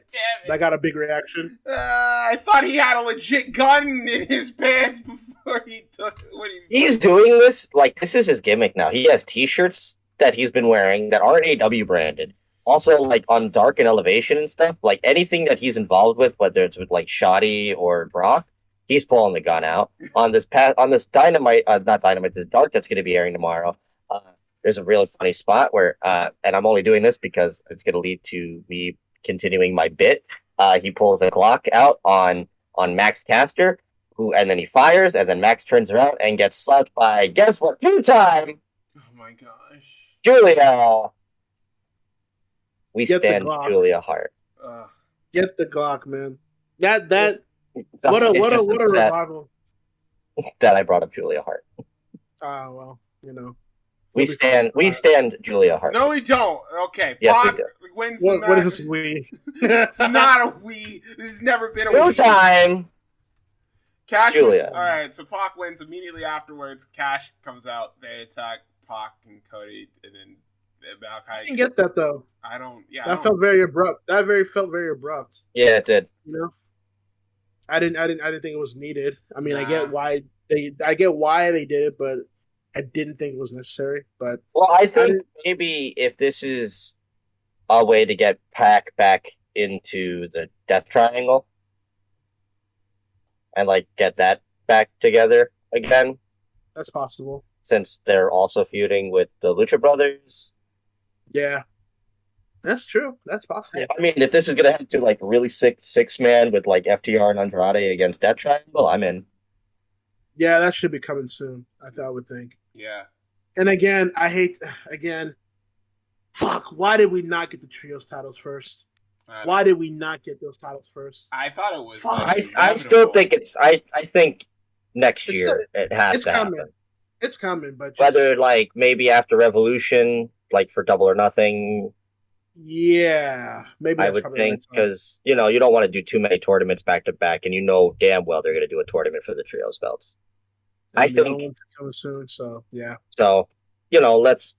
But yeah, I think it's happening. They got more tournaments coming up. With the Owen. Oh, the Owen, which I think we're going to find a little bit more about on Wednesday. Yeah. I think because Tony was like really leading into like, hey, I'm saving this for TV this week, so we should find more out about the Owen. You got a 4-month space between Full Gear and Revolution, so now it's the time to like just kind of do what you need to do. Absolutely. But yeah, good. I have a good match, if not a bit convoluted. But head on to our next match. It is Dr. Britt Baker, DMD, defending her belt against Ty Conti. And look, I'll say this: I thought, in ring wise, I thought this match was good. I thought both women performed really well. I thought Ty Conti performed spectacularly in this one.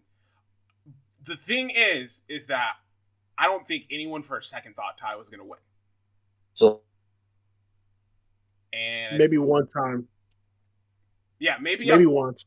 Yeah, maybe at one point, but like during the majority of this match, I don't think anybody thought Ty was coming out, which was the main problem.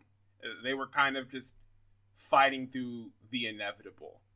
And, you know, that's not on... I think that also reflected onto the crowd as well, because it was like... Because, like, when they both came out, they had pretty good reactions. But then the match starts, and I think everybody at that point is like, all right, well, we know where this is going. I can take a break now, go get food or some shit. Right. Because, like, if you talk about the most predictable match on this whole card, it's this one. It's this one. And go ahead. Trust me, and they tried, because they had Conti get out of the fucking lockjaw. Ty hits a gotch pile driver in this, which was like, what the fucking Britt hits an Eric crash on the apron. So it's not like they sat on they were killed. Like, they killed each other for this match, but it was like, listen, man, we know what's happening here. Yeah. And, like, I think Ty, whatever. Ty. Ty in your neck, man. Ty is very Jesus. Ty is very good. Like Malika said, she's getting... Sorry, not Malika. Hakeem. Sorry. Wow. I'm calling the complaints. Oh, no. I'm playing with you. But... Oh, no. Oh, I'm going to get canceled now. Yep. Shit. Yeah, I thought, like, she's very much improved. And I think, like, when you said earlier, like, it's like a broken record talking about how she continues to improve. And I think the reason you need to specify it is because, even though she was in the Fed for, like, 4 years, she never fucking did anything for 4 years to improve. Mm-mm. So it's like people hear like, oh, but she's been in the business for like 5-6 years now. It's like, yeah, but she's only now fucking doing something. So it's going to showcase that she's getting better, you know. And Britt and her, I thought, had a really good match. I thought they did what they could to at least have some form of investment. I think it went a little long. Yeah. I thought this was one of the matches that I think needed to at least get a little bit shorter. If you shaved off like 3-4 minutes of the match, like I don't think anything would have... Especially a match like this that, like, we know what the outcome is going to be. Yeah. So let Ty get all of her shit out at the beginning and showcase. I feel like this was also more of a, let's see if Ty is ready for the big league. And I think if I have Jade winning the TBS title first, I think Ty should be the one that takes it off of her. Yeah. That's an interesting perspective there.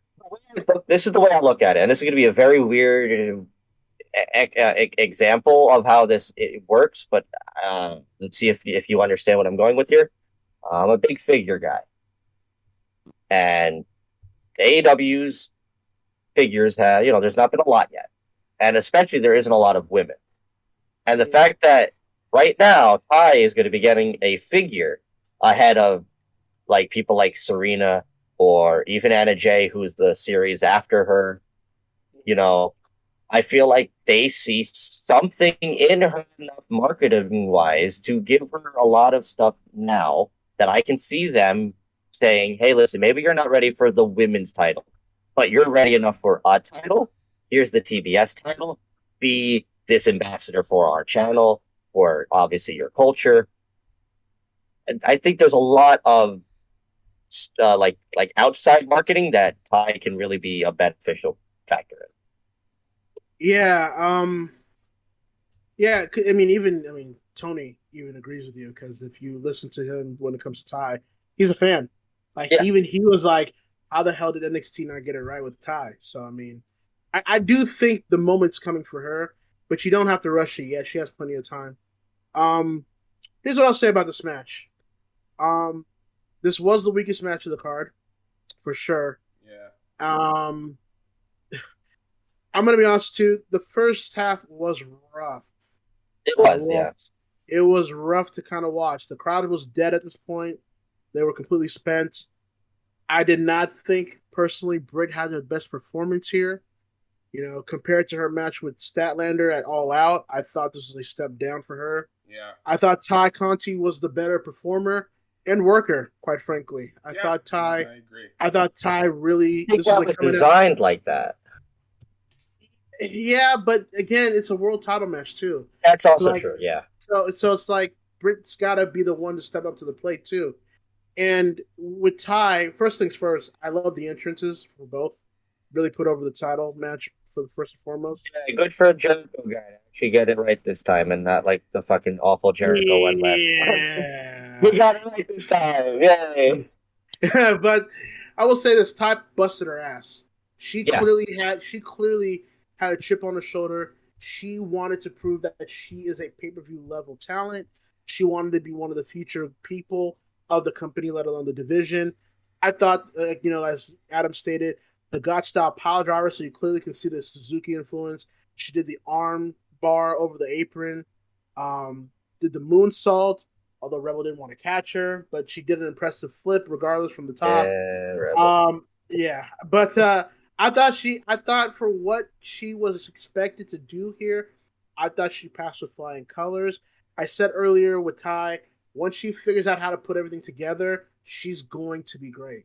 I think she's going to be one of those talents for AEW that you're going to look back at. It's like, damn, she is really legit now. And although Britt retained, because I think everyone expected her to retain, I mean, there was really no other way it could have been, I guess, for Britt to lose it this quick. I will say this, though. I said it on Twitter, and I think I said it during the buy-in, but Thunder Rosa is the next world champion. Oh, yeah, 100%. And it's so clear now that's what needs to happen next here. Yeah. And, I think they're going to have they're probably going to fight, I believe, at Revolution maybe next year where that happens. But I have to say, though, this Britt Baker reign probably needs to come to an end. Yeah. Pretty soon here, because I appreciate the character, the promo that she always gives, the charisma she's developed, and to be fair, her in-ring work, compared to like a year or 2 years ago, it's better, a little bit better. But there is an expectation. There's a standard when you're the world champion, whether it's a man or a woman, doesn't matter. When you're a world champion, there's expectations when it comes to your in-ring work. And I think Britt is, to me, too inconsistent. Like, she'll have good showings and she'll have bad ones. And I think for her, at least, this was one of the latter. And I think Britt's held it long enough to where it's time for her to drop it. She doesn't need a Sheeta-length title reign. That's not what that needs to happen for Britt. No, I mean, she's over at this point. She doesn't need the belt. But that's the problem too. Like, she is like the big female superstar of the division. Yeah. Although I do think Thunder Rosa and to a lesser extent Ruby are there too. They're right up there. Ty Conti probably at a lesser level. I think I think Thunder Rosa is the next star behind Britt for obvious reasons. I think Thunder Rosa isn't winning this TBS title tournament. I think what I think is going to happen, she beats Hayter in the quarterfinals. She loses to Jade in the semi as either cleanly or retaliation from Britt for Jamie losing. And then that's where you can go off to the races to set up that match for the title at Revolution. But irregardless, that needs to be the destination at this point. The problem is, though, is that it's going to be another 4 months till we get to Revolution, and that's where the destination is going to be. So we're going to need some other talent to really step up and fight Britt here. But look, I've seen worse Britt matches, so I'm not saying it was the worst Britt match ever. It just, crowd was dead, and Britt predictably wins, and Ty had a good showing. That's really all you can. That's all you can say about the match. Yeah, pretty much. But oh boy, match of the night. After that, match of the night. Match of the fucking night. Like, holy shit! Match of the night, just because Punk wore shorts. I can't I will not. Punk wear the shorts on it. I will not disagree for anyone for saying this is a match of the night because this was 10 minutes of just two guys beating the shit out of each other, and I loved every minute, and I wanted more, and I still want more. And everything from the video package to the entrances to the matches, the shorts, to before the match even started, to when the match started, to the end of the match, everything about this was damn near perfect. Talk about it when to get the crowd back. So, because I mean, literally the opening hurricane. So Kingston comes out with the bandana over his head, just walks out with the look of a killer. Yep, look of a killer. Like, I'm here to murder somebody tonight. And then Punk. I think he also did Eddie's. Did he have an Eddie thing in this too? No, that was Punk. Punk did, right? Yeah. So, and then Punk comes out the same way. With the no clobbering time. None of that shit. Nope. Just came out the shorts. Fucking fight. Yes, he came out with the shorts with the shirt. I thought it was gonna happen, Zaya. I thought we were gonna get the Pepsi plunge, but we didn't. I really liked it. We're not getting the Pepsi plunge. He had the shorts though. I think the shorts look better than the fucking long johns. So before the match even started, like, already stare down. They're staring a hole through one another. It's amazing. They're trying to get out to each other. Bryce is trying to get some sort of control. He's trying to back them up, because these two just look like they comes back from the dead. The crowd's already losing their mind before they even touch. And before the match even starts, fucking gives Punk probably one of the best Hurricanes he's ever done. Like, yes, let's fucking go. This match is about to just be hell. So fucking dude, when I tell you, the entire theater was lost their fucking minds once that shit happened. This was, the same here. I mean, I had maybe in total 20 people were in my theater, including me and my two friends. And they weren't the most vocal, but this match, everybody was clapping, standing up. They were stomping their feet. I was like, yeah, fuck it, let's go. Dude, oh my god. Oh, there's so much about this match. If you would have ended it right there, I would have not complained. Just fucking back fist 1, 2, 3, I would have been like, holy shit. Yeah, I would have not complained. Dude, this match, like Adam said, match of the night. 10 minutes, all killer, no filler. Just no stopping. Just two grizzled vets beating the utter shit out of each other like a fight. So it wasn't even a match. It was a fight. It was gritty. It was sloppy because it was a fight. And this is what I've been waiting for. Yeah, this was... I've enjoyed Punk's return and the comeback tour because he's back. Yeah. But man, this was like the first thing to me where it's like Punk is sinking into something that is right up his alley. And Kingston, look, the man was a revered god in Minneapolis. Like, this dude is on fire. He can't be stopped. There's no way he could have been the heel in this match and feud. It was, and we'll get to it too, where Punk was getting some boos from the crowd. Oh, there's one spot in particular, which was my favorite spot of the whole match. So they doing this match, and as soon as Eddie hits the hurricane, Punk has to, obviously he has to get back up. He's got to dust himself off, but as soon as he gets back up, referees the bell, Kingston is already on his ass. On him. Fucking, they're throwing punches at him. Fucking Kingston's biting him. He hits him with an exploder suplex. And then they start brawling. They get to the outside. There's one point where they're on the apron. Kingston's sitting down, and Punk just comes at him with a fucking kick to the face. It's just a running kick right to the face. It was this fucking match tremendous. I've gone back and watched this already because I'm like, it might be one of my favorite matches of the year. Because I love Eddie Kingston so fucking much, and then Punk finally in something I've been waiting for him to sing. The honeymoon phase is over. Punk's back. This is what we've been waiting for. We want dickhead Punk again, and we get it because it's my favorite spot of the whole night Punk starts doing the fucking John Cena comeback. Goes for the So looks like he's gonna do the 5-knuckle shuffle. So it's like when I saw that, like he did a fucking shoulder block, and I was like, okay. I didn't really think much of it. Once he did the sit out slam. No, once he did the second one, I was like, hold the fuck up. And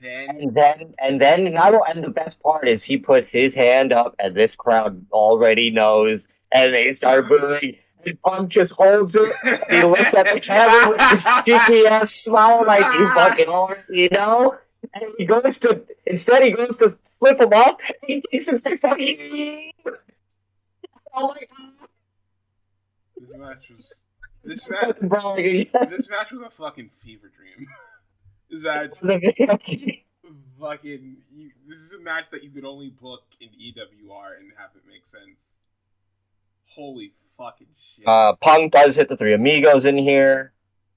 Because I mean, he made it clear on Twitter that he was going to be dedicating the night to Eddie. Obviously. Oh my god! Kingston at one point checked pretty much. Punk's bleeding also in this match too, a little bit. Kingston at one point punches Punk in the jaw, and then he does his go to sleep taunt. Yeah. But that's when Punk immediately just like scoops him up and gets him with the go to sleep. But he's too fucking badly beaten up to go for the cover. And I was like, at that point, I was like, oh fuck me. It's not over. Kingston tries to go for another back fist. Punk gets out of the way.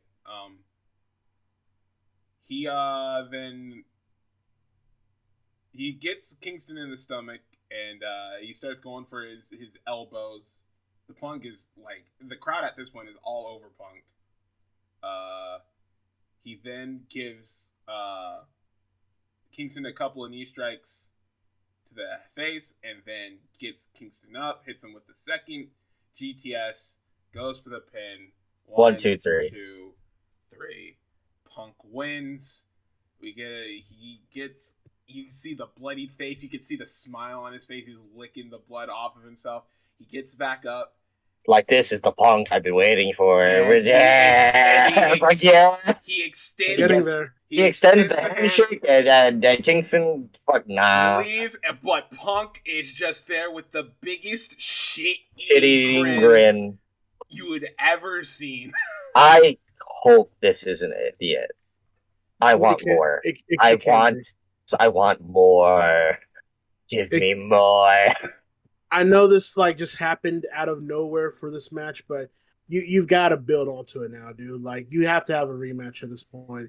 And oh my god, look, this might be one of the best 2-week build matches I've ever seen.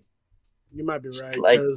Stemming from the backstage thing where he interfered on the Punk promo to the incredible Rampage promo, the backstage segment on Dynamite, and then following it up here on the pay-per-view, and then all like the video packages leading up. Of course, we didn't even mention the incredible Eddie Kingston article that he wrote.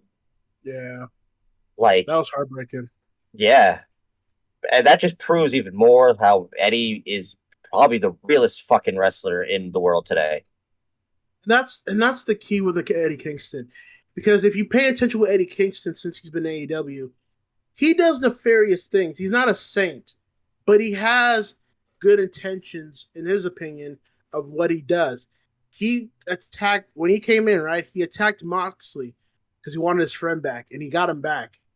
When he warned everybody about the Elite Takeover, and then he did, he was right about the Elite Takeover. And now here he is saying that Punk isn't here for what he says he means. And you know eventually he's going to end up being right. Because Punk in this match, he even acknowledges the boos towards him. And you know how Punk is with how he can get vindictive, how he can be very maniacal, like how he can be very menacing, very calculating. It's not lost on me that CM Punk, I can't even take credit for this, but I saw someone say CM Punk basically assumed the role of John Cena in 2011. and Eddie became Punk. During that whole Summer of Punk thing. That's basically what this entices. Now, CM Punk, the former voice of the voiceless, now he's this revered legend, has tons of money, has multiple projects that he does. And here's Eddie Kingston, who's been fighting in the Indies, grinding for almost 2 decades, finally gets his big break. And here comes CM Punk to take a spot that he's had to fight for to get here. It crystallizes not just professional wrestling, but what these two people's motivations are. And I thought this was the match of the night for me. It was 10 minutes of just pure hatred and angst and action. It was short. It didn't need to go any minute longer. It hit the right points of where it needed to hit. And I think if you want to be honest, there should be a rematch probably for the December show. If you're doing a December show. Fuck it. Just have them go at it again. They're going to be back in New York. Yeah. I would assume that's where the Winter is Coming event might happen, is at the New York show. Make it a I'll be there. Make it a fucking bare knuckle brawl for yeah. Yeah, dude, yeah. Whatever it is, call it bare knuckle, last man, I quit. I don't know what you want to do, but Penny death match. Or that too. I don't even care, bro. I need another match of this. Like Adam said, I need more of this, because to me, this might end up being one of my favorite feuds of the year. And it's only been getting like 3 weeks of build. Yeah. That's how great these two are. God damn it, they bring the show and crowd back, man. That was amazing. Punk, since coming back to wrestling in AEW, like, wrestling is just so much better in general. It just really is. And Kingston, I'm so happy for that dude, because I know that man's gone through his whole struggles and tribulations, even to this day. Kingston, and to get this big... Yeah. Kingston is going to be world champion. Like, I don't give a shit what anybody. He's going to win that world title. Oh, yeah. That reminds me. I said the pathway, right? Omega, Hangman, MJF, Kingston. I'm all in. Yeah. I would love nothing more than for Kingston to be the one to beat MJF if he becomes world champion. 2 New Yorkers from 2 different types of classes. Absolutely. The story is right there. Oh, yeah, it's right there, dude. It's right there. But, after that, we go on to our next match, which is the Minneapolis Street Fight with Men of the Year, Scorpio Sky and Ethan Page, and American Top Team, Dan Lambert, Junior Dos Santos, and Andre Arlovsky, taking on the Inner Circle, Chris Jericho, Jake Hager, Sammy Guevara, Santana, and Ortiz. This was not as good as the earlier Street Fight match, but I still thought this was very fun. I just had a lot of fun with this match. I thought this one was the more, like, this was the fun of the 2 Street Fight matches. Because, I mean, fucking Toaster. Like, we're talking about 3, like, one of these, like, we're talking on the American Top Team. Only one has actually had a match. And that match was, like, literally, like, last month. Dan's never wrestled, and Andre has never wrestled before. Obviously...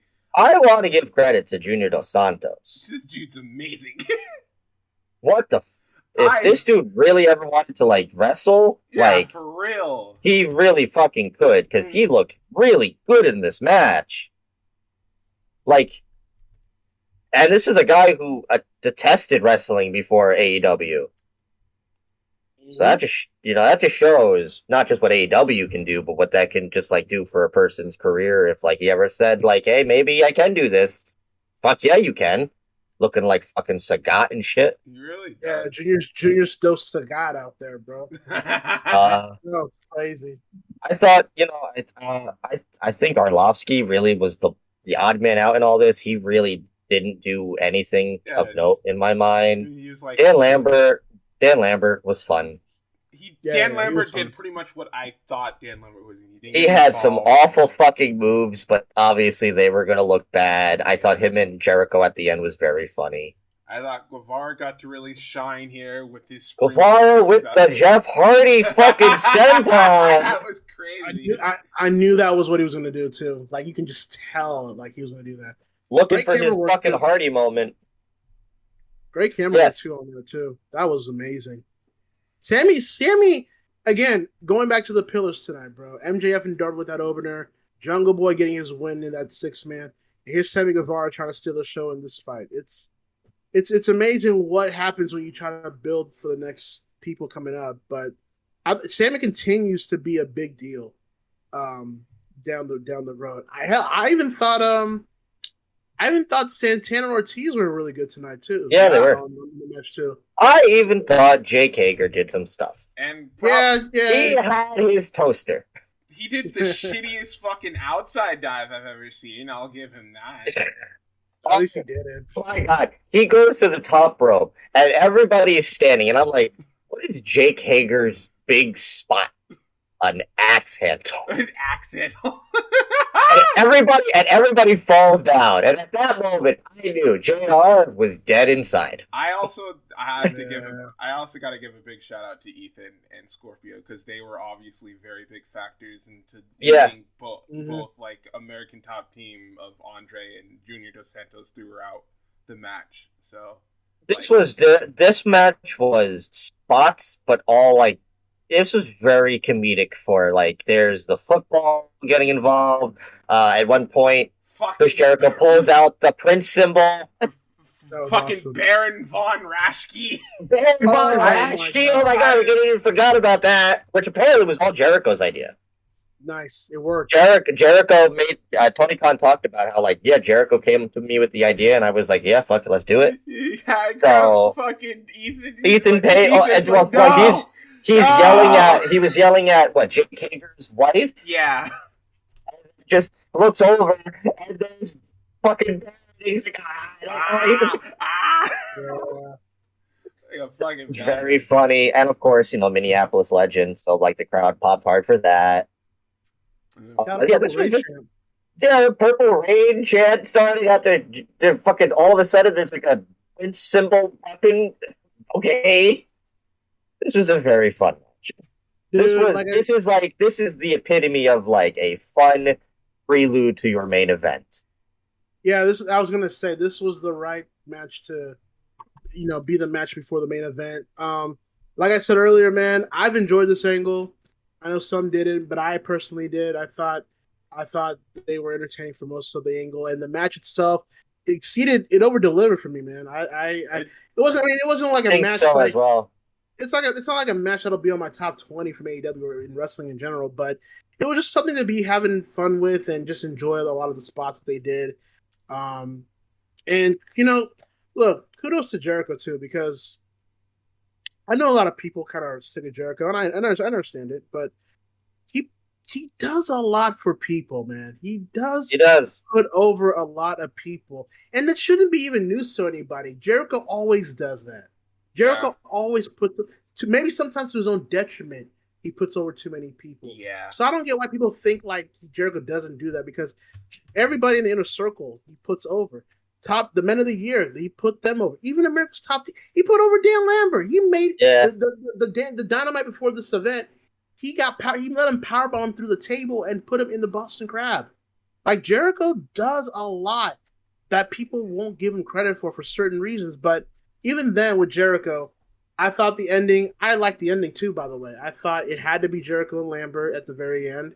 Yeah, and Jericho knocked his ass up, and then which became a theme of the night, he did his own Eddie tribute, and who better? Obviously, yeah.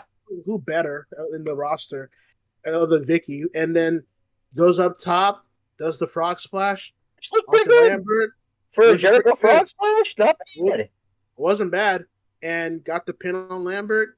Breaks down afterwards. I felt so, and after the match, you could have told, like he was emotional because the adrenaline was gone. He looked up.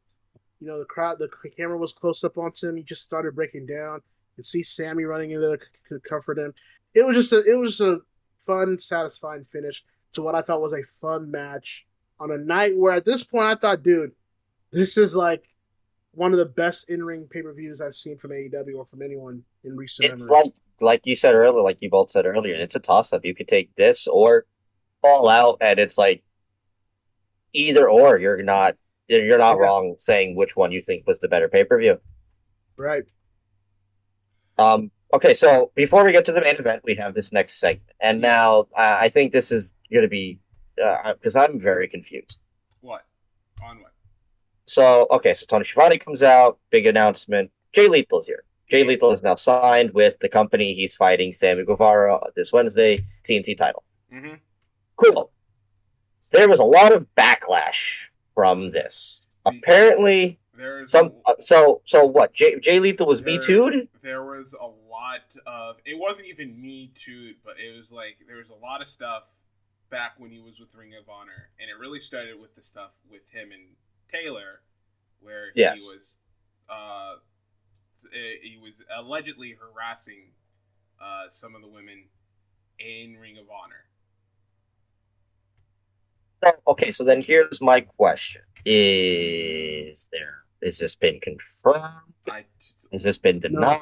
Because from all accounts, like I was reading, like reviews that people were writing, people, with live chats, and a big contention was this a bad signing for AEW, who have been very progressive in making sure to not bring in people who have bad pasts. And I thought, like, well, he's been fucking ROH for all these years and nothing happened. Why? I mean, I guess, it's the mob mentality against the AEW, but also it's in the bigger mainstream than ROH. Where do you two lie on this Jay Lethal situation? Yeah. Oh, so I can go first, but I just think is like, I don't know. Like it comes to a point where I don't even know how to put this, but like as far as I know, there wasn't anything that came out of it. And that is not me saying that is it true? I have no idea.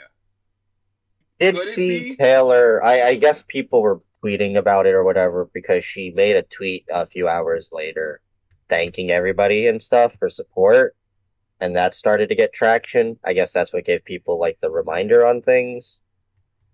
So I don't know how to feel because I don't know where to lie here, because this is the first time I'm hearing about it. Look, I was gonna kind of address it that night, but I was so tired from Full Gear, I just didn't have the energy. Here's what I'll say. The key word here is allegedly.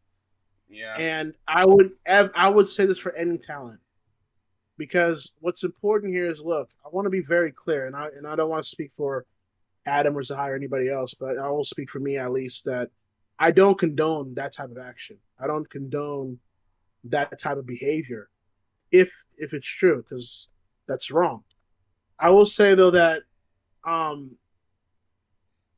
with the alleged or the allegations, there hasn't been any convictions either. There hasn't been really any there isn't really solid proof either. Basically, it's he said, she said. Now, this is not me defending Jay Lethal. It's not me defending him. If he did it, if there is ever proof that he actually did do it, or there's a confession that he admits that he did it, then I'll be right there on the picket line, telling him to get the fuck out of there. Telling Tony and AEW to get him the fuck out of here. No question. But until that becomes a thing to where you can pinpoint where, okay, he actually did do that. He actually did do that. There's just not enough to go by to just say, okay, let's get rid of him. That's not to say that you can't feel the way you can feel. I'm not saying you can't feel that way. Not at all. But you can't tell me that Tony Khan, that has involvement with the NFL and Fulham, that does proper protocol for their athletes that get involved in potentially things like these, doesn't have the same protocol here in AEW as well. I don't think he would bring in Jay Lethal if there was an actual red flag to where he's like, oh shit, no, let's not bring him in. I think this has been weeks in the making. I think he said it in the media scrum after Full Gear that this was weeks in the making. So they probably double checked to see anything that he got himself in, and they thought, just like with Ring of Honor, they thought there was really no evidence. There's no substance in that.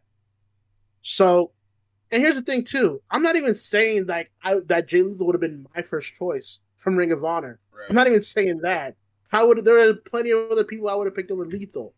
But what I am saying though is that he is a solid hand and a reputable in-ring worker that someone like him and Sammy Guevara, they'll have a really good match to introduce him. So, look, the reaction's a reaction. There's some people that weren't fans of the signing, and I understand it.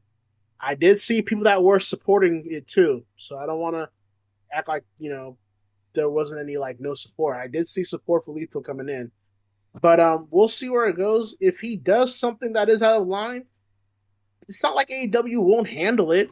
Take out rid of Jimmy Havoc, you know. Sammy Guevara got to spend Chuck E. Cheese now.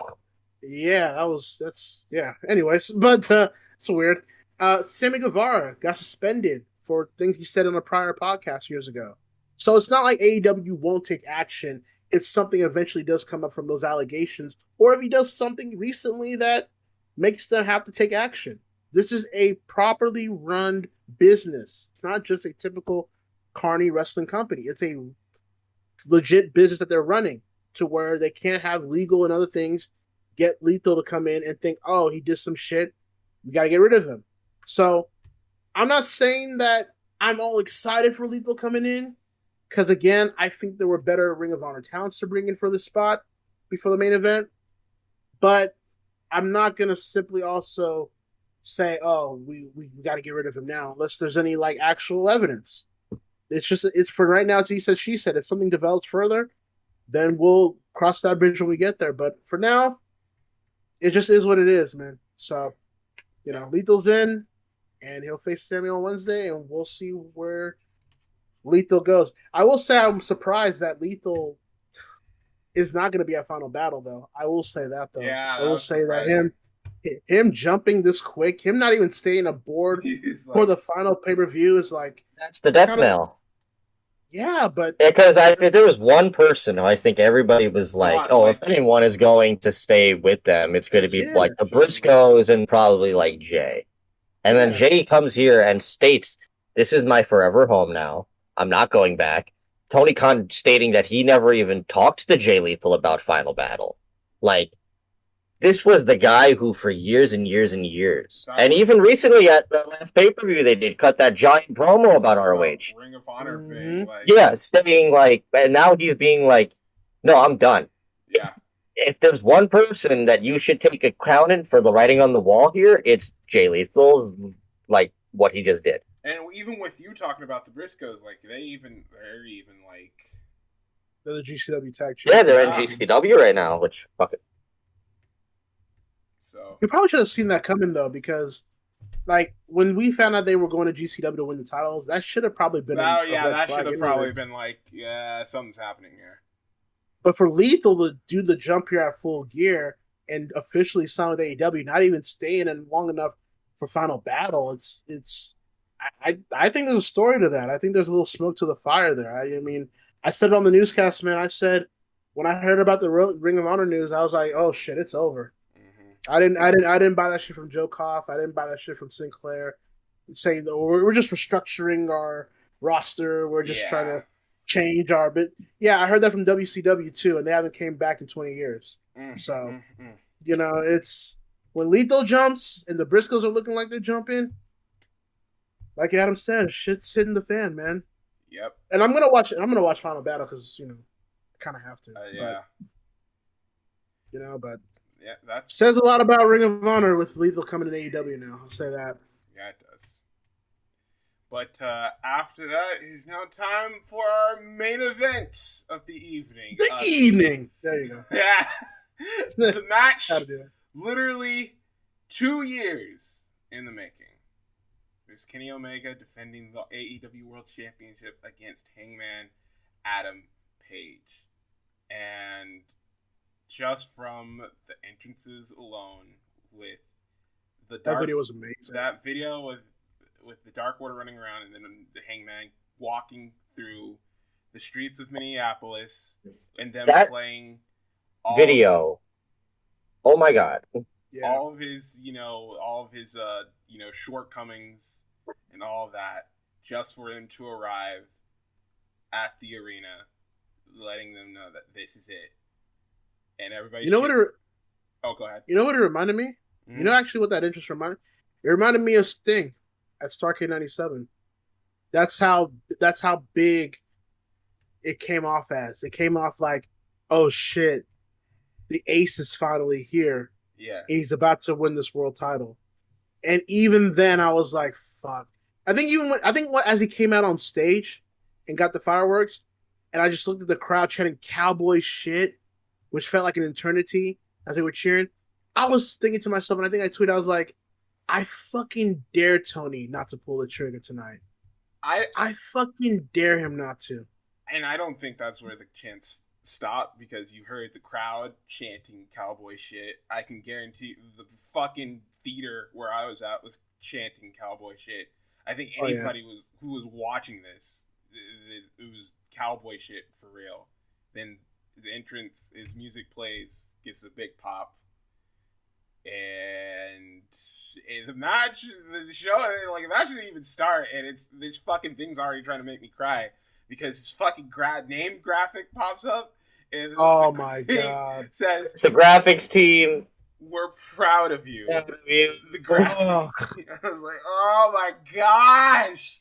It's crazy that like that little the running gag for Page forever of just like the graphics team being like, let's just fuck with this dude, and then like that was just icing on the cake of like, I didn't even expect it, but I should have. That's the thing. It's like, yeah, that was been the gag this entire time, and it's like they knew it was time tonight, and it just, oh my god, it just. I sat here and thought, I was like, when was the last time a long-term story actually ended with the franchise future babyface being crowned the world champion? I might have to go back to Cena and Batista. Yeah. That might be it. But even farther than that, I made it clear after the show, like this, in a lot of ways, and it only took them 3 years. And it took the other one 14 WrestleManias, but this is Austin and Shawn. In a way, yeah, huh? This is Austin and Shawn. Shawn, the big bad evil with the big group. Kenny Omega, the big bad evil with the big group. And the lone man in the middle, in this case, Hangman, having to overcome and put the evil down, and the whole new era begins following Hangman Page. You are in a brand new chapter of AEW as of that night. That's another comparison too. Like the changing of the guard between those two matches. Shawn representing the old new generation era where he carried the company in his back all this time. Here comes Austin to represent the new era of the WWF. And then in AEW, here's Kenny Omega, who represents the biggest era outside of the WWE for the past decade, between New Japan, between ROH, between AEW, and here comes Hangman Adam Page to be the new face, to be the actual ace, the actual new representation and era of AEW going forward. It's just so many things for a 2-year-long story. And it's just like, God, when people pay attention to wrestling of this nature, it's just so awesome. That's why I get on WWE as much as I do, because I know they can do it.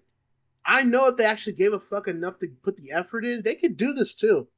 But they don't want to. That's what's frustrating. They refuse not to because they don't have any incentive to, because they're the biggest game in town. They've got the record profits. They don't have to appease anyone like this anymore. But here's AEW about to crown their ace after 2 years of suffering and clawing so much going to that title. And here it is. And it's like, God, this truly does feel like the biggest match in North America right now. So Kenny comes out, he makes his entrance. Of course, he's getting booed. This is all Hangman. This is Hangman's place. This is Hangman's territory, and everybody's letting it be known.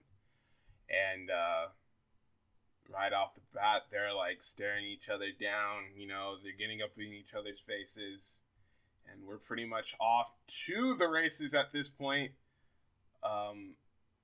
Just wonderful back and forth. Like, these two know each other so fucking well, and everything that they did got a damn good response. Hangman with his, like, the fallaway slam into the dive, and then the Orihara moonsault. Fucking Omega with the fucking Terminator dive, all of his stuff he got in there. Fucking, oh my god, the springboard Liger Bomb, sunset Liger Bomb. I've never seen him do that before. That was insane. That was crazy. Callis also played a big part of this match. He just got involved whenever the referee's back was turned. He was usually the one, like, grabbing the Hangman's ankles, or when Hangman's on the outside, he was beating him down. I liked it. That. It was just a very old school babyface heel matchup, but that's pretty much all you needed because it worked so fucking well. Yeah, I think I said on my I think I tweeted saying Hangman really comes off like Barry Windham out here right now. Like, he has that Barry Windham fire when he's in the ring to Omega's flair. Yeah. That's basically what this match was patterned for, and it worked so well. Fucking Omega, we get more into the match. Omega's starting to hit more of his moves, multiple V triggers, the Tiger Driver, and none of it is putting him away. He tries to go for the One-Winged Angel. Page gets out of that, hits him, turns him around, picks him up, hits him with his own move. The One-Winged Angel. That was insane. And that, I think, everybody was expecting a One-Winged Angel kick out, but I don't think anybody was expecting it to come from Kenny Omega. Yeah. That's where they get you were so expecting for Page to be the one to kick out of it, but it's so apropos that the only people to kick out of that move is both Omega and Ibushi, and I think that's fucking beautiful. But that was the only One-Winged Angel hit in the match. Yes, it was. So after that, Page tries to go for the buckshot lariat, but Kenny pulls the referee in the way. He hits the referee, and that's when my heart started racing. Fucking Callis then starts to get into the ring. He grabs the belt. He looks like he's about to floor Hangman with it. He misses. Hangman takes him by the collar, and he decks him right in the face. Hangman then sees the belt. He looks at it. He contemplates for a second, but he eventually he puts it away. Omega then goes for, like, he pokes him in the eye. Tries to go for the V trigger, but gets caught with the dead eye. At this point, Aubrey is rushing down towards the ring. Hangman has just hit one of his big moves, hits the dead eye. 1, 2, kick out. Omega kicks out. Oh my goodness gracious. My heart was starting to come out. Aubrey with her best Charles Robinson. Yeah. I was nervous, dude. At that point, I was like, "Oh my god!" I was literally standing up at that point. They both start getting back up. Omega starts hitting fucking Kawada kicks. Yeah, great, yeah. And fucking Hangman's having none of that shit. He's like, "You better fucking kick me harder, motherfucker!" And he starts kicking him, and then fucking Hangman pushes back, destroys him with the fucking lariat. Though. Oh my god. That's when we get to the part where Hangman hits the One-Winged Angel, and that's when the Bucks start to come out. He hits the one where at this point the Bucks are just looking on. He gets on the ropes. My god! And at first it's Nick who's looking at him. Nick looks at him, and no, this is before that. We get the fucking buckshot into the V trigger. Yeah. Oh yeah. Which was that killed me. Fucking beautiful looking, but also I was like, that's it. No, they hit the One-Winged Angel and it's over. I'm like, oh my god, there's no way they're not going to pull this trigger. You cannot be. And Danielson just won earlier in the show, so I'm like, oh my god, no fucking way. So, But no, that's not it. And then, the Bucks come out, and then first it's Nick. And Nick looks like he's going to do something, but he backs up. Buckshot to the back of the head. And then he goes over the other side, and there's Matt. And Matt looks at him, and he nods. Gives him a nod. Buckshot. 1, 2, 3. And AEW World Champion, the 2-year story finally culminates, at least this chapter of the story, because this ain't it. I can only think of 2 occasions when I have literally had tears come out because of wrestling. First one was when Naito won the belt. Because, even though that was, way overdue, I was beyond happy with joy at that moment. And the second one was this one here. Because there was no better feeling than the referee's hand coming down for the 3 and the crowd going crazy, and then Justin announcing the new AEW World Champion, Hangman Page. Because this was the beginning. This was the very beginning of AEW. The first main event match for the World Championship was Hangman Page versus Chris Jericho. And back then, Hangman didn't get half the reaction that he got from here. Now, it's not even a fucking question. He's the fucking dude. He is the guy. Man. And this is their Austin. I know for a fact that there, in terms of matches, there have been better in-ring matches. There have been probably crazier matches than this. But when I look at it, I look at what they did, and I put in together the story, everything that happened in the match, and the post-match, the pre-match, everything that I don't know a better match than this. I think this might be my match of the year. I wanna argue. Yeah. Let me say this. It's just so fun to watch a true babyface finally ascend to the top as world champion.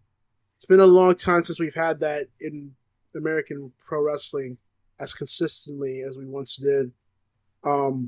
Adam said Austin, and I'm not going to disagree with that. I was also thinking Eddie Guerrero too, which is ironic because of the whole anniversary of that night. But of Eddie Guerrero winning from Brock Lesnar the WWE title, and Zahaya mentioned some places where he cried. That was one of them for me when Eddie won the world title, because you follow this man's career from Mexico and WCW as a kid, and then you see him try to work his way in the WWF to get to the very top of the mountain, and for him to finally win that title amongst his people, it's still, I still go back to that, and I still feel teary-eyed, because especially now, because it was just such a great moment, and it just personifies what wrestling's all about. There's Eddie's title win, Ric Flair retiring, Shibata returning. Those are just things that I've been emotional when I watch them, and this Hangman win is right up there because, like Zahaya said, I remember that all-out main event match 2 years ago. And not only was Hangman not even nowhere near over as he was this night, he wasn't ready. He wasn't ready at all. Jericho definitely deserved to be the first world champion. I stand by that. But for Hangman to work his way from the trials and tribulations, from the friendships and heartbreaks, from the betrayals and anger, to go through all the internal struggle that he went with himself and those that are connected with him, for him to finally come back here and win this main event, win the world title, and finally become the franchise of this company. I don't know how anyone can think that is a bad thing or AEW fucked up here. I heard a lot of idiots out here prior to this event saying that, oh no, we need heat. Hangman shouldn't have to win at Full Gear. That there's not enough story to be told with Kenny Omega. Fam, when all the stars align and you strike while the iron is hot, you go for it. You don't wait. You don't stall out. You just do it because that's what the fans expect, because that's what the fans want. And Hangman winning this title, I'm looking forward to the new era of AEW, because let this be known, like, we'll look back to this moment as the moment where a new era began for AEW. We're on chapter 3 as far as I'm concerned. Chapter 1 was from Double or Nothing 2019, when everything started, all the way to Revolution 2020 when Moxley won the title. That created the identity of AEW. Then all Double or Nothing 2020, all the way here from Full Gear 2021, with all the trials and tribulations and the heartbreaks and successes of AEW, and we've closed that chapter. And now it's a new chapter and it's a new era. And boy, it just feels great to be a fucking pro wrestling fan. And I've said it once, I will fucking say it again without apology. AEW and Tony Khan saved American pro wrestling. Without question, without any doubt in my mind. AEW is the hottest and arguably best promotion in the world today. And Tony Khan is the booker of this decade, if not this year. Because he gets it, he's a fan of it, he loves it. And as long as he keeps that intact, as long as they don't self-sabotage themselves, AEW is going to be here for a long while, and we're going to love every minute of it. Yeah. I love this match. I said Punk and Kingston was my match of the night, which I still agree with. This was my second match of the night. This main event. This fucking rules. I loved everything about it. Absolutely. Well, I guess with that was AEW Full Gear. Full Gear. It's a gear. It's full. I said it once, and I'll say it again. One of the best pay-per-views I've ever seen. And that's including the last pay-per-view, which I said was one of the best pay-per-views I've ever seen. You could argue that AEW topped itself from All Out. You could. Because for me personally, from an in-ring perspective, this is their best pay-per-view of all time, without question. If you want to go from a cultural aspect and how it changed the business, I think All Out can still top Full Gear for me. But I'm not going to argue with you either way. I think from back-to-back pay-per-views within a span of 3 months, with all the people that they've added to their roster and the momentum they've carried and the successes they've earned, dude, it's scary how hot AEW is right now. Mm-hmm. And I don't doubt that. Oh, go ahead, sir. Oh, no, yeah. I don't doubt that next year, when shit starts to finally settle in with the restrictions all over the world being, it's all bets are off. All bets are fucking off next year when things start to kind of relax the restrictions all over the world. Shit's gonna get really, really real next year with AEW. Okay, what also, not just for what they've done American wrestling on TV, but I've said this before, what they have also done for the independent wrestling scene as well. Yeah. You know, you're taking in guys who were never seen by anything more than maybe 100, 200, maybe 1,000 people. Now they're on TV. And AEW is so cool with allowing those guys to continue to work in those places. So they go to those companies. Their stock is now higher. So which means that the company that is using them gets their stock higher. Also, people are being allowed to wrestle wherever the fuck they want. It helps everyone out. Like I said, I'm going to go watch Joey and Too Cold Scorpio next month. You know, and guess what that does for JCW? People see who Joey Janela is because he's on TV. They might give the company a shot. It's synergy. It's all that fucking is. It's synergy. And it's this one company who is goddamn at the forefront of it. And I thank Tony Khan and I thank the Bucks and Cody and Kenny, you know, because they're just as big as a part of it as well, being behind the scenes. You know, I thank you for letting me have wrestling back in my life again that I don't have to hate. You know, that's the biggest thank you of it all, is I'm happy to be a fan again. And I also want to thank Kenny Omega, since you brought his name up. That dude's carried this company this year in a lot of ways than a lot of people may give him credit for. And now that the report that, you know, he's been wrestling injured for a while. Dude had vertigo on Sunday. Vertigo Saturday. Shit. Yeah, that's unfortunate because I know people that have that, and it's not good. It's time for Kenny to go have a nice slumber. Well, he deserves it. He's got to fight Kingo next, so that's true. But I could see that getting canceled too if it's this severe. Or Kingo wins the belt. Yeah. And Kenny just gets the full on, hey, I'll be back in fucking a year. I'm gonna go rest. I think I mean obviously it's well deserved. I said at the middle of this year, Shingo was my wrestler of the year. And that's my dude. And I love that dude. But I think as we get closer to December here, it might end up being Kenny. Now that I think of it. Because he's not my wrestler. He's my wrestler of all time. I've already said it on Twitter. He's a goat. He's one of the goats. He's one of the goats. Anyway, I mean, I know people have their things about Kenny. He's one of the goats. You can't even be, if you're objective, he's one of the goats. Yeah. He's gonna be, and it's gonna suck because he's gonna be one of those guys to where you're never gonna appreciate him now. It's gonna be when he retires or he leaves this earth that he gets his full flowers. But he's great. He's absolutely great. The match that he put together through different promotions, through different months, in different matches, and with that injury in the vertigo, it's just, he's so great. And the thing he did for Hangman, making him look like $1 million. Not to say Hangman didn't put his work in, because he definitely did. But Kenny just doing what he had to do to put him over like the superstar that he is now.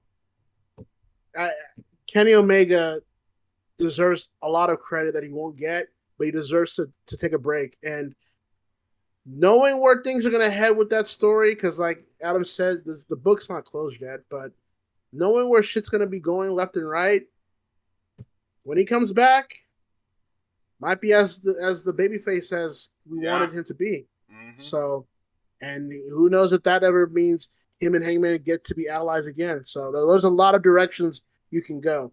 And I'm confident AEW knows where they're going to go anyways. But overall, great pay-per-view. I would put it as a top 3 AEW pay-per-view of all time. Yeah, this shit ruled. Absolutely. Well, we are nearly 5 hours into this show. So it's almost midnight here. I'm just it's almost midnight. It's almost 3:01. Oh shit! I'm just gonna You're wrap on the West Coast. I'm just gonna wrap things up as quickly as possible here. So, Hakeem, please tell these wonderful people where they can find you on the interwebs. As you know, I am the owner and voice and founder of Anime Championship Wrestling, a CAW league. So if you do enjoy anime and wrestling under one roof, you can find me on YouTube at the Anime CW, or you can follow me on Facebook and Twitter on the official ACW. And if you want to follow me personally, I do have a personal account. It's at Keem Wins Again on Twitter. And that's basically where all my social media encounters happen. So if you want to follow, check it out and see how you like it. And Adam, you got like a minute to add something. Go. No pressure. So, shit. Great show all around. It's the best thing to watch. It's the best sport out there. I don't give a shit if people say it's not a sport, because it fucking is. It goes for all kinds of wrestling, whether it was the AEW stuff or the fact that I watched an entire deathmatch while doing this podcast, and that shit smacked too. I know I've been saying this for the past 2 weeks, but you can XI, because I just sent them the link. The Podbean account is officially alive. The Podbean account is officially live, so this episode is probably the best one to start off with. So go follow us on Podbean and give us a listen. Absolutely. and all that jazz. Independent wrestling is our backbone. I say that all the time. Two-time Julia. Oh man. This has been Adam Jack Pot signing off. Haha, I got it, nickname, motherfucker. All right, well, with that, that's about going to wrap things up here for the Four Post Massacre podcast. We will be back here, as always, next week to talk about more wrestling and hopefully more good things about wrestling, because I very much enjoyed this episode, and I very much enjoy talking hours upon hours about great wrestling, because great wrestling is what true cowboy shit is. All right, everybody, we'll see you next time.